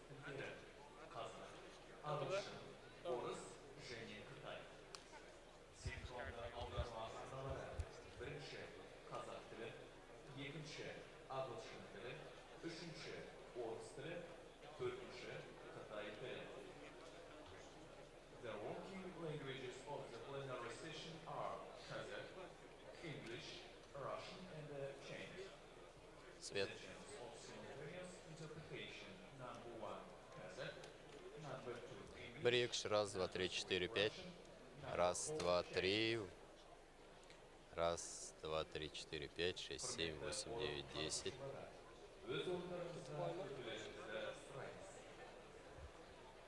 Dear forum participants, please take your seats.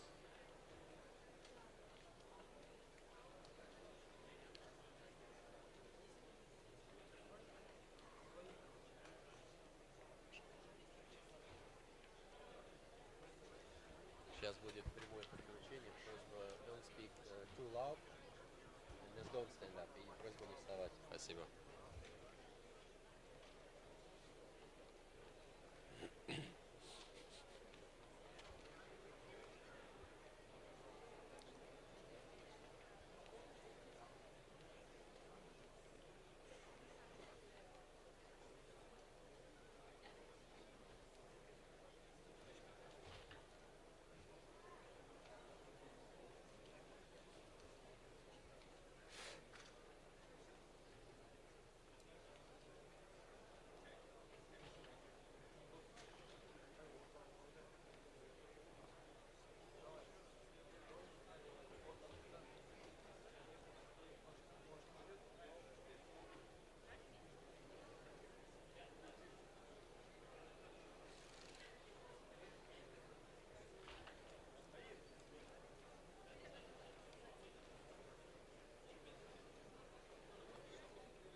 Добрый день, Лаура. Пленарное заседание Астанинского экономического форума в этом году впервые проходит не в том же помещении, что и, собственно, сам форум на этот раз. Организаторы решили провести его главное заседание, точнее, здесь, в Центральном концертном зале Казахстана. Ну, говорят, что это было сделано для того, чтобы, позвольте мне процитировать, придать мероприятию дополнительную эксклюзивность и элитарность. Не забудь они о том, что главное все-таки это не форма, а содержание, поэтому список спикеров, как обычно, очень внушителен. Здесь значится Роберто Азеведо, это генеральный директор Всемирной торговой организации, Сума Чакрабарти, президент Европейского банка реконструкции и развития, Джек Ма, основатель и председатель совета директоров компании Alibaba Group, одно из его детищ, сайт AliExpress, кстати, очень хорошо знаком многим казахстанцам. Ну, кроме того, с видеообращением выступит и директор-распорядитель Международного валютного фонда Кристин Лагард. Также ожидается, что откроет работу пленарного заседания президент Казахстана Нурсултан Назарбаев. Ну, собственно, думаю, не ошибусь, если скажу, что все эти люди в числе тех, кто, если и не решает, как будет развиваться мировая экономика, то уж точно знают, как преодолеть вызовы современности и заполучить свои ниши в этой самой новой мировой экономической реальности. И именно здесь, сегодня, в этом зале будут подведены итоги двухдневной работы Астанинского экономического форума. Организаторы говорят, что пленарное заседание в этом году изменило место своей прописки, но неизменным осталось главное – это тематическое насыщение дискуссий. Оправдаются ли их ожидания или нет, станет ясно уже совсем скоро, буквально через 29 минут, получается, пленарное заседание Астанинского экономического форума начнет свою работу здесь, в этом зале. Поэтому пока у меня на этом все. Лаура, вам слово.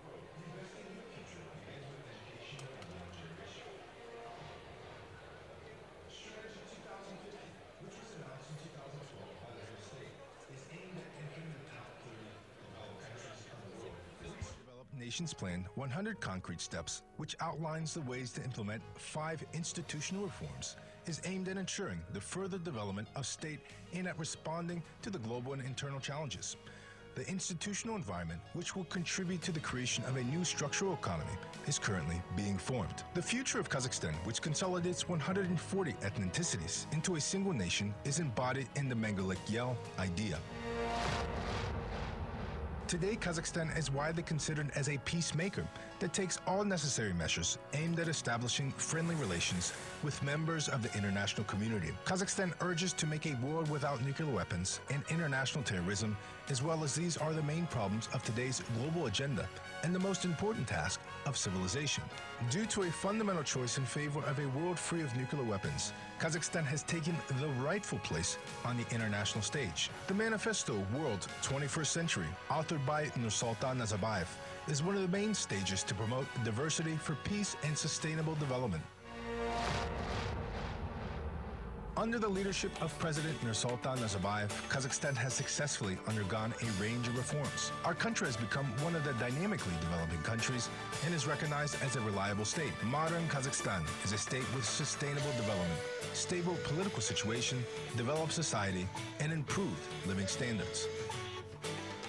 Since its independence was declared, Kazakhstan has been considered as a multinational peaceful country, decisive evidence of which is established of the Assembly of the People of Kazakhstan by the decree of the head of state. The independence of Kazakhstan lies at the core of our achievements. The success of Kazakhstan, achieved over 25 years of independence, is a creation of a single national will.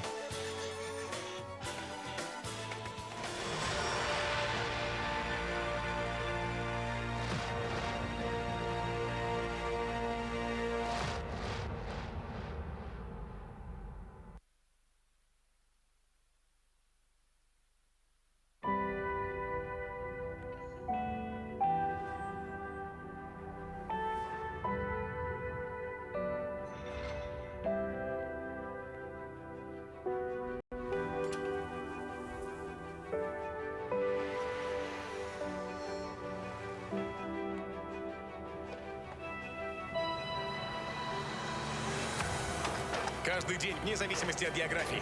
Времени суток. И погоды. Мы стараемся сделать жизнь людей лучше. Безопаснее. Светлее. Неважно, в какой вы точке страны. Мы сближаем. Быстрее, чем вы думали. Обеспечиваем жильем. Энергией. Миллионы казахстанцев. Потому что мы Фонд национального благосостояния.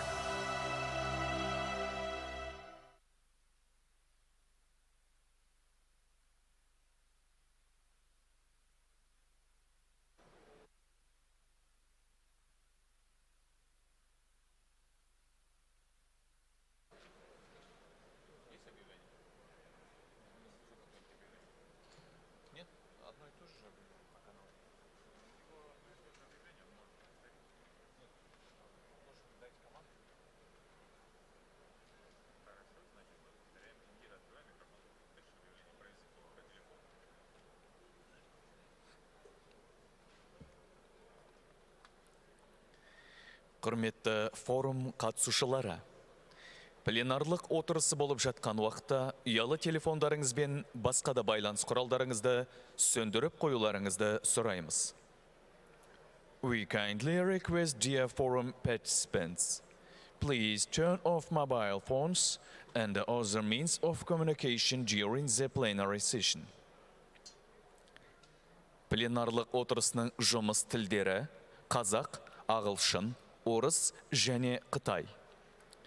Синхронды аударма арналары: бірінші қазақ тілі, екінші ағылшын тілі, үшінші орыс тілі, төртінші қытай тілі.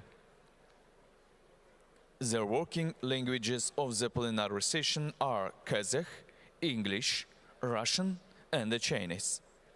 The channels of simultaneous interpretation: number 1 Kazakh, number 2 English, number 3 Russian, number 4 Chinese. Құрметті форум қатысушылары, өз орындарыңызға өтулеріңізді сұраймыз. Dear forum participants, please take your seats.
Құрметті форум қатысушылары, өз орындарыңызға өтулеріңізді сұраймыз. Dear forum participants, please take your seats. Құрметті форум қатысушылары, пленарлық отырысы болып жатқан уақытта ұялы телефондарыңыз бен басқа да байланыс құралдарыңызды сөндіріп қоюларыңызды сұраймыз. We kindly request dear forum participants, please turn off mobile phones and other means of communication during the plenary session. Пленарлық отырысының жұмыс тілдері: қазақ, ағылшын, орыс және қытай. Синхронды аударма арналары: бірінші қазақ тілі, екінші ағылшын тілі, үшінші орыс тілі, төртінші қытай тілі. The working languages of the plenary session are Kazakh, English, Russian, and Chinese. The channels of simultaneous interpretation: number 1 Kazakh, number 2 English, number 3 Russian, number 4 Chinese. Құрметті форум қатысушылары, өз орындарыңызға өтулеріңізді сұраймыз. Dear forum participants, please take your seats.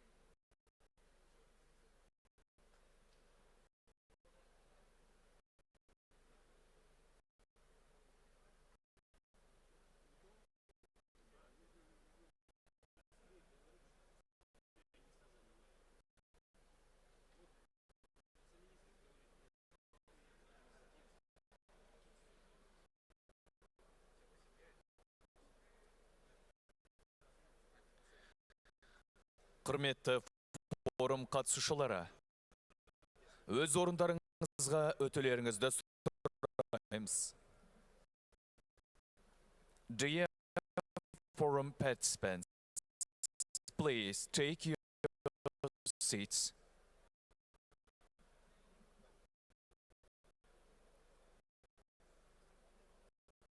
Құрметті форум қатысушылары, пленарлық отырысы болып жатқан уақытта ұялы телефондарыңыз бен басқа да байланыс құралдарыңызды сөндіріп қоюларыңызды сұраймыз. We kindly request dear forum participants, please turn off mobile phones and other means of communication during the plenary session.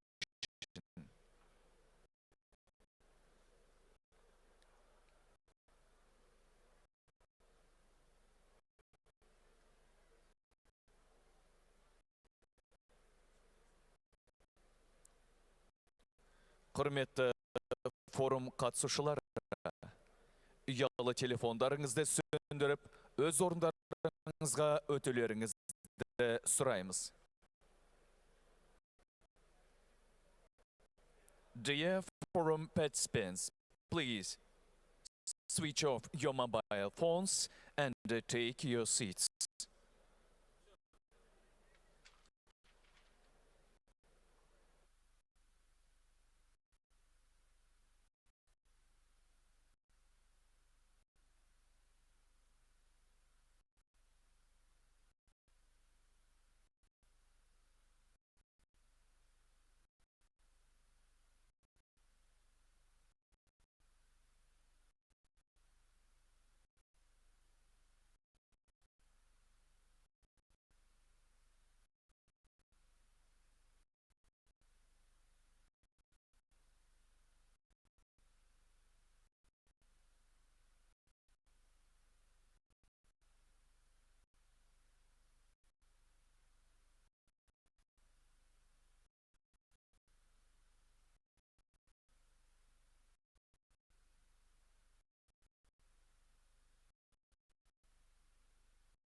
will be here. Один. You walk up, I step backwards and go back to my seat. You say your whatever it is. You go straight back, and then I come up here. Thank you. Okay. Then afterwards, I'll be doing questions. I can't remember. I've got a question. I don't know.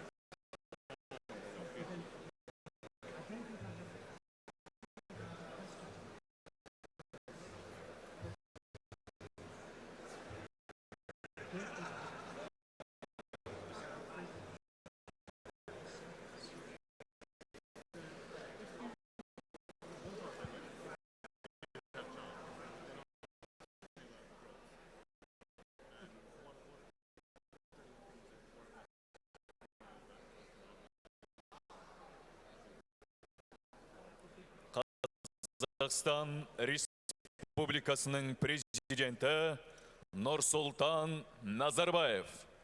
President of the Republic of Kazakhstan, Nursultan Nazarbayev.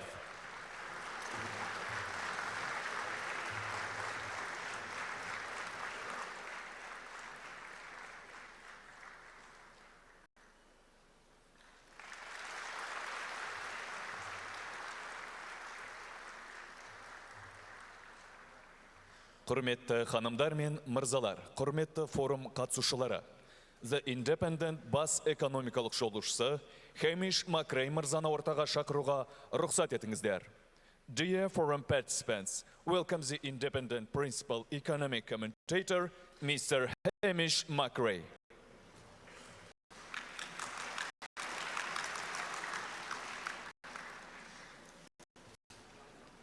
Your Excellency, President Nursultan Nazarbayev, Your Excellencies, distinguished participants, ladies and gentlemen, dear friends, welcome to the heart of Eurasia, to the Astana Economic Forum 2016. It's a great honor and privilege for me to present to you our distinguished session participants. His Excellency Nursultan Nazarbayev, the President of the Republic of Kazakhstan. His Excellency Roberto Azevedo, the Director General of the World Trade Organization. Sasuma Chakrabarti, the President of the European Bank for Reconstruction and Development. Mr. Jack Yun Ma, who is Chairman and founder of the Alibaba Group.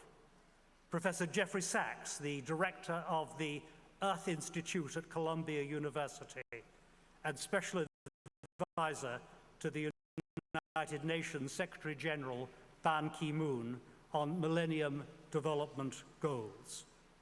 And Dr. Ha-Yun Chang, Professor of Economics at the University of Cambridge and the prize winner of the Leontiev Prize. Dear ladies and gentlemen, welcome to the plenary session of the Astana Economic Forum. Let me first of all thank His Excellency President Nazarbayev for giving us this wonderful opportunity to hold the forum every year here in Astana, the capital of this dynamically growing young country. Mr. President, on behalf of the participants of this forum, let me once again thank you for the support you have given to this forum, which addresses some of the most important challenges that we're facing today. Your Excellency President Nazarbayev, I'm also honored to congratulate you and all the people of Kazakhstan with the upcoming 25 years anniversary of the country's independence. Stability of Kazakhstan underlies the stability of the entire Central Asia region. And under your leadership, it is making substantive steps, not only for its own future, but also for those of neighboring countries. Dear ladies and gentlemen, for the last 9 years, this unique platform of Astana Economic Forum has hosted a large number of participants for more than 150 countries all over the world. It's brought together scientists, business executives, teachers of nations, and global media representatives. The international agenda is dominated by a whole variety of financial, economic, social, and political challenges. World economy is going a slow and fragile recovery. However, in many parts of the world, that growth is not yet fully observable. Global financial and geopolitical risks threaten to undermine further development of the world economy.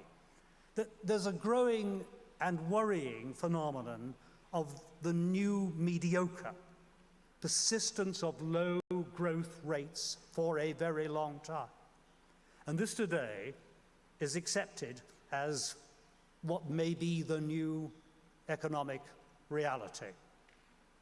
Traditional sources of growth are no longer enough for most countries, and this puts pressure on governments to search for new drivers of growth so as to ensure long-term sustainable development. This is why it's important to stress the importance of innovation in economic growth. At present, between 50% and 90% of GDP growth in the developed world is determined by innovation and technological progress.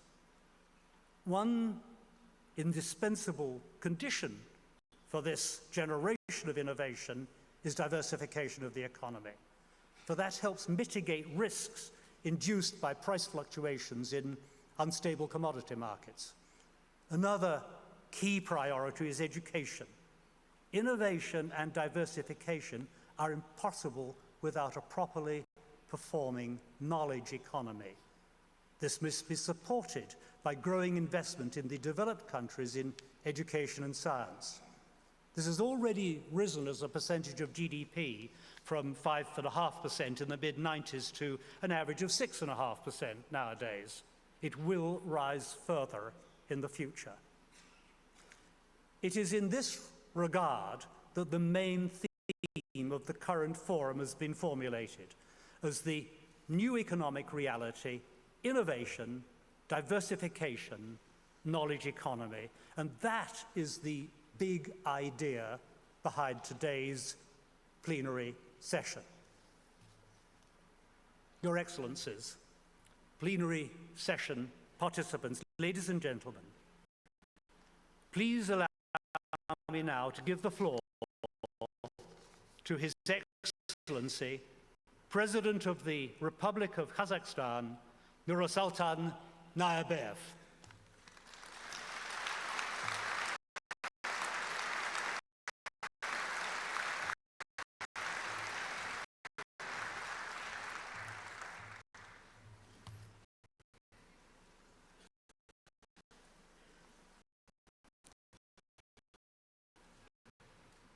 Большое спасибо за предоставленное слово. Құрметті Астана экономика форумына қатысушылар және біздің еліміздің қонақтары. Қонақжай қазақ жеріне бүгінгі форумға қатынасу үшін баршаларыңыздың уақыт бөліп біздің елді құрметтап келгендеріңіз үшін шын жүрегімнен ризашылығымды білдіремін.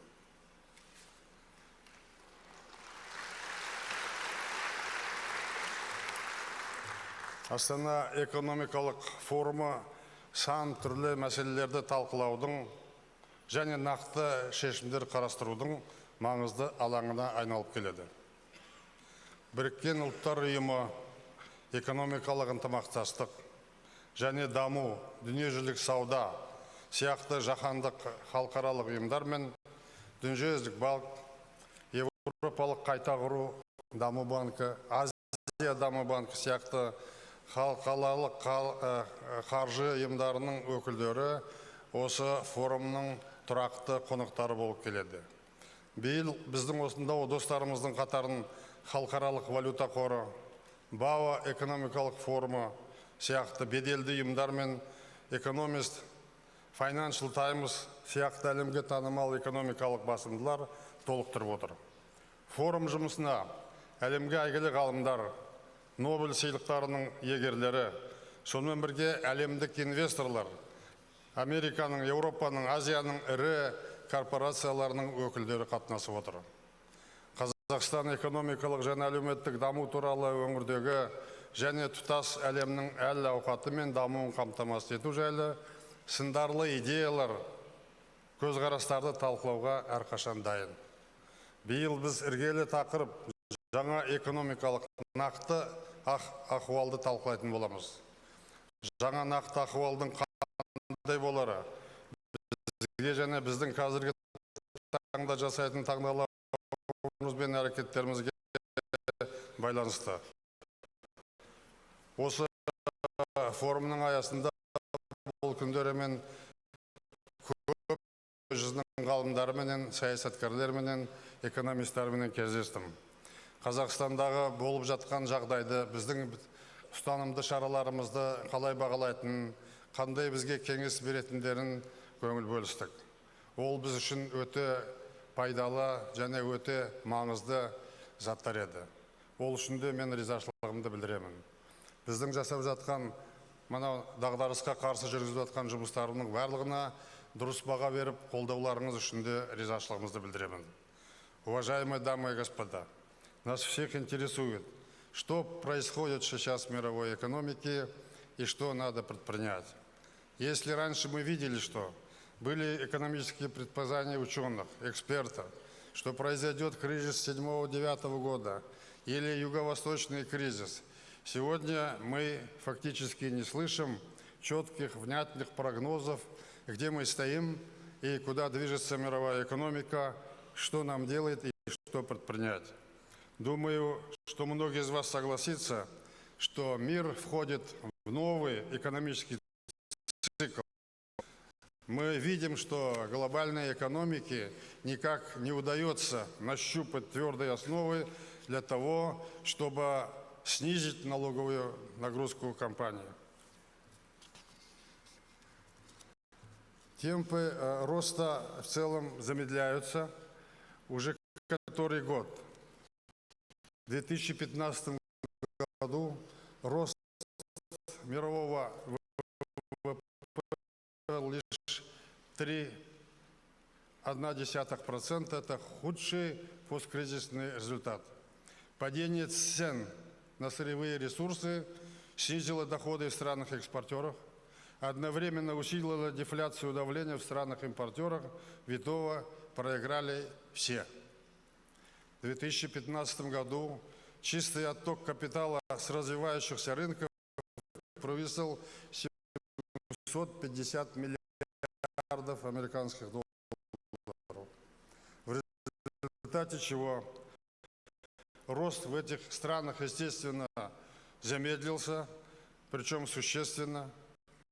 В то же время приток капитала в развитые страны не обеспечил дополнительного роста в этих странах. Значительная часть этого капитала направлялись не на новые продуктивные инвестиции, а на сделки по слиянию, поглощению и так далее.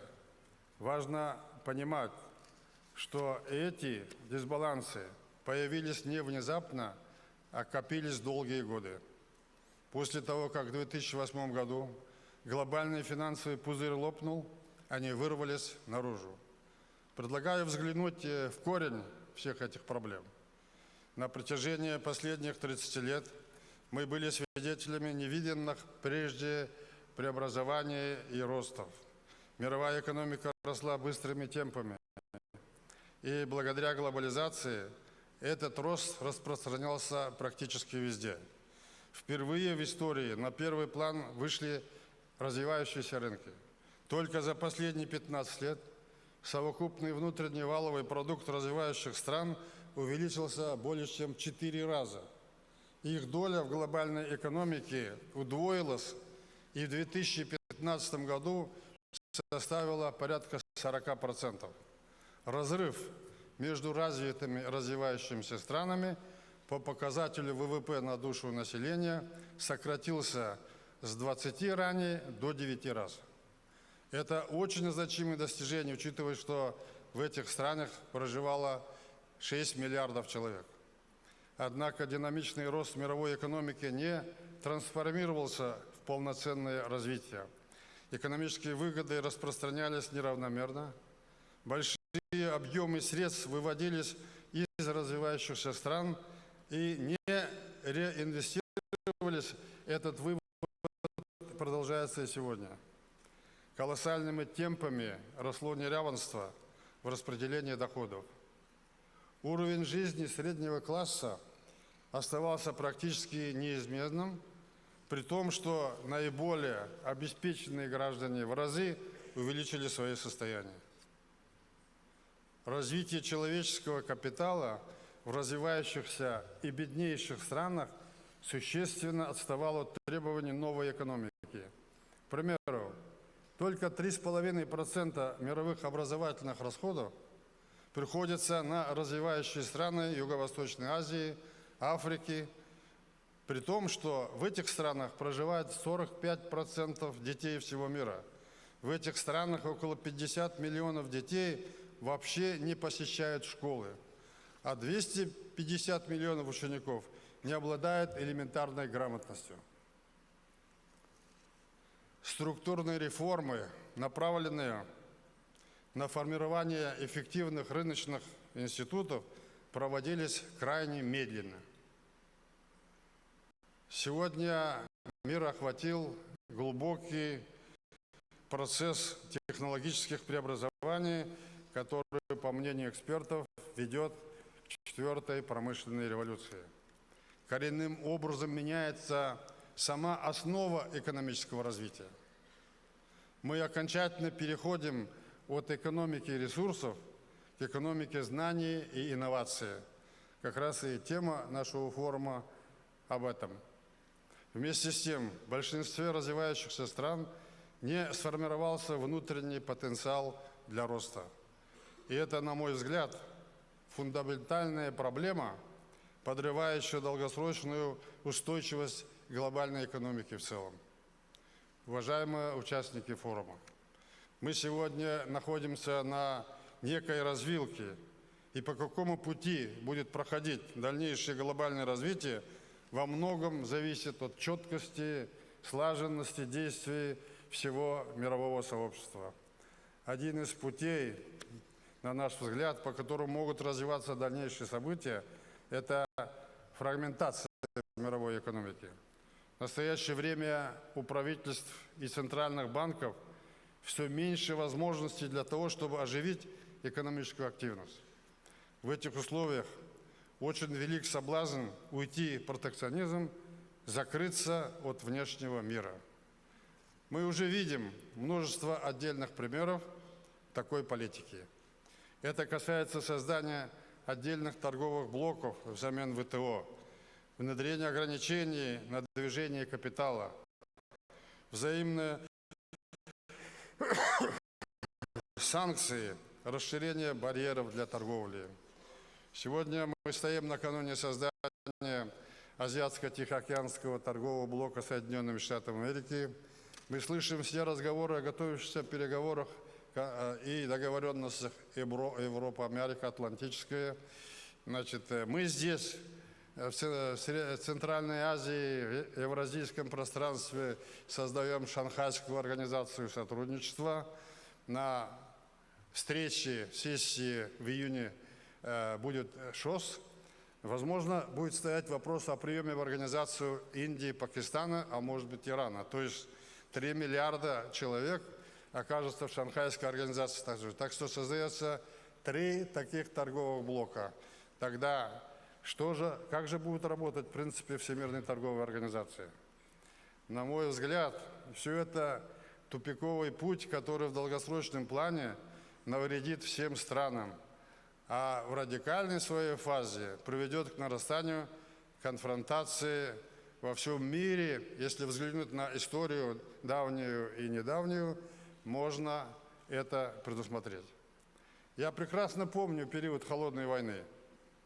Я был в руководящих должностях тогда, когда все делились по военным, экономическим и политическим блокам и вообще не воспринимали друг друга никаким образом. Даже простых людей не воспринимали в других странах, тех, которые находились в такой конфронтации.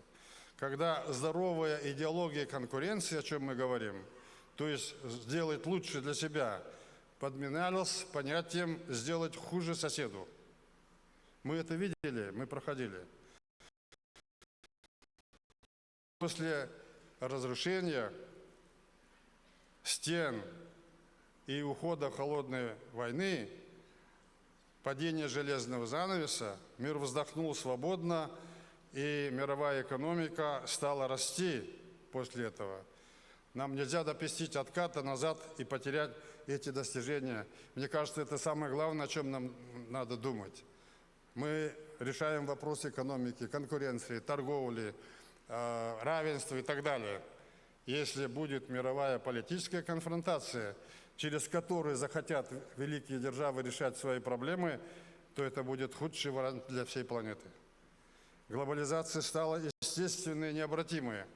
Кризис с беженцами в Европейском Союзе наглядно показал, что в современном мире нельзя обеспечить благополучие страны, когда вокруг тебя нестабильность, войны и разруха.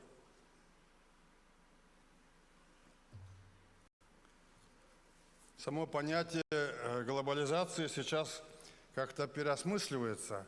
Это ли магистральный путь развития человечества и экономики? Или есть тот другой, который был до этого? Я считаю, что нам необходимо выбрать путь инклюзивной глобализации, где экономический рост будет эффективно трансформироваться в развитие каждой страны, повышение благосостояния широких масс населения. Только такой рост мировой экономики будет являться устойчивым, и мы должны к этому стремиться. Это путь долгой, конечно, сложной, болезненной трансформации, которая требует совместных усилий на глобальном уровне и координацию действий национальных экономик. На глобальном уровне необходимы усилия на развитие потенциала роста развивающихся и беднейших стран. Я вижу ряд глобальных инициатив, которые помогут сформировать этот потенциал.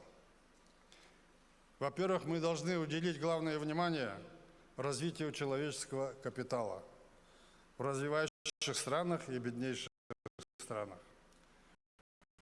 Никакая страна не может развиваться, если нет грамотных, образованных, здоровых, предприимчивых людей. Это как раз экономика науки и инноваций говорит о том, что сначала мы должны подготовить инноваторов, которые будут понимать и вести это дело. Мы по своему казахстанскому опыту знаем, насколько тяжело выстроить эффективные системы образования и здравоохранения, когда они были отсталыми. Это требует терпения, знаний, огромных инвестиций. Я считаю, что Казахстан хорошо продвинулся в этих сферах, однако существует большое количество стран, которым это не удалось или не под силу. Для решения этой проблемы предлагаю под эгидой Организации Объединенных Наций сформировать фонд развития человеческого капитала. Главная задача этого фонда должно стать улучшение качества образования и здравоохранения в беднейших странах. По данным ЮНЕСКО, порядка 50 миллиардов долларов в год требуется только для того, чтобы обеспечить всеобщее базовое образование в беднейших странах. Эта проблема может быть решена только за счет совместных усилий международного сообщества. Во-вторых, нужно создать все условия, чтобы экономический рост регенерировался, то есть доходы реинвестировались в развитие образования, здравоохранения и инфраструктуру. Они переводились в спекулятивные финансовые инструменты или оседали в офшорных зонах. Сегодня, по оценкам мировых экспертов, на офшорных счетах хранится от 30 до 40 триллионов долларов Введение хотя бы 1% глобального налога на эти активы позволило бы вывести образование и здравоохранение в развивающихся странах на новый уровень. Средства по этому налогу можно было бы направить в вышеупомянутый мной фонд развития человеческого капитала. Считаю, что Международный валютный фонд, Всемирный банк могли бы предложить эффективные меры по деофшоризации глобальной экономики. В-третьих, сегодня в погоне за экономической выгодой упускаются комплексные вопросы окружающей среды. Глобальная инициатива по противодействию климатическим изменениям очень важна, но нельзя забывать и о других проблемах. Предлагаю на базе Парижского соглашения разработать дорожную карту по развитию зеленой экономики и рациональному использованию природных ресурсов. Данная дорожная карта должна предусматривать не только сокращение вредных выбросов в атмосферу, но и меры по сохранению земель, их плодородия, пресных вод, биосреды. Здесь нет времени долго рассказывать. Именно эти проблемы остаются очень важными для многих развивающихся стран. Проблема воды, пресных вод и биосреды. При этом я думаю, что обязательства на себя должны брать не только страны, но и глобальные корпорации. Киотский протокол и Парижские соглашения, которые пришли ему на смену в прошлом году, устанавливают обязательства стран по сокращению выбросов СО2. В то же время вопросы водных ресурсов, сохранения биосреды, недопущения деградации земель, эффективного природопользования решаются только на национальном региональном уровне. Глобального диалога по этим вопросам не существует. Кроме того, все существующие форматы предлагают участие стран, в то время как транснациональные компании также являются крупными природопользователями. И в-четвертых, конечно, важно, чтобы каждая страна на национальном уровне проводила масштабные структурные реформы. Дорогие друзья, Казахстан, вы знаете, молодое государство, которого не было на карте Земли. В текущем году мы отмечаем наше 25-летие независимости. За четверть века, что является мигом для истории, мы преодолели путь от государства, которого не было, к стране со средним уровнем дохода, входящей в 50-ку наиболее конкурентоспособных стран мира. За этот период нам удалось полностью преобразоваться от отсталой экономической системы с административно-командным управлением к открытой рыночной экономике. И эти преобразования были очень трудными, болезненными. Многое мы сделали, многое предстоит еще сделать. На заре нашей независимости никто не верил, что Казахстан вообще станет независимым государством. Объявить независимость было одно, укрепить практически его на деле, его экономику и институты было очень нелегким делом, надеюсь, вы понимаете. Однако главным результатом проведения реформ стало кардинальное улучшение благосостояния наших граждан.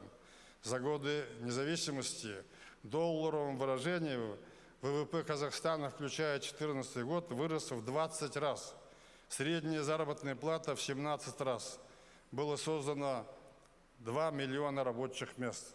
Могу с этой трибуны смело заявить, что казахи и казахстанцы никогда не жили, как они живут сейчас. При динамичном экономическом росте мы не допустили чрезмерного разрыва в доходах. В значительной степени сократилась бедность.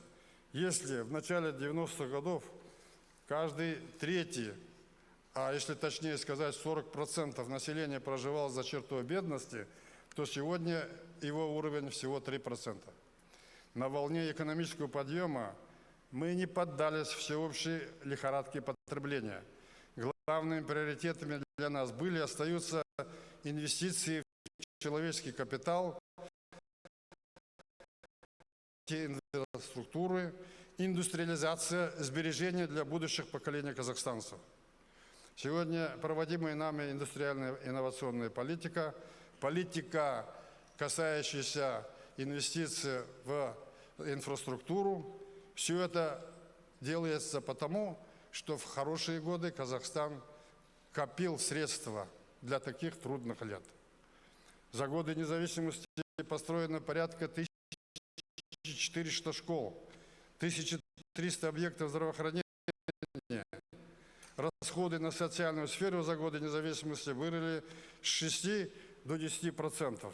Может быть, эти цифры вам и ничего и не скажут, но я это говорю потому, что в советский период никогда не достигалось таких успехов в области образования и здравоохранения. Только за последние 10 лет продолжительность жизни казахстанцев выросла от 64 до 73 лет. Я думаю, это одно из главных достижений всей нашей работы, работы моего поколения. Введено более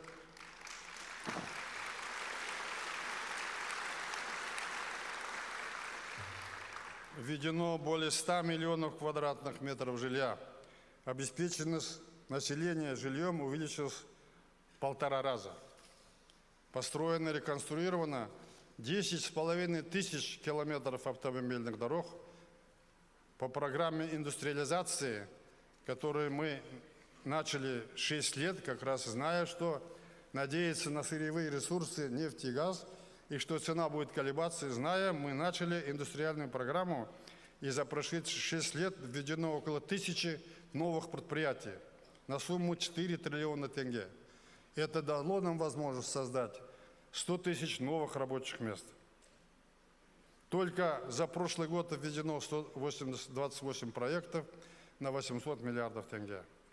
Объем международных резервов страны, несмотря на кризис, который идет, несмотря на то, что мы расходуем эти резервы, включая средства Национального фонда, составляет 95 миллиардов долларов или примерно 50% нашего ВВП. Нам удалось наладить эффективное сотрудничество с ведущими транснациональными корпорациями. За годы независимости в Казахстан было привлечено 255 миллиардов долларов прямых иностранных инвестиций. Я благодарю все компании, которые поверили в Казахстан, вложили эти деньги в нашу страну, благодаря которому мы имеем показатели, о которых я вам сообщил. Я думаю, что это является показателем доверия к нашей стране и к тем реформам, которые проводятся, и мы хотим всегда быть в объеме этого доверия. Казахстан всегда являлся сторонником интеграции и взаимодействия, и всегда поддерживал идею создания интеграционных объединений, например, Евразийского экономического союза. Сегодня этот союз реальность, объединяет 5 стран с населением 180 миллионов человек, и в 2015 году Казахстан стал полноправным членом Всемирной торговой организации. Уважаемые дамы и господа, в прошлом году мы приступили к новому этапу реформ, 5 важнейших институциональных преобразований. И эти преобразования направлены на формирование современного и автономного профессионального государственного аппарата, обеспечение верховенства закона, индустриализацию, экономический рост, сплочение Казахстана как нации единого будущего и обеспечение открытого, транспарентного, подотчетного народу государства. Эти 5 реформ, объявленных мной в начале 2015 года, сегодня полностью обеспечены законодательной базой. Первые пункты этих 5 реформ, например, профессионального правительства, верховенства закона, уже начали работать с начала этого года и работает на народ. И эти непростые реформы, понимаете, нам приходилось торопиться, все делать быстро и принимать решения быстро. Вопросы понимания, поскольку старый менталитет советских времен у большой части населения живет, и понять их и сразу поддержать – это самая трудная задача для нас. Для выполнения этих реформ был определен 100 конкретных шагов, согласно которым мы сейчас работаем. Это наш главный ответ тем негативным трендам, которые происходят в мире. Казахстан реализует долгосрочную стратегию развития страны до 2050 года, основная цель которого – показать будущим поколениям и самим себе, куда мы двигаемся, чего мы добиваемся. Цель – стратегия 2050. К этому времени так развить Казахстан, чтобы мы могли числиться в 30 самых развитых государств. Мы это посчитали, считаем, что у нас есть потенциал, у нас есть возможность. Если мы будем хорошо работать, четко выполнять свою стратегию, мы это обязательно выполним так, как выполняли всегда свои поставленные задачи до этого. Ключевая задача предстоящего десятилетия – формирование принципиально новой модели развития страны. Казахстан имеет для этого все. Для активизации роста, укрепления конкурентоспособности. Мы не будем ставить свое долгосрочное процветание и устойчивость в зависимость исключительно от природных ресурсов, которыми на самом деле богат Казахстан. В этой связи основной задачей на этот период является формирование новых драйверов экономического роста, дальнейшая индустриализация, становление современной экономики с преобладающим частным сектором, высоким уровнем доходов населения и качества человеческого капитала. Экономический рост обеспечивается преимущественно ростом производительности труда, частных инвестиций, конкуренции, формирование новой экономической модели развития заложит основу структурным изменениям во всех сферах жизни. В государственном секторе мы сконцентрируемся на повышении эффективности проводимой политики и снижении доли участия государства в экономике до 15% ВВП по опыту стран ОЭСР. Поэтому сейчас идет очень серьезная кампания по приватизации в нашей стране. В реальном секторе экономики наша основная задача – укрепление рыночных институтов, развитие свободной конкуренции и стимулирование частной бизнес-инициативы. В социальной и общественной сфере мы продолжим активно инвестировать в развитие человеческого капитала. При этом четко разграничим ответственность государства, бизнес и граждан. Уважаемые участники форума, Казахстан за свою сравнительно небольшую историю преодолел множество экономических потрясений. От полномасштабного экономического коллапса начала 90-х годов в результате развала бывшего Советского Союза до всесторонних внешних шоков 2000-х годов и 2007-2009 годов. Наши главные принципы – экономический прагматизм, последовательность в реализации реформ, акцент на росте благосостояния наших граждан позволили нам пройти через все трудности, сделали нас сильнее. Сегодня все страны переживают сложности. И важно не давать волю национальному эгоизму, а совместно в партнерстве находить пути по преодолению стоящих перед миром вызовов. Существуют различные форматы сегодня международного диалога. G7, G20. Проводятся глобальные региональные экономические форумы, как, например, в Давосе, Санкт-Петербурге, Баосе и наш Астанинский форум. Важно обеспечить согласованность, координацию, практическое внедрение вырабатываемых нами решений. При этом нужно учитывать мнение больших количества стран. Думаю, назрела необходимость в структуре ООН, а это у нас единственная организация, которая может глобально собирать и глобально слушать, глобально решать вопросы. Или под его эгидой хорошо было бы создать специальный комитет, который обеспечит такую координацию. Смотрите, форумы Китайской Народной Республики, в России, в Казахстане, в Даосе, как и мы здесь на этом форуме, они все вырабатывают какие-то предложения. Это кладезь мысли, ума, опыта. Это все надо концентрировать, из этого что-то надо выводить, какие-то идеи, а не просто поговорили и разошлись. Предлагаю активно использовать действующую в Казахстане виртуальную интерактивную площадку G-Global, которая сегодня объединяет 30 тысяч экспертов из 140 стран мира. Думаю, это хорошая основа для нашей совместной работы. Уважаемые друзья, завершая свое выступление, хочу еще раз поблагодарить всех участников форума за вашу работу, за ваше время, за ваши мысли, за ваш вклад, за вашу оценку проводимой в Казахстане работы и направленные мысли на благо глобальной экономики и жизни на Земле. Итоги этой работы идут в общую копилку глобального развития. Благодаря всех вас, участников, гостей форума, желаю вам крепкого здоровья, успехов, благополучия вашим семьям, вашим близким. Спасибо.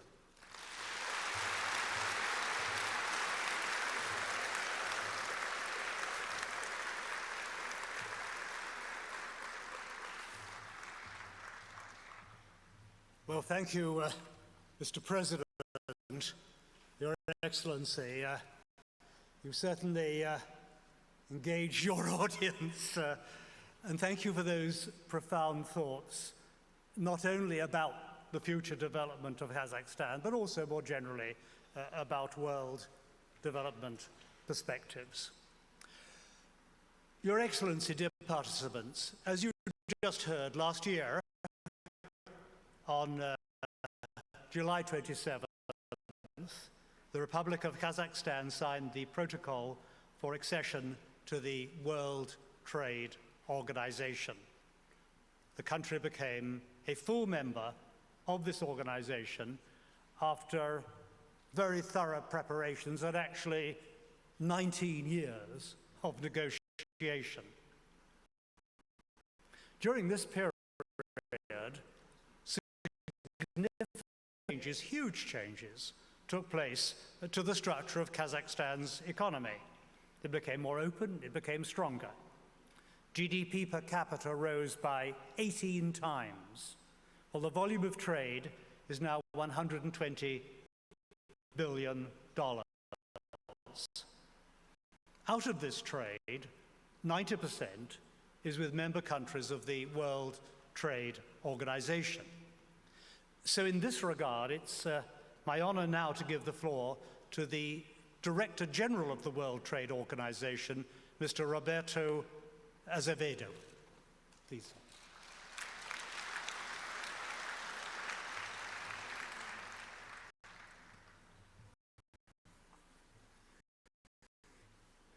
Well, Mr. President, Nursultan Nazarbayev, distinguished guest speakers, ladies and gentlemen, good afternoon. I'm truly delighted to be here in Astana. This is my first visit to Kazakhstan, so this is a very special moment for me. And I have to say that in our lifetimes, and even more recently over the time of the negotiations for the accession of Kazakhstan, the global economy has been transformed by technological innovation and the emergence of new economic powers. And this process of change shows definitely no signs of slowing. The global economy continues to evolve. Around the world, countries are assessing what they need to do in order to compete and succeed in this new scenario. And it should come as no surprise that this is high on the agenda here in Central Asia.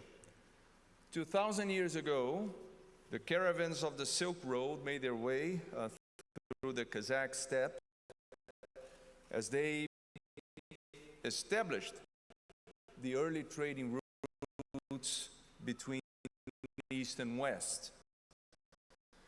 but the significance of the region as an economic hub is not just something consigned to the pages of history.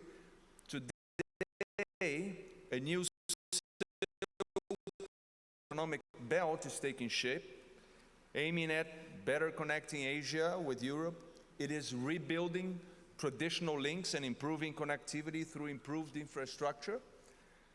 And of course, with the largest economy and the largest territory in Central Asia, Kazakhstan is once again at the heart of this initiative. The country is working to improve its transport and logistics infrastructure with the modernization of the Kyrgyz-Aktau Railway, for example, and also the Kyrgyz Gateway Dry Port. Soft infrastructure is too, and the World Bank's latest Ease of Business report cited Kazakhstan as the country which had adopted the most pro-business measures in the previous year. So I think it's pretty clear that Kazakhstan has the drive to grow and to prosper in this new economic reality. And of course, the country recently took another very important step, as mentioned by Mr. President just a moment ago, when just last year it became the 162nd member of the World Trade Organization. Now, joining the WTO and its system of global trade rules marks an important milestone for Kazakhstan. The negotiations took almost 20 years to complete and involved some bold and ambitious reforms. But the process was very positive, and it sent a message to the world that Kazakhstan is open for business. When I welcomed President Nazarbayev to Geneva last year to mark Kazakhstan's WTO membership, he said, and I quote, "We have come a long way to integrate Kazakhstan's economy into the global market. We don't intend to stop here." And I warmly welcome that sentiment. And I think that there are three clear ways in which we can continue to support Kazakhstan's economic goals. First, we can help by providing a rules-based system in which you can do business and compete in an open and transparent way, a system where everyone is subject to basic rules and principles, and a system in which Kazakhstan has a seat at the table and a voice in the debate equal to that of anybody else. Second, we can support Kazakhstan by implementing some of the major reforms that the trading system, that the WTO has agreed over the last 2 years. And one very important reform is the Trade Facilitation Agreement, which will reduce Kazakhstan's trade costs by up to 15% on average. Now, this would make a huge difference to facilitate regional integration, especially for a landlocked country such as Kazakhstan. And I was delighted to receive the country's ratification of the Trade Facilitation Agreement earlier today, this morning, from the hands of Prime Minister Massimov.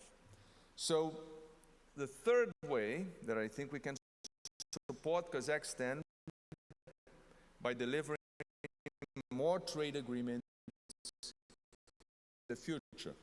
It is clear that all WTO members want to deliver on the outstanding issues such as domestic subsidies in agriculture and improved market access for agricultural produce, industrial products and services. Progress here will be tough. We will be keeping the momentum and pushing to get that done. But in addition to that, and this is very important, some members, I would say most members, would like to start discussing other issues as well. A range of ideas have been suggested, such as steps on small and medium-sized enterprises, e-commerce, investment facilitation, private standards, and that's just to name a few of those. And in each of those areas, members have not yet gone into detail of what exactly they would like to discuss under those headings. And they are very broad headings. More work we need to do to explore each one of those points. But the debate has already started, and this is important, and I can't overemphasize how significant this can be. It could determine the shape of global trade talks for years to come. So this is a very important moment, and in this context, for a more open and a more flexible agenda for discussions, I must underline a very important issue. Trade is sometimes an economic activity. It is identified sometimes as an economic activity that only favors the big companies, the big guys.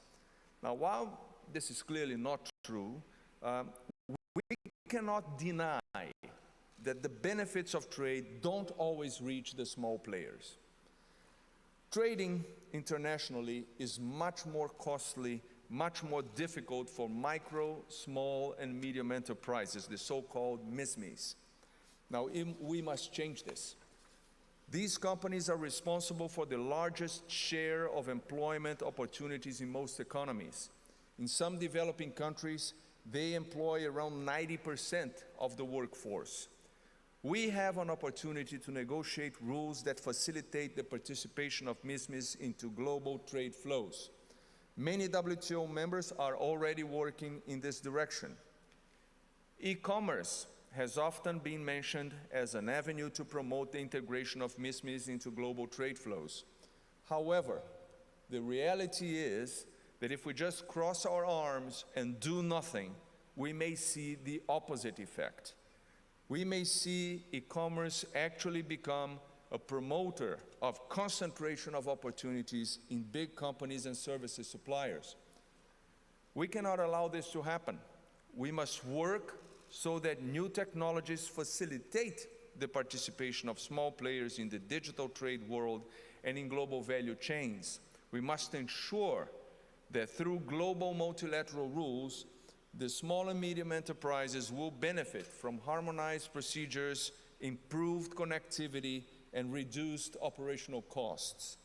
In short, we must ensure that small suppliers can market their products, be them goods or services, in a timely fashion with competitive prices and reliable customer support. Only then will consumers have full confidence in buying from MSMEs in the digital environment. So to conclude, I think the WTO today offers some exciting opportunities. Kazakhstan has a chance to ensure that action is taken on the issues that matter most to the country. So I urge you all to get engaged and to stay engaged. Your choice will be very important in this debate. Your voice will be critical. So I look forward to working with all of you in ensuring that Kazakhstan is ready to prosper in the new economic reality of today's world.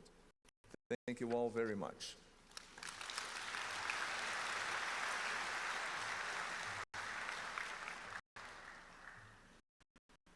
Well, thank you very much, Mr. Azevedo, for those profound thoughts and their relevance, their direct relevance to everyone in this room. Last month, on May the 24th, the Regional Conference of the International Monetary Fund, organized jointly with the National Bank of the Republic of Kazakhstan, was dedicated to a broad discussion of the impact of modern shocks on the Central Asia region and the Caucasus.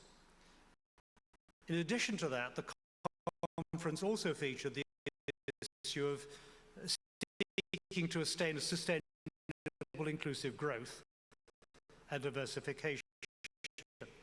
So that directly fits in with the overall conference theme today. So in this regard, it's my pleasure to present to you a short video address by the Managing Director of the International Monetary Fund, Ms. Christine Lagarde.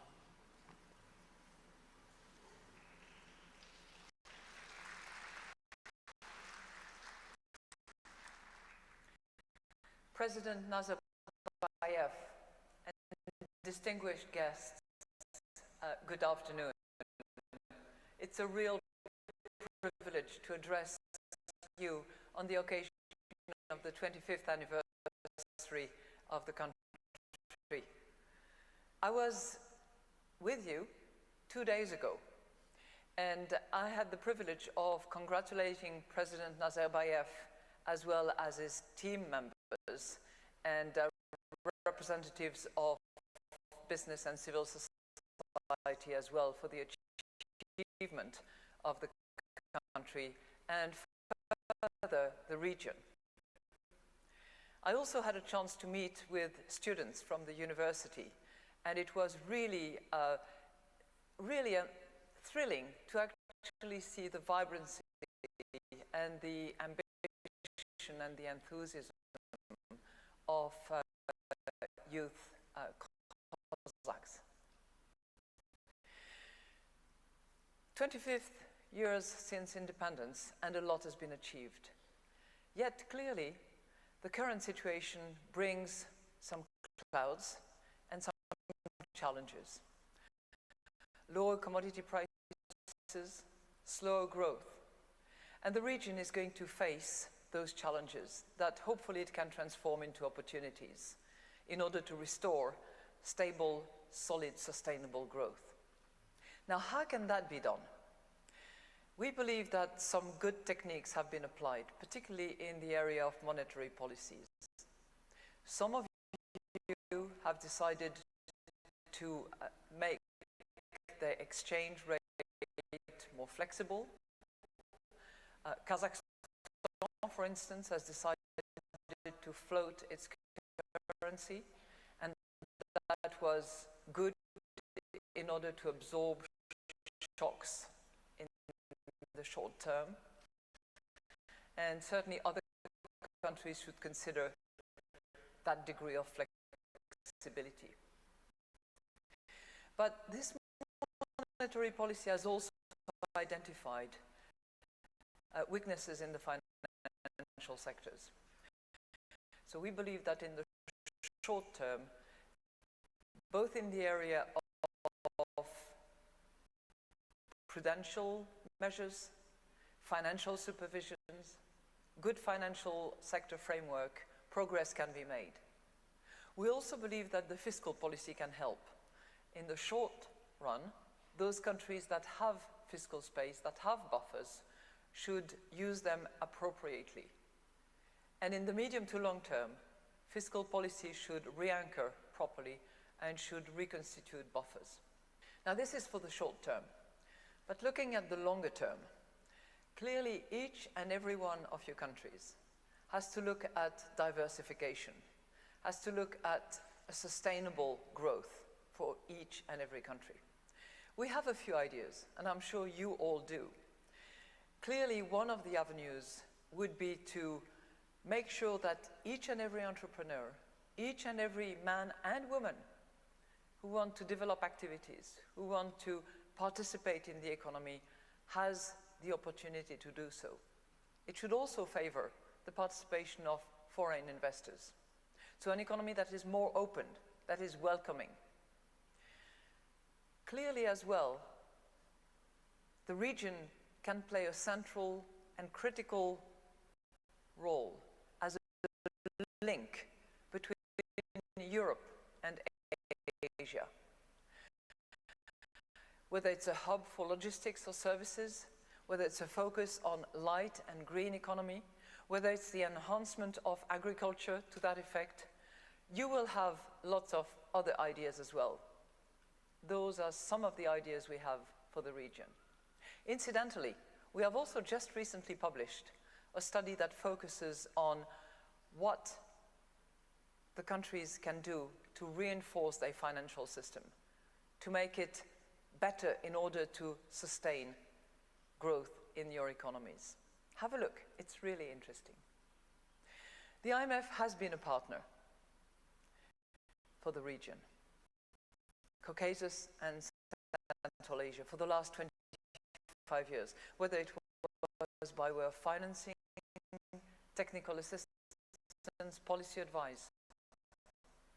We will continue to do so, and we will remain a very strong partner for the entire region. Thank you very much.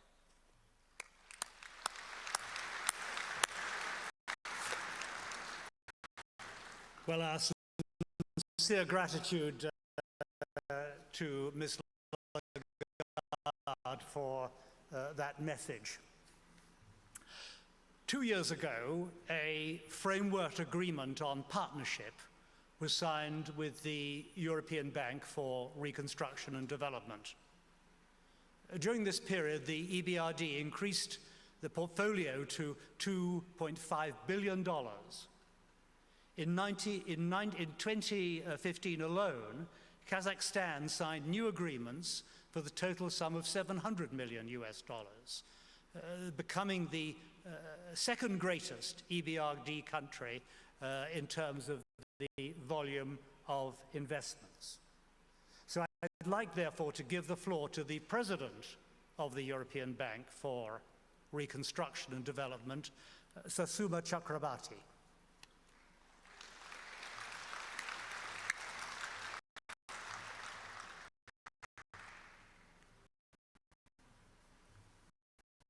Mr. President, ladies and gentlemen, good afternoon. My school teacher might well have asked the following question: what is the problem to which diversification, innovation, and the knowledge economy is the answer? Well, for me, it's growth, or a lack of it, at least at the rates needed to maintain the convergence between emerging markets and the advanced economies. That's the reality, that's the backdrop. We know we need to revive productivity growth, we need to accelerate capital formation in a financially sustainable manner, we need to raise returns to human capital, we need to improve the business environment, and we need to tackle inequality and exclusion head on. Now, those are all part of what I would call the new economic reality, alongside the challenges of diversification, the need to innovate and give momentum to the knowledge economy. A huge challenge, a daunting challenge. So let me strike a positive note. It's my firm belief that Kazakhstan has the potential to be a great example of that new economic reality that we are discussing today. So we at the EBRD, we applaud the reforms and the work to build a more diversified, sustainable economy that the country is now carrying out. We share your belief that in order to do so, Kazakhstan needs to move up the value chain. It needs to raise productivity and enhance competitiveness. Maintaining momentum on structural reforms is going to be vital, even, or indeed especially, when the economic environment is so challenging. Now let me be quite clear. You can count on EBRD for wholehearted support in the form of both investment and, crucially, policy dialogue as you seek to diversify the Kazakhstan economy and implement reforms. Diversification away from excessive dependence on oil and gas is, of course, of utmost importance for your country. Only diversification can make Kazakhstan an advanced, modern economy. Only diversification can make the economy more resilient to external shocks, such as those we've already seen recently. And only diversification can make proper use, I believe, of the country's resources and broaden its skills base to make it much more competitive worldwide. I could give you many, many examples of the work that EBRD is doing to help with that agenda. But just one example, one little example of EBRD's work in Kazakhstan, which furthers the cause of diversification, is our equity investment in a startup transportation company, Global Truck, shipping goods now along the Silk Road. This project will develop Kazakhstan's transit potential and is yet, in my view, another sign of the country's success in promoting foreign direct investment. Now, innovation and the knowledge economy are, of course, key to diversification. They are really cornerstones of any modern economy. So helping our countries of operation become more innovative, to develop the knowledge economy, is a major aspect of the transition process that we at the EBRD were created for some 25 years ago. And that's why we in EBRD, we launched our Knowledge Economy Initiative just 2 years ago to encourage innovation and productivity growth through targeted investments as well as policy and regulatory dialogue. More innovation, we do believe, will deliver benefits on many different levels. It's a major factor in driving more growth and improving productivity, one of EBRD's own major priorities for the years ahead. The knowledge economy, especially when it comes in tandem with improved connectivity, also fosters economic inclusion, social cohesion, and regional integration. And I think these are some of the major themes of our work in more than 30 countries now across 3 continents. They are ends in themselves, but they're also key determinants of growth. So we can start to see the beginnings of a virtuous circle, I think, at work. Connectivity, for example, is central to the Knowledge Economy Initiative. This initiative focuses on investments to improve access to modern ICT infrastructure, in particular fast, reliable broadband. We also support connectivity through our work on telecommunications regulation and national broadband acceleration strategies. An example, we're backing the introduction of new types of ICT-related services, such as e-commerce and cloud computing, which enhance the demand and use of ICT infrastructure. Through financing, but also through policy dialogue, we're now promoting sustainable network expansion, improving the quality of wired and wireless platforms, facilitating the emergence of new technologies, and expanding access to communications and information for all. We're helping connect very distant places while also boosting economic inclusion by creating opportunities for women, for young people, and people, crucially, who live in less developed regions. So as I said, our Knowledge Economy Initiative is just 2 years old. But in its short life, it has already delivered some very impressive results. The initiative's overall portfolio now is worth almost 600 million euros in more than 30 projects. Many of those projects have actually supported regional expansion and deepening of ICT services, especially broadband, in underserved areas. A project with DCS in Romania aims to substantially increase the fixed broadband penetration rate in the country's rural areas.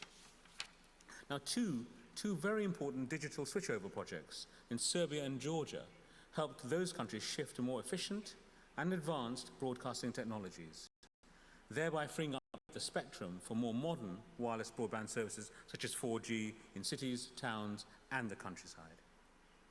Now, what does the Knowledge Economy Initiative mean for Kazakhstan? In my view, a great deal. We've already provided technical support and training to the ICT telecom regulatory authorities here in Kazakhstan.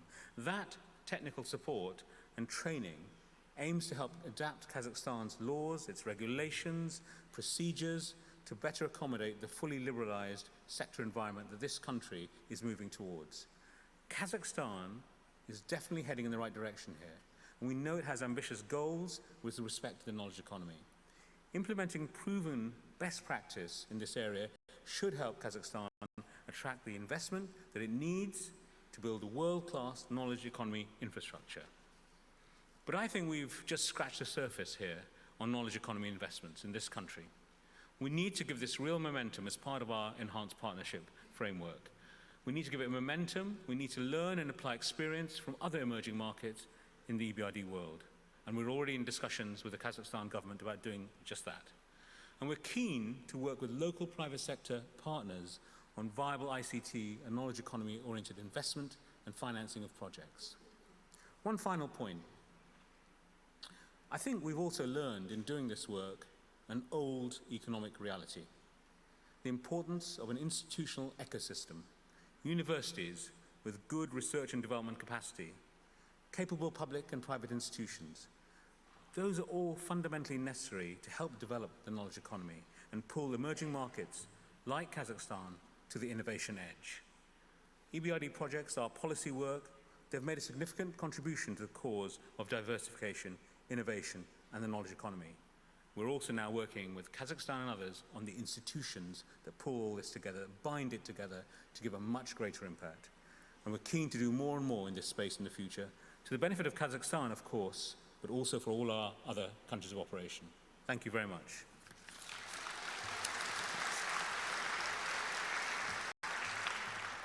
Well, thank you, Sasuma, for that engaging and very positive presentation.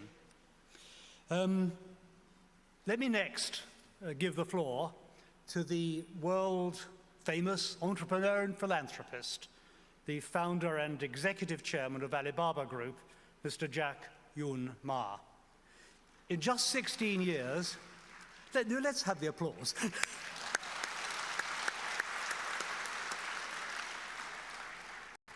In just 16 years, Jack's led Alibaba to be the largest online and mobile commerce company in the world, empowering millions of entrepreneurs and changing the way people live, shop, and work online in China. And Alibaba has global ambitions, which is why Jack is here to speak with us today.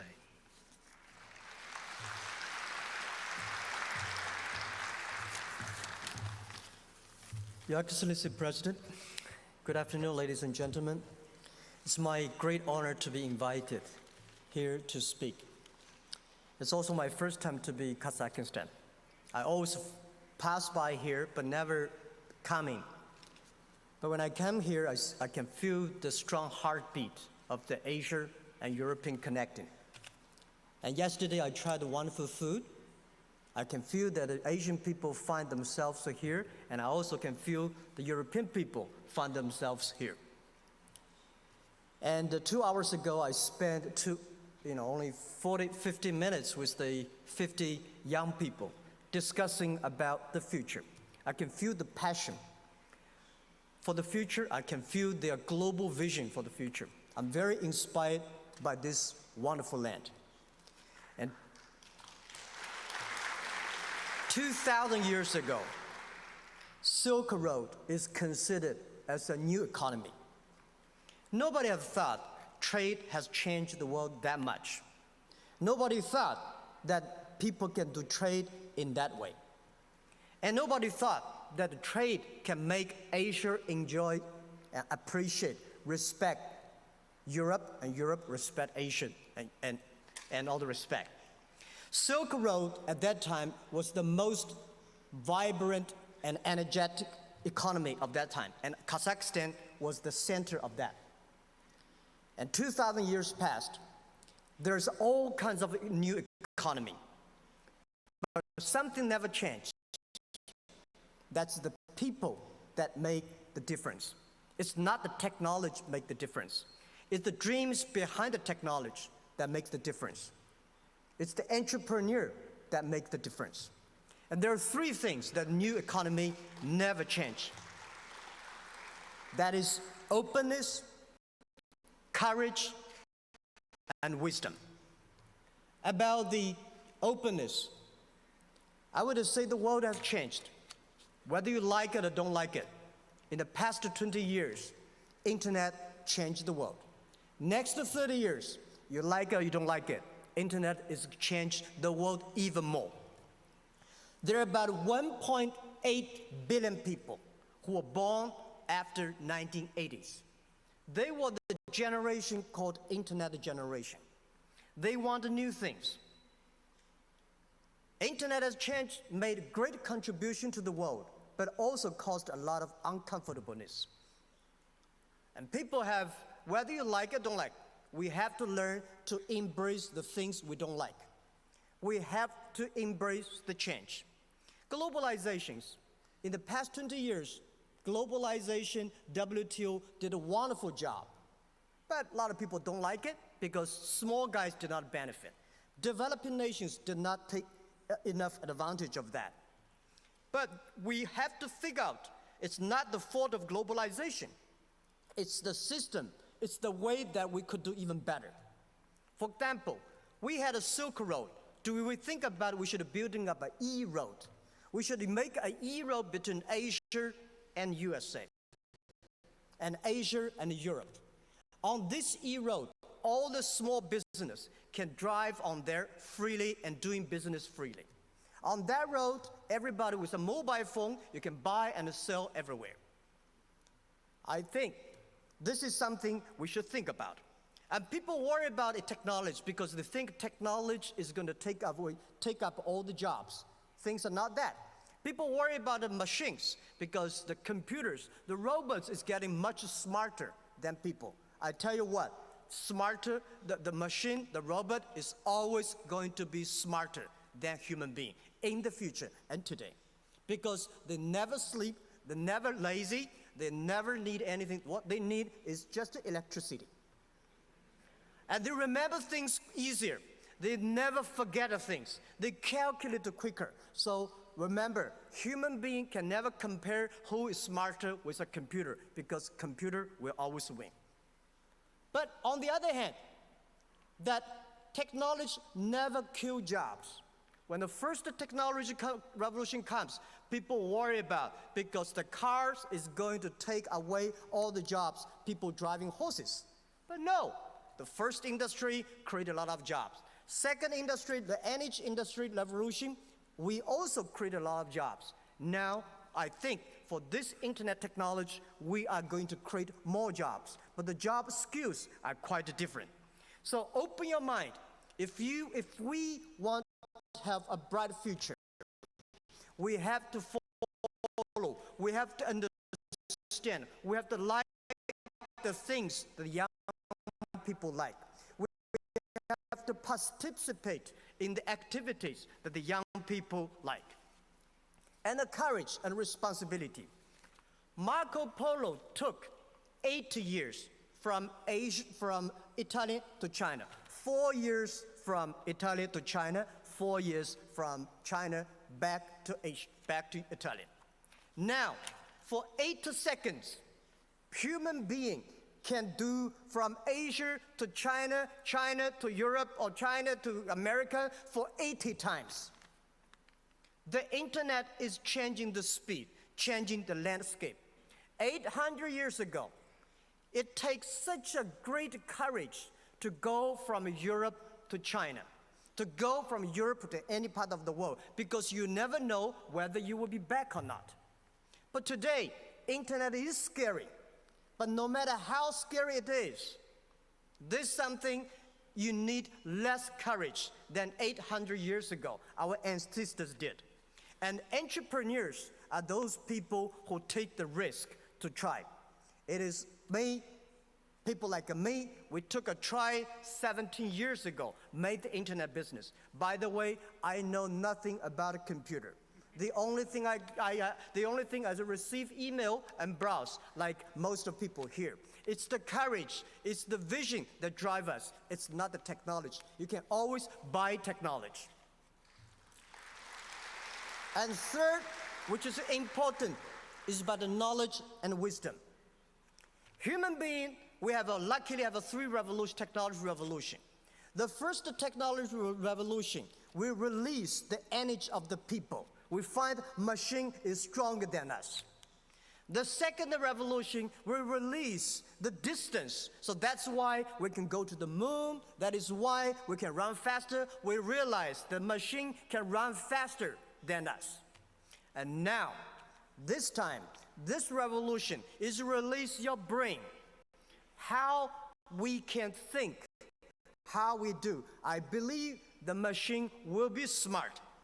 But in the past 300 years, human beings using eyes and technology see the outside world. We go to the moon, we have curiosity about outer space and Mars. But people in the past years never curiosity about the inside of ourselves, inside of the human beings. With the technology we have, with the data things we have, I bet you in next 30, 40 years, the human being is going to decoding of the humans. We are going to live longer. We are going to solve the problem of cancers. Maybe 200 years later, there will be law that no human can live more than 200 years. Knowledge makes you smart. When you're smart, you know what you want to get. But tough life makes you become wise. When you're wise, when you have the wisdom, you know what you should give up. We are entering in a world that experience is so important. In the past, every technology revolution took about 50 years. The first 20 years, all about technology. So a lot of people worried, scared. Next 30 years, people start using the technology in their own areas. So we are lucky that we are moving from IT to DT, called information technology to data technology. The information technology is to empower yourself. The data technology is to empower the others. The IT make people like a machine. The DT will make machine like people. So, in the future, the most important thing is how we all talk about a knowledge economy. It's about people. How can we train our people? Not only feed them with the knowledge, we should train and develop people's imagination. Don't think about the world is already on the peak. Nobody can imagine 20 years ago, there will be a company called Google. There will be a company called Apple will be back. There will be a company called Facebook. And I'm sure you, 20 years later, you like it or don't like it, there will be more successful companies than today. There will be more rich people than today. There will be more companies you have never heard about. And these will all be done by the young people. So this is what I believe. In the past 20 years, things change a lot. Next 30 years, things are going to change a lot. And by the way, by closing, I want to say, it took 20 years for Kazakhstan to have a negotiating join the WTO, but only took us 17 years from my apartment to here. So as an entrepreneur, we like to negotiate, but we like put the things in reality. We make things happen. We call just do it. Thank you very much.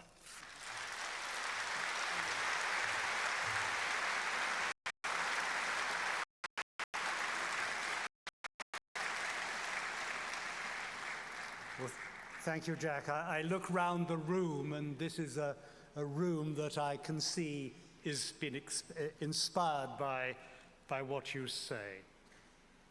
Next, I'd like to give the floor to the director of the Earth Institute at Columbia University. He's also special advisor to the UN Secretary General Ban Ki-moon on the Millennium Development Goals, Professor Jeffrey Sachs. He's one of the world's great experts on economic development, global macroeconomics, and the fight against poverty. Professor Sachs has been named not once but twice among Time magazine's 100 most influential world leaders. And we have him here. The floor is yours.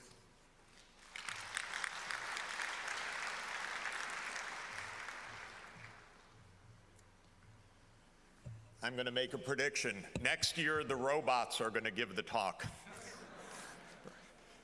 Jack, we loved your talk. Mr. President, thank you for having us here.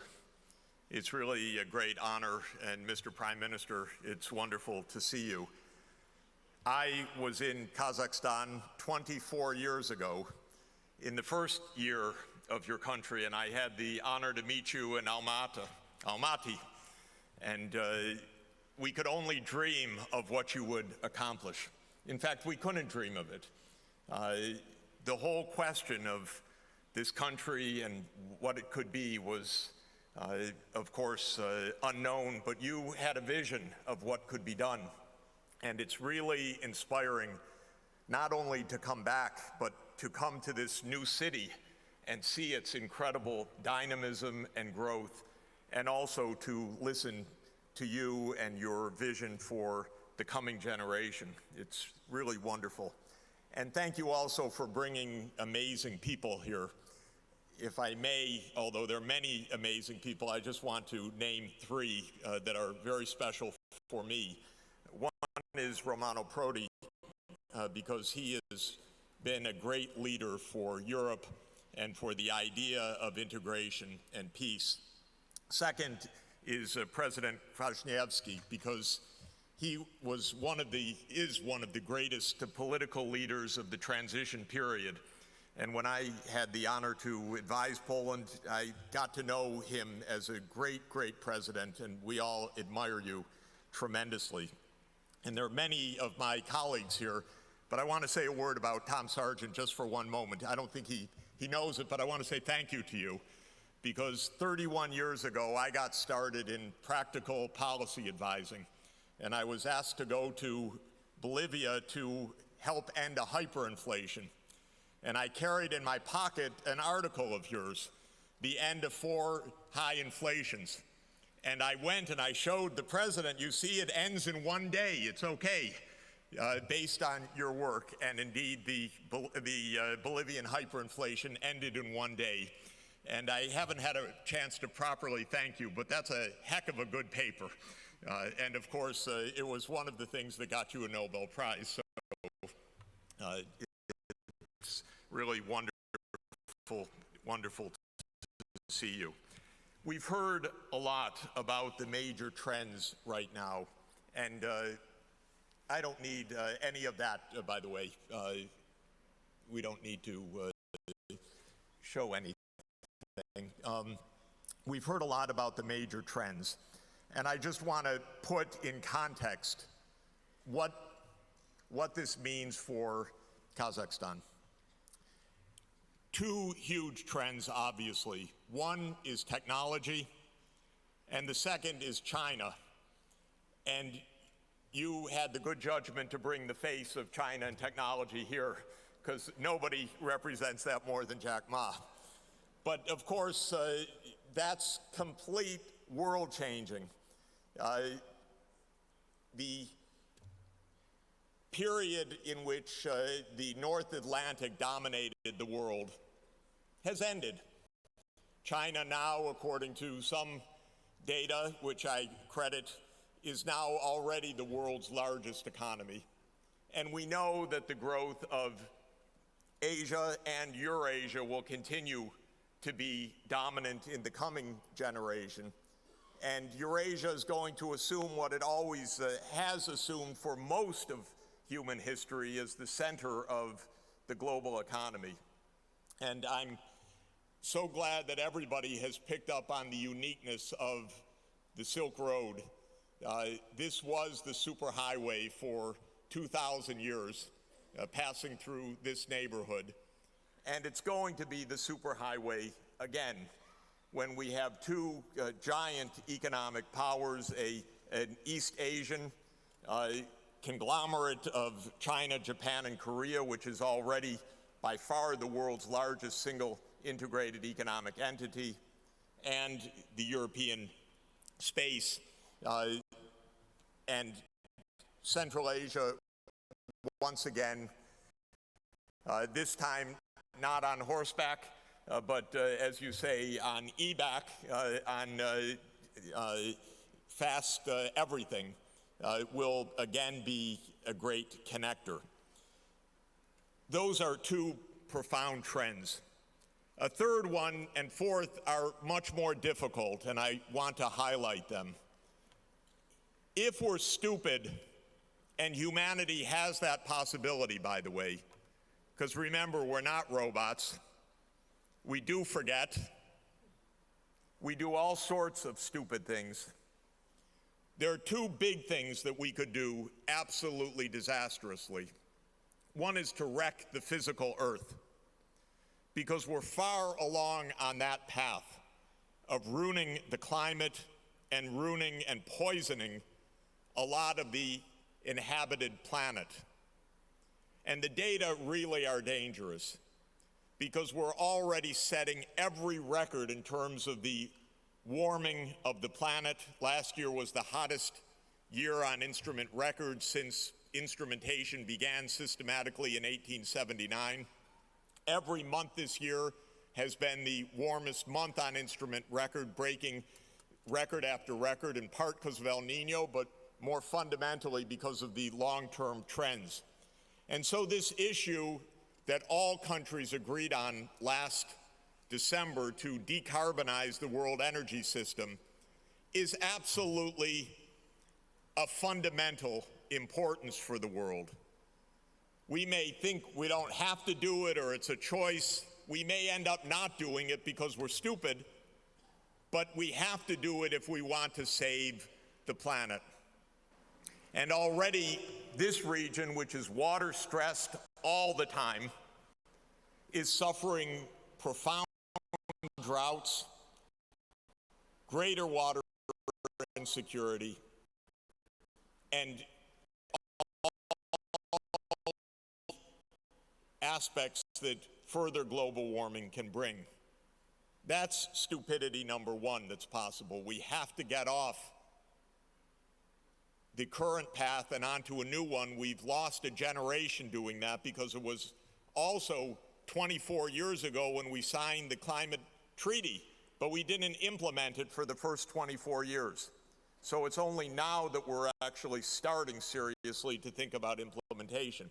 This is a big deal for this country because you're a hydrocarbon economy. But fortunately also, Kazakhstan has massive renewable energy potential, massive sunshine, which we are enjoying every day, and massive wind potential and other energy sources. So that's good news. But it's going to be a major effort. And the second stupidity, of course, is the stupidity of each of us vis-a-vis someone else, other groups, because we have a horrible tendency to create or prolong conflicts that can go on for generations. And of course, no one can forget that it's 100 years anniversary of World War I, which was absolutely the war of most destruction with no reason in the world, because historians can't even figure out why it happened, except that everybody said, why don't we have a little war? And we're 100 years later still trying to overcome that disastrous war. And by the way, this is the 100th anniversary this week of the Sykes-Picot Treaty, which shows what happens when you have imperial powers trying to divide up the world, and they make a mess that lasts for a century, and we're still at war because of that stupid line that was drawn 100 years ago, secretly by two diplomats of imperial powers. So these are our challenges. How to take advantage of this great economic opportunity, this wonderful technological possibility, and at the same time not destroy the planet and not destroy each other. It's quite an agenda.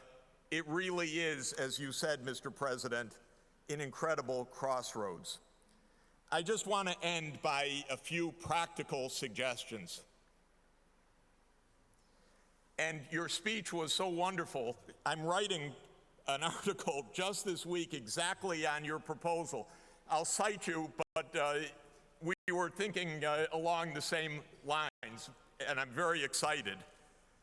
You know, a healthy, educated population is absolutely the critical point for being able to take advantage in the positive way of all that we have.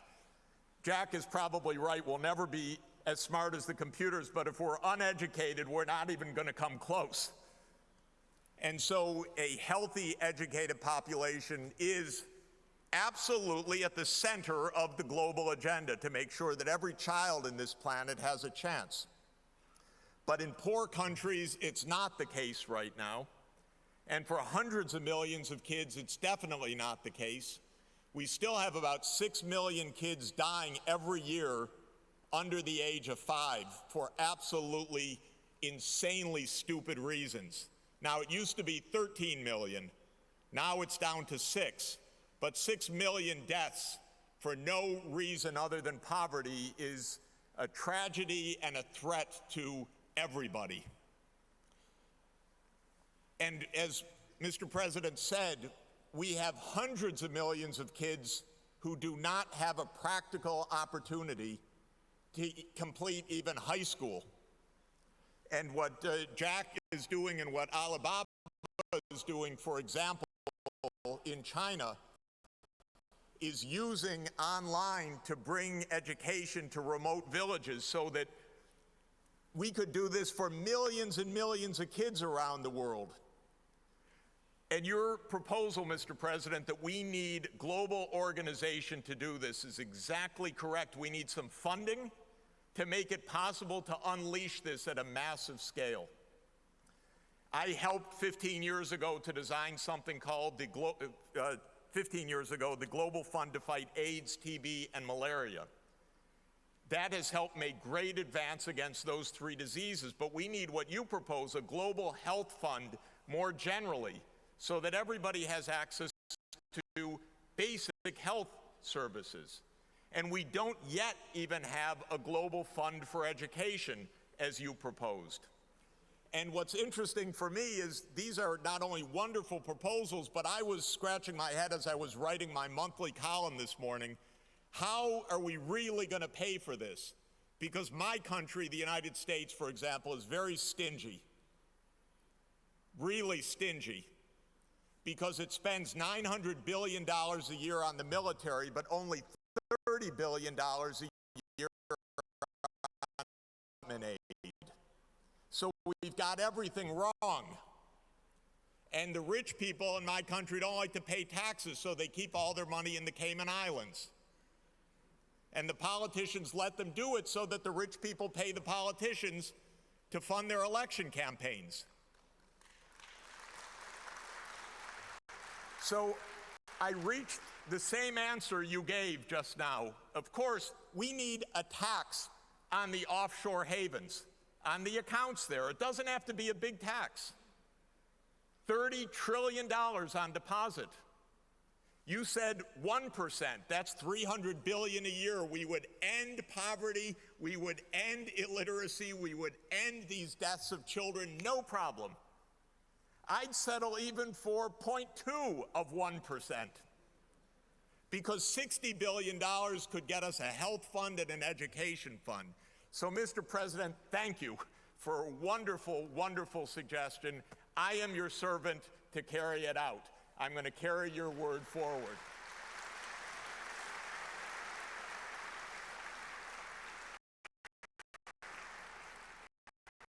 A third suggestion, and you again made it, so you gave my talk, so I'm only repeating. We need a roadmap of how to make the low-carbon green economy. And I just want to mention that at the next climate meeting, COP22, my part of the UN will be co-hosting with the host government, which is Morocco this year, a conference not of diplomats this time, but of engineers. So we're going to have engineers and experts from 196 countries. We count on Kazakhstan being well represented. The invitations are just coming out, so that we can talk about practical technology pathways to the low-carbon economy. Because the diplomats have done their job now. They've produced the universal treaty. But now we have to implement it, and for that we need Jack, and we need the e-economy, and we need the engineers to show the technical roadmaps of what can be done. Finally, I want to end with how we're going to take some step towards not blowing each other up. And you know, this period, I remember 25 years ago, because I was the foreign advisor head for President Yeltsin, and even before that for President Gorbachev.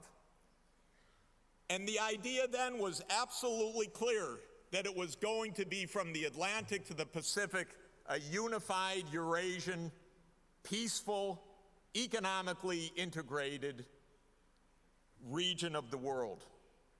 And yet we're now almost back into a Cold War, even a hot war. And this is extraordinarily dangerous and misguided.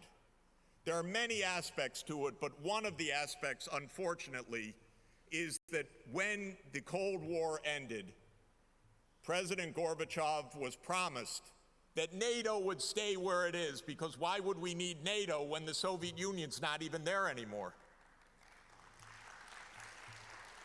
And I think it's really important for NATO to tell the rest of the world we stop, we're not aiming to go to the Ukraine border, into Ukraine, to the Russian border or elsewhere, because we have to say we need to get back to the vision of a unified, peaceful, integrated Eurasia. And to my mind, this is absolutely essential. And your voice as a great voice of peace and integration is extraordinarily important in this. But it's a very dangerous moment, and we have to pull back from this danger. And finally, I want to say one more thing. This region is, for all of us, a beloved and historic region. And you've produced many, many great things of culture and of exchange. For me, I have one favorite that I want to mention. My favorite philosopher in the world is Aristotle. So I consider myself an Aristotelian. Now, the greatest philosopher that transmitted Aristotle from the ancient world to the modern world is, of course, Al-Farabi. And your philosopher born here in this region is the one that brought Aristotle, improved, integrated with Islamic thought, and transmitted to Europe and to the world. And we need from you more Al-Farabis. We need the wisdom, the vision, the moral leadership, and we know we can count on it. Thank you very much.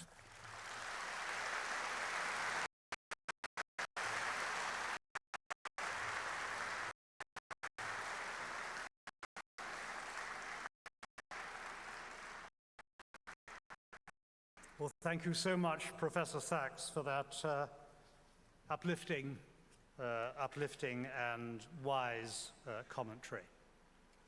It's now my honor to give the floor to Dr. Ha-Joon Chang, who is Professor of Economics at the University of Cambridge. He is awardee of the prestigious Leontief Prize and the author, amongst other works, of the books Kicking Away the Ladder and Globalization, Economic Development, and the Role of the State. So please welcome Dr. Ha-Joon Chang. The floor is yours.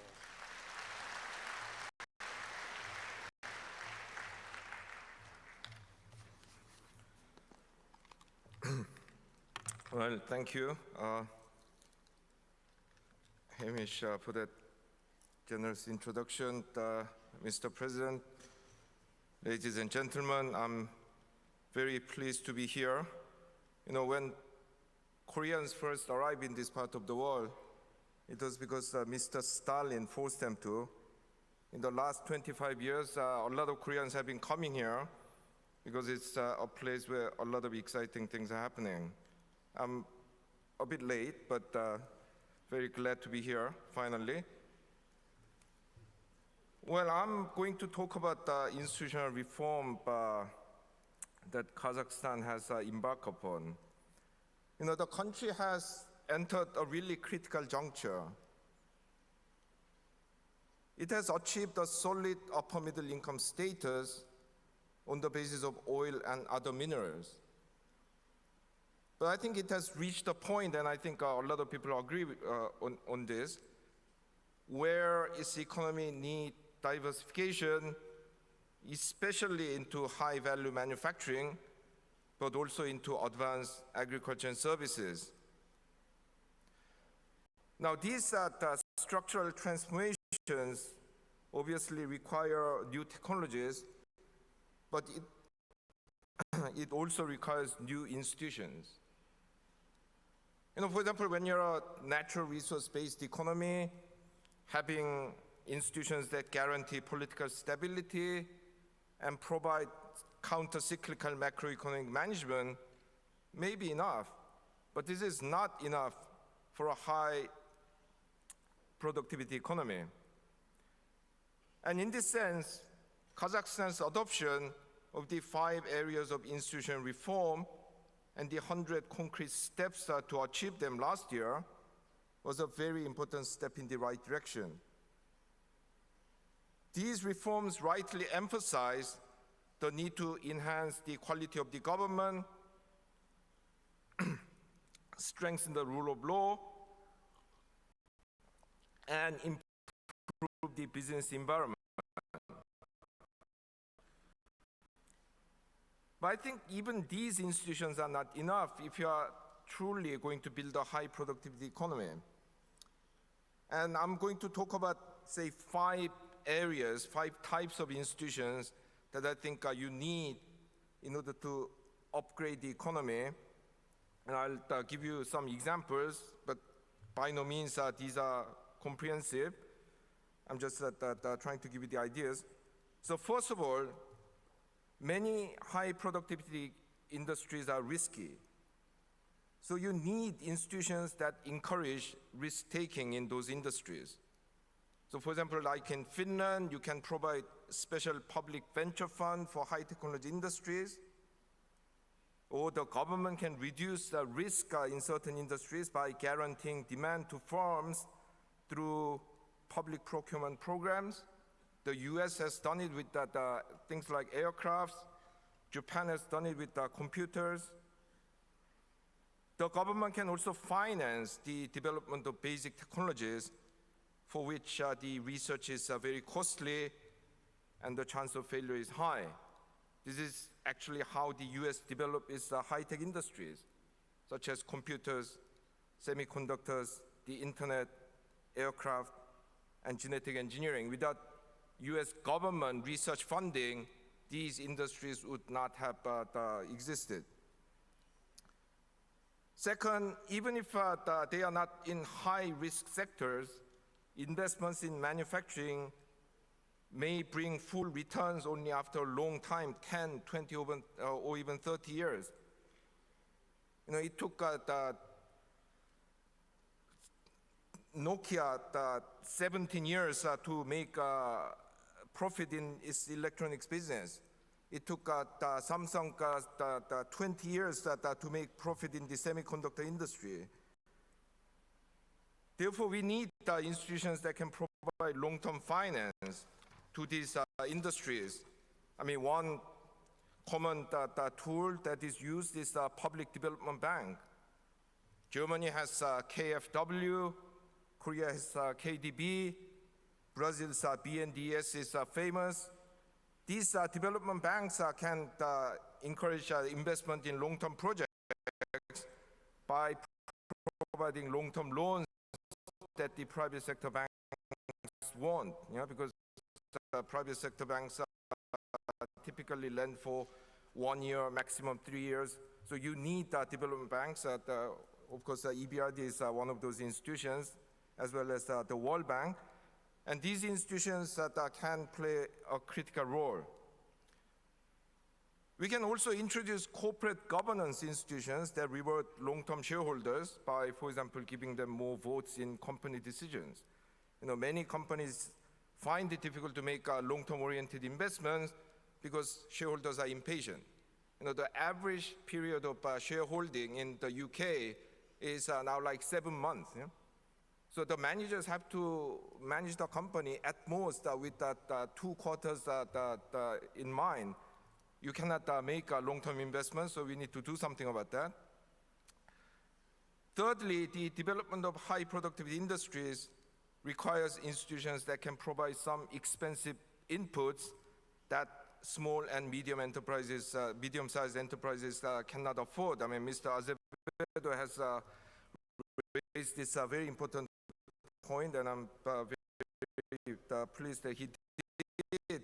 You know, the small and medium-sized companies cannot afford to buy R&D facilities or export marketing services, and sometimes even some expensive machinery, because these are very expensive. Individual enterprises cannot provide them. This is a very common problem, and actually reading through the 100 concrete steps, I found that the Kazakhstan government is aware of this kind of problem for one particular sector, namely the dairy sector. So they are proposing to set up cooperatives in the mode of Arla from Scandinavia and other countries. And I think this is a very good proposal, but I think something like that is needed also for small and medium-sized manufacturing firms, because they really need this kind of joint purchase, joint marketing and things like that. And indeed, in countries like Italy and Germany, many industries have been organized in this way to provide joint inputs for small and medium-sized enterprises. Or, for another example, the government can set up public agencies that provide technical and other consulting services to SMEs at subsidized rates. This was very successfully done in Taiwan, which has a lot of small and medium-sized enterprises. Fourth, as the technologies that you use become more sophisticated, they tend to become more specific to each industry. That now you have to have very specialized machines, very specialized technicians. And given this, the government needs to set up specialized public research institutes, but also work with the private sector to support the establishment of industry-specific research institutes. And governments of Japan and Korea have been very successful in this regard. The government also needs to establish institutions through which universities can collaborate more closely with the private sector firms. Universities, unless they have a mechanism to systematically work with the private sector companies, will do research that is just academic. So in order to encourage them to do research in the relevant industries for specific solutions, you need these institutions. And finally, with the growing need for specialized knowledge, you need institutions that can provide specialized training and not just general education to the workforce. Of course, you need general education, but you need this system of training people in specific skills. So like in Germany or Switzerland, you can set up technical high schools and make students apprentices from relatively young age to help them enter specialized technical professions. Or you can give companies tax breaks for setting up training schemes. Or like in Germany, you can introduce a skill certification system to guarantee the quality of training provided by private sector training institutes.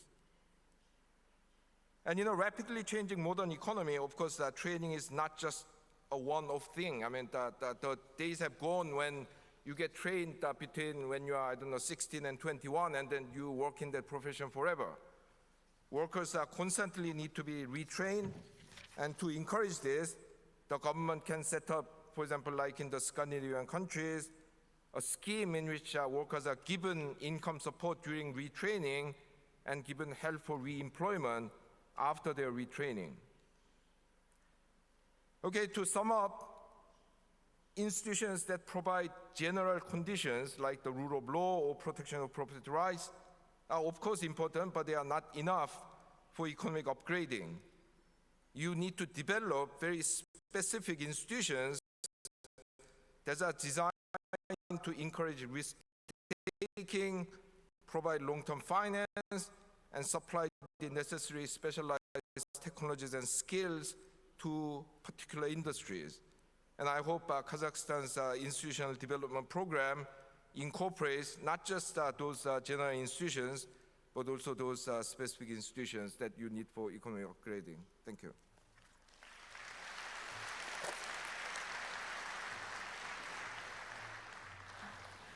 Well, thank you, Dr. Chang, for those wise and thoughtful remarks. We are now going to have a short question and answer session, and I am going to start by asking Your Excellency, Mr. President, to reflect on the 25 years of the remarkable date, the 25th anniversary of independence.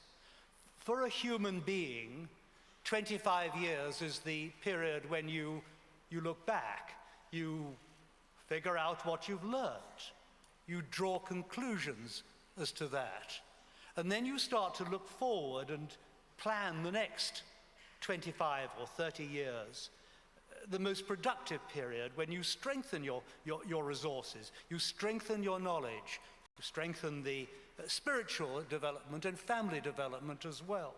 So, Mr. President, I would ask you first to look back and then look ahead at how would you say about what has been achieved in the 25 years and then what is to be done in the next 25. Благодарю за вопрос, господин Макрей. Что мы сделали, я постарался сказать в своем выступлении, и я благодарен, что все участники сегодняшней дискуссии отмечали в той или другой мере те успехи, которых мы достигли. Эти выступления все, они очень вдохновляют казахстанских граждан, я думаю, так и будет, на то, чтобы мы решительно и до конца проводили те реформы, которые мы сделали. Что сделано за это короткое историческое время?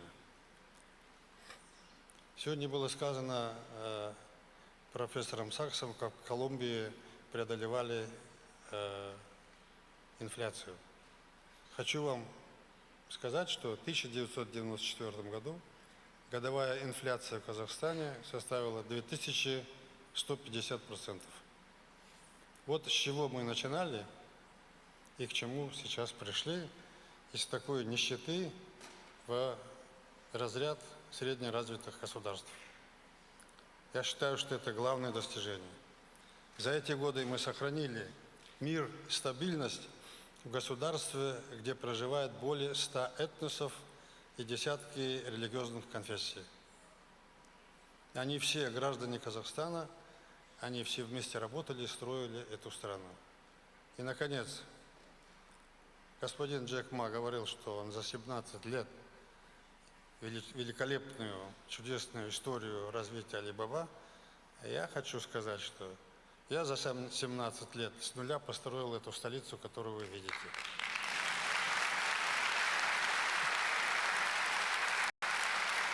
Потому что я хотел, чтобы новое поколение казахстанцев видело свои возможности и сделало больше, чем я.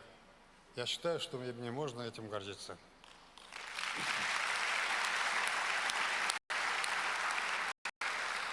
Мы не пророки, говорить о будущем очень трудно, но мы прогнозировать, опираясь на возможности экономики, потенциал страны, делать какие-то прогнозы. Вот таким прогнозом является наша стратегия до 2050 года. Сегодня было сказано, опять же, Джеком, что после 80-го года родилось почти 2 миллиарда человек, 1,8 миллиарда. Это дети интернета, это совершенно новое поколение. И нам, старшему поколению, понять их и продвигать их дальше, не мешать, это очень большой вызов, который стоит перед моим поколением. И я думаю, что через пару десятков лет Казахстан станет более процветающим государством. В 50 году войдет в число 30 государств развитых мира, это ОСР. И в этой стране будут жить люди, которые довольны своей жизнью. Казахстан предоставит лучшие условия для жизни своих граждан и тех, кто будет к нам приезжать. Это будут люди образованные, они будут детьми планеты, они будут владеть языками, которые необходимы и наша страна будет страной, живущей на основе достижения научно-технического прогресса, то есть инноваций. Я так думаю.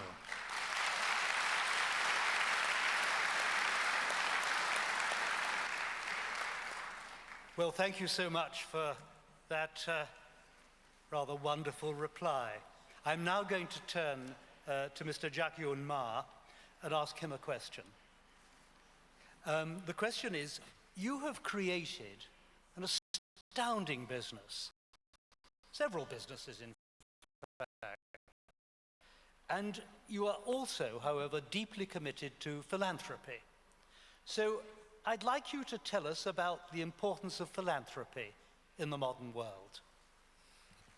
Okay, first, Mr. President, I like the 20 years yesterday when I arrived, people told me this city was built less than 20 years. I was so impressed because when I see the environment here, when I see the location, when I see the wonderful food, the culture, and this afternoon see the wonderful young people. And I think this is a land wonderful, and this is a land was promising. And I think entrepreneurs are the scientists of the social society. We are the people, like the politicians, we try to improve the society. When I started my business, my pay in the university, I was trained to be a teacher. My pay was $10 a month, and I'm happy about that. When I started business, I want to make myself better, my life better, meanwhile make my customer better. After so many years, I thought of one thing. We have to think about three things. What do you have? What do you want? What will you give up? These are the three things I keep on asking myself every month, every year. What do you have to give up? What do you want? What do you have? When you have several million US dollars asset, that's your money. When you have over 20 or $30 million, problem comes. You talk about should be the stock market, in the bank, valuation, devaluation, inflation, all kinds of problem comes. When you have $1 billion, that's not your money. That's the money society give it to you because they believe you can manage the money better than the others. That is not your money, that is the responsibility people have expectation on you. So this is why I think my job is how to spend the money better. When I'm poor, I try to make money. When I have money, what do you want? Because you can only eat 3 dinners, you can only sleep in 1 bed. What do you have? So people like me, I'm not good looking, I don't need a watch, I don't need a glass, I don't need a belt, right? Just a suit. So, and also as an entrepreneur doing business, I think we should build the philanthropic idea and concept into our business model. I don't like those companies make polluted air environment, dirty food, terrible products, fake products. They're selling them, make money. At the end of the year, they put some money doing philanthropy. This is disgusting. We should, every day we are doing business, our product, our service should be philanthropy, should be environment friendly, should really help people. This is, I think, what I believe philanthropy and business should combine.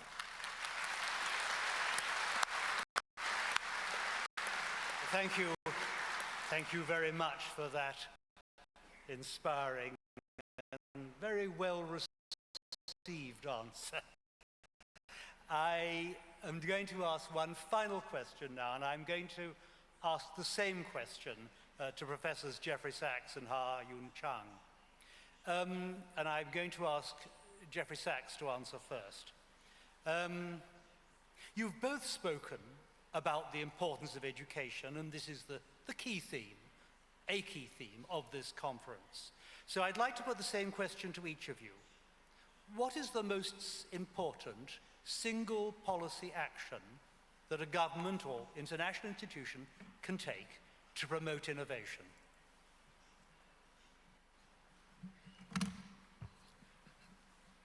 Of course, there are a lot of technical answers of steps of public finance and intellectual property and so on. But I do think that what we've heard and what has excited us today from Mr. President and from Jack is the bigger answer, and that's inspiration and some goals. I looked at the quotation that I like very much of another philosopher named Seneca from Rome, who said, if one does not know to which port one is sailing, no wind is favorable. If you don't know where you're going, it doesn't matter which way the wind is blowing. You're going to get blown around. We need a vision of where we would like to go. That's partly the green economy. That's partly the fair economy. That's partly the social justice. That's partly the peaceful economy. And I think having that vision, which is so powerful, of where Kazakhstan wants to be in 2030, is what's going to inspire some brilliant young people in this country to take that up and to achieve it. Thank you so much. Professor Chang, what is your single thing? I'm making you choose one thing that governments can do. Right. Yes, I'm going to give a very uninspiring answer. I say develop the manufacturing sector. You know, in the advanced countries, manufacturing sector only account for 10-20% of GDP, but they do 70-80% of research and development. Now, more importantly, this sector produces technologies that help other sectors innovate. So agriculture machinery, agriculture chemicals, computers, optic fibers, servers, even mechanical, mechanized warehouses. No, I don't want to, devalue other sectors, but if you want technological innovation, this is a sector that you have to promote. So very uninspiring.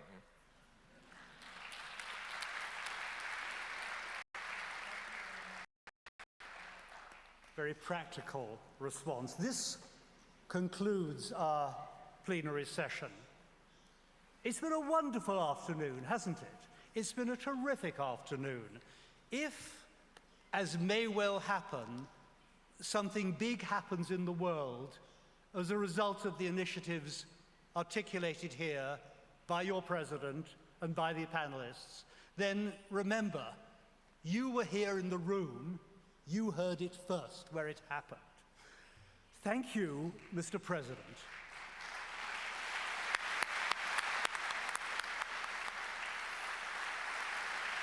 Thank you, other panelists. I've learned a great deal this afternoon from the wise and thoughtful remarks. We have gone back 3,000 years, we have gone back forward 30, 50 years. What I would like you to do is all show your appreciation for our panelists in the traditional way.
Absolutely, yeah. I sent you a note.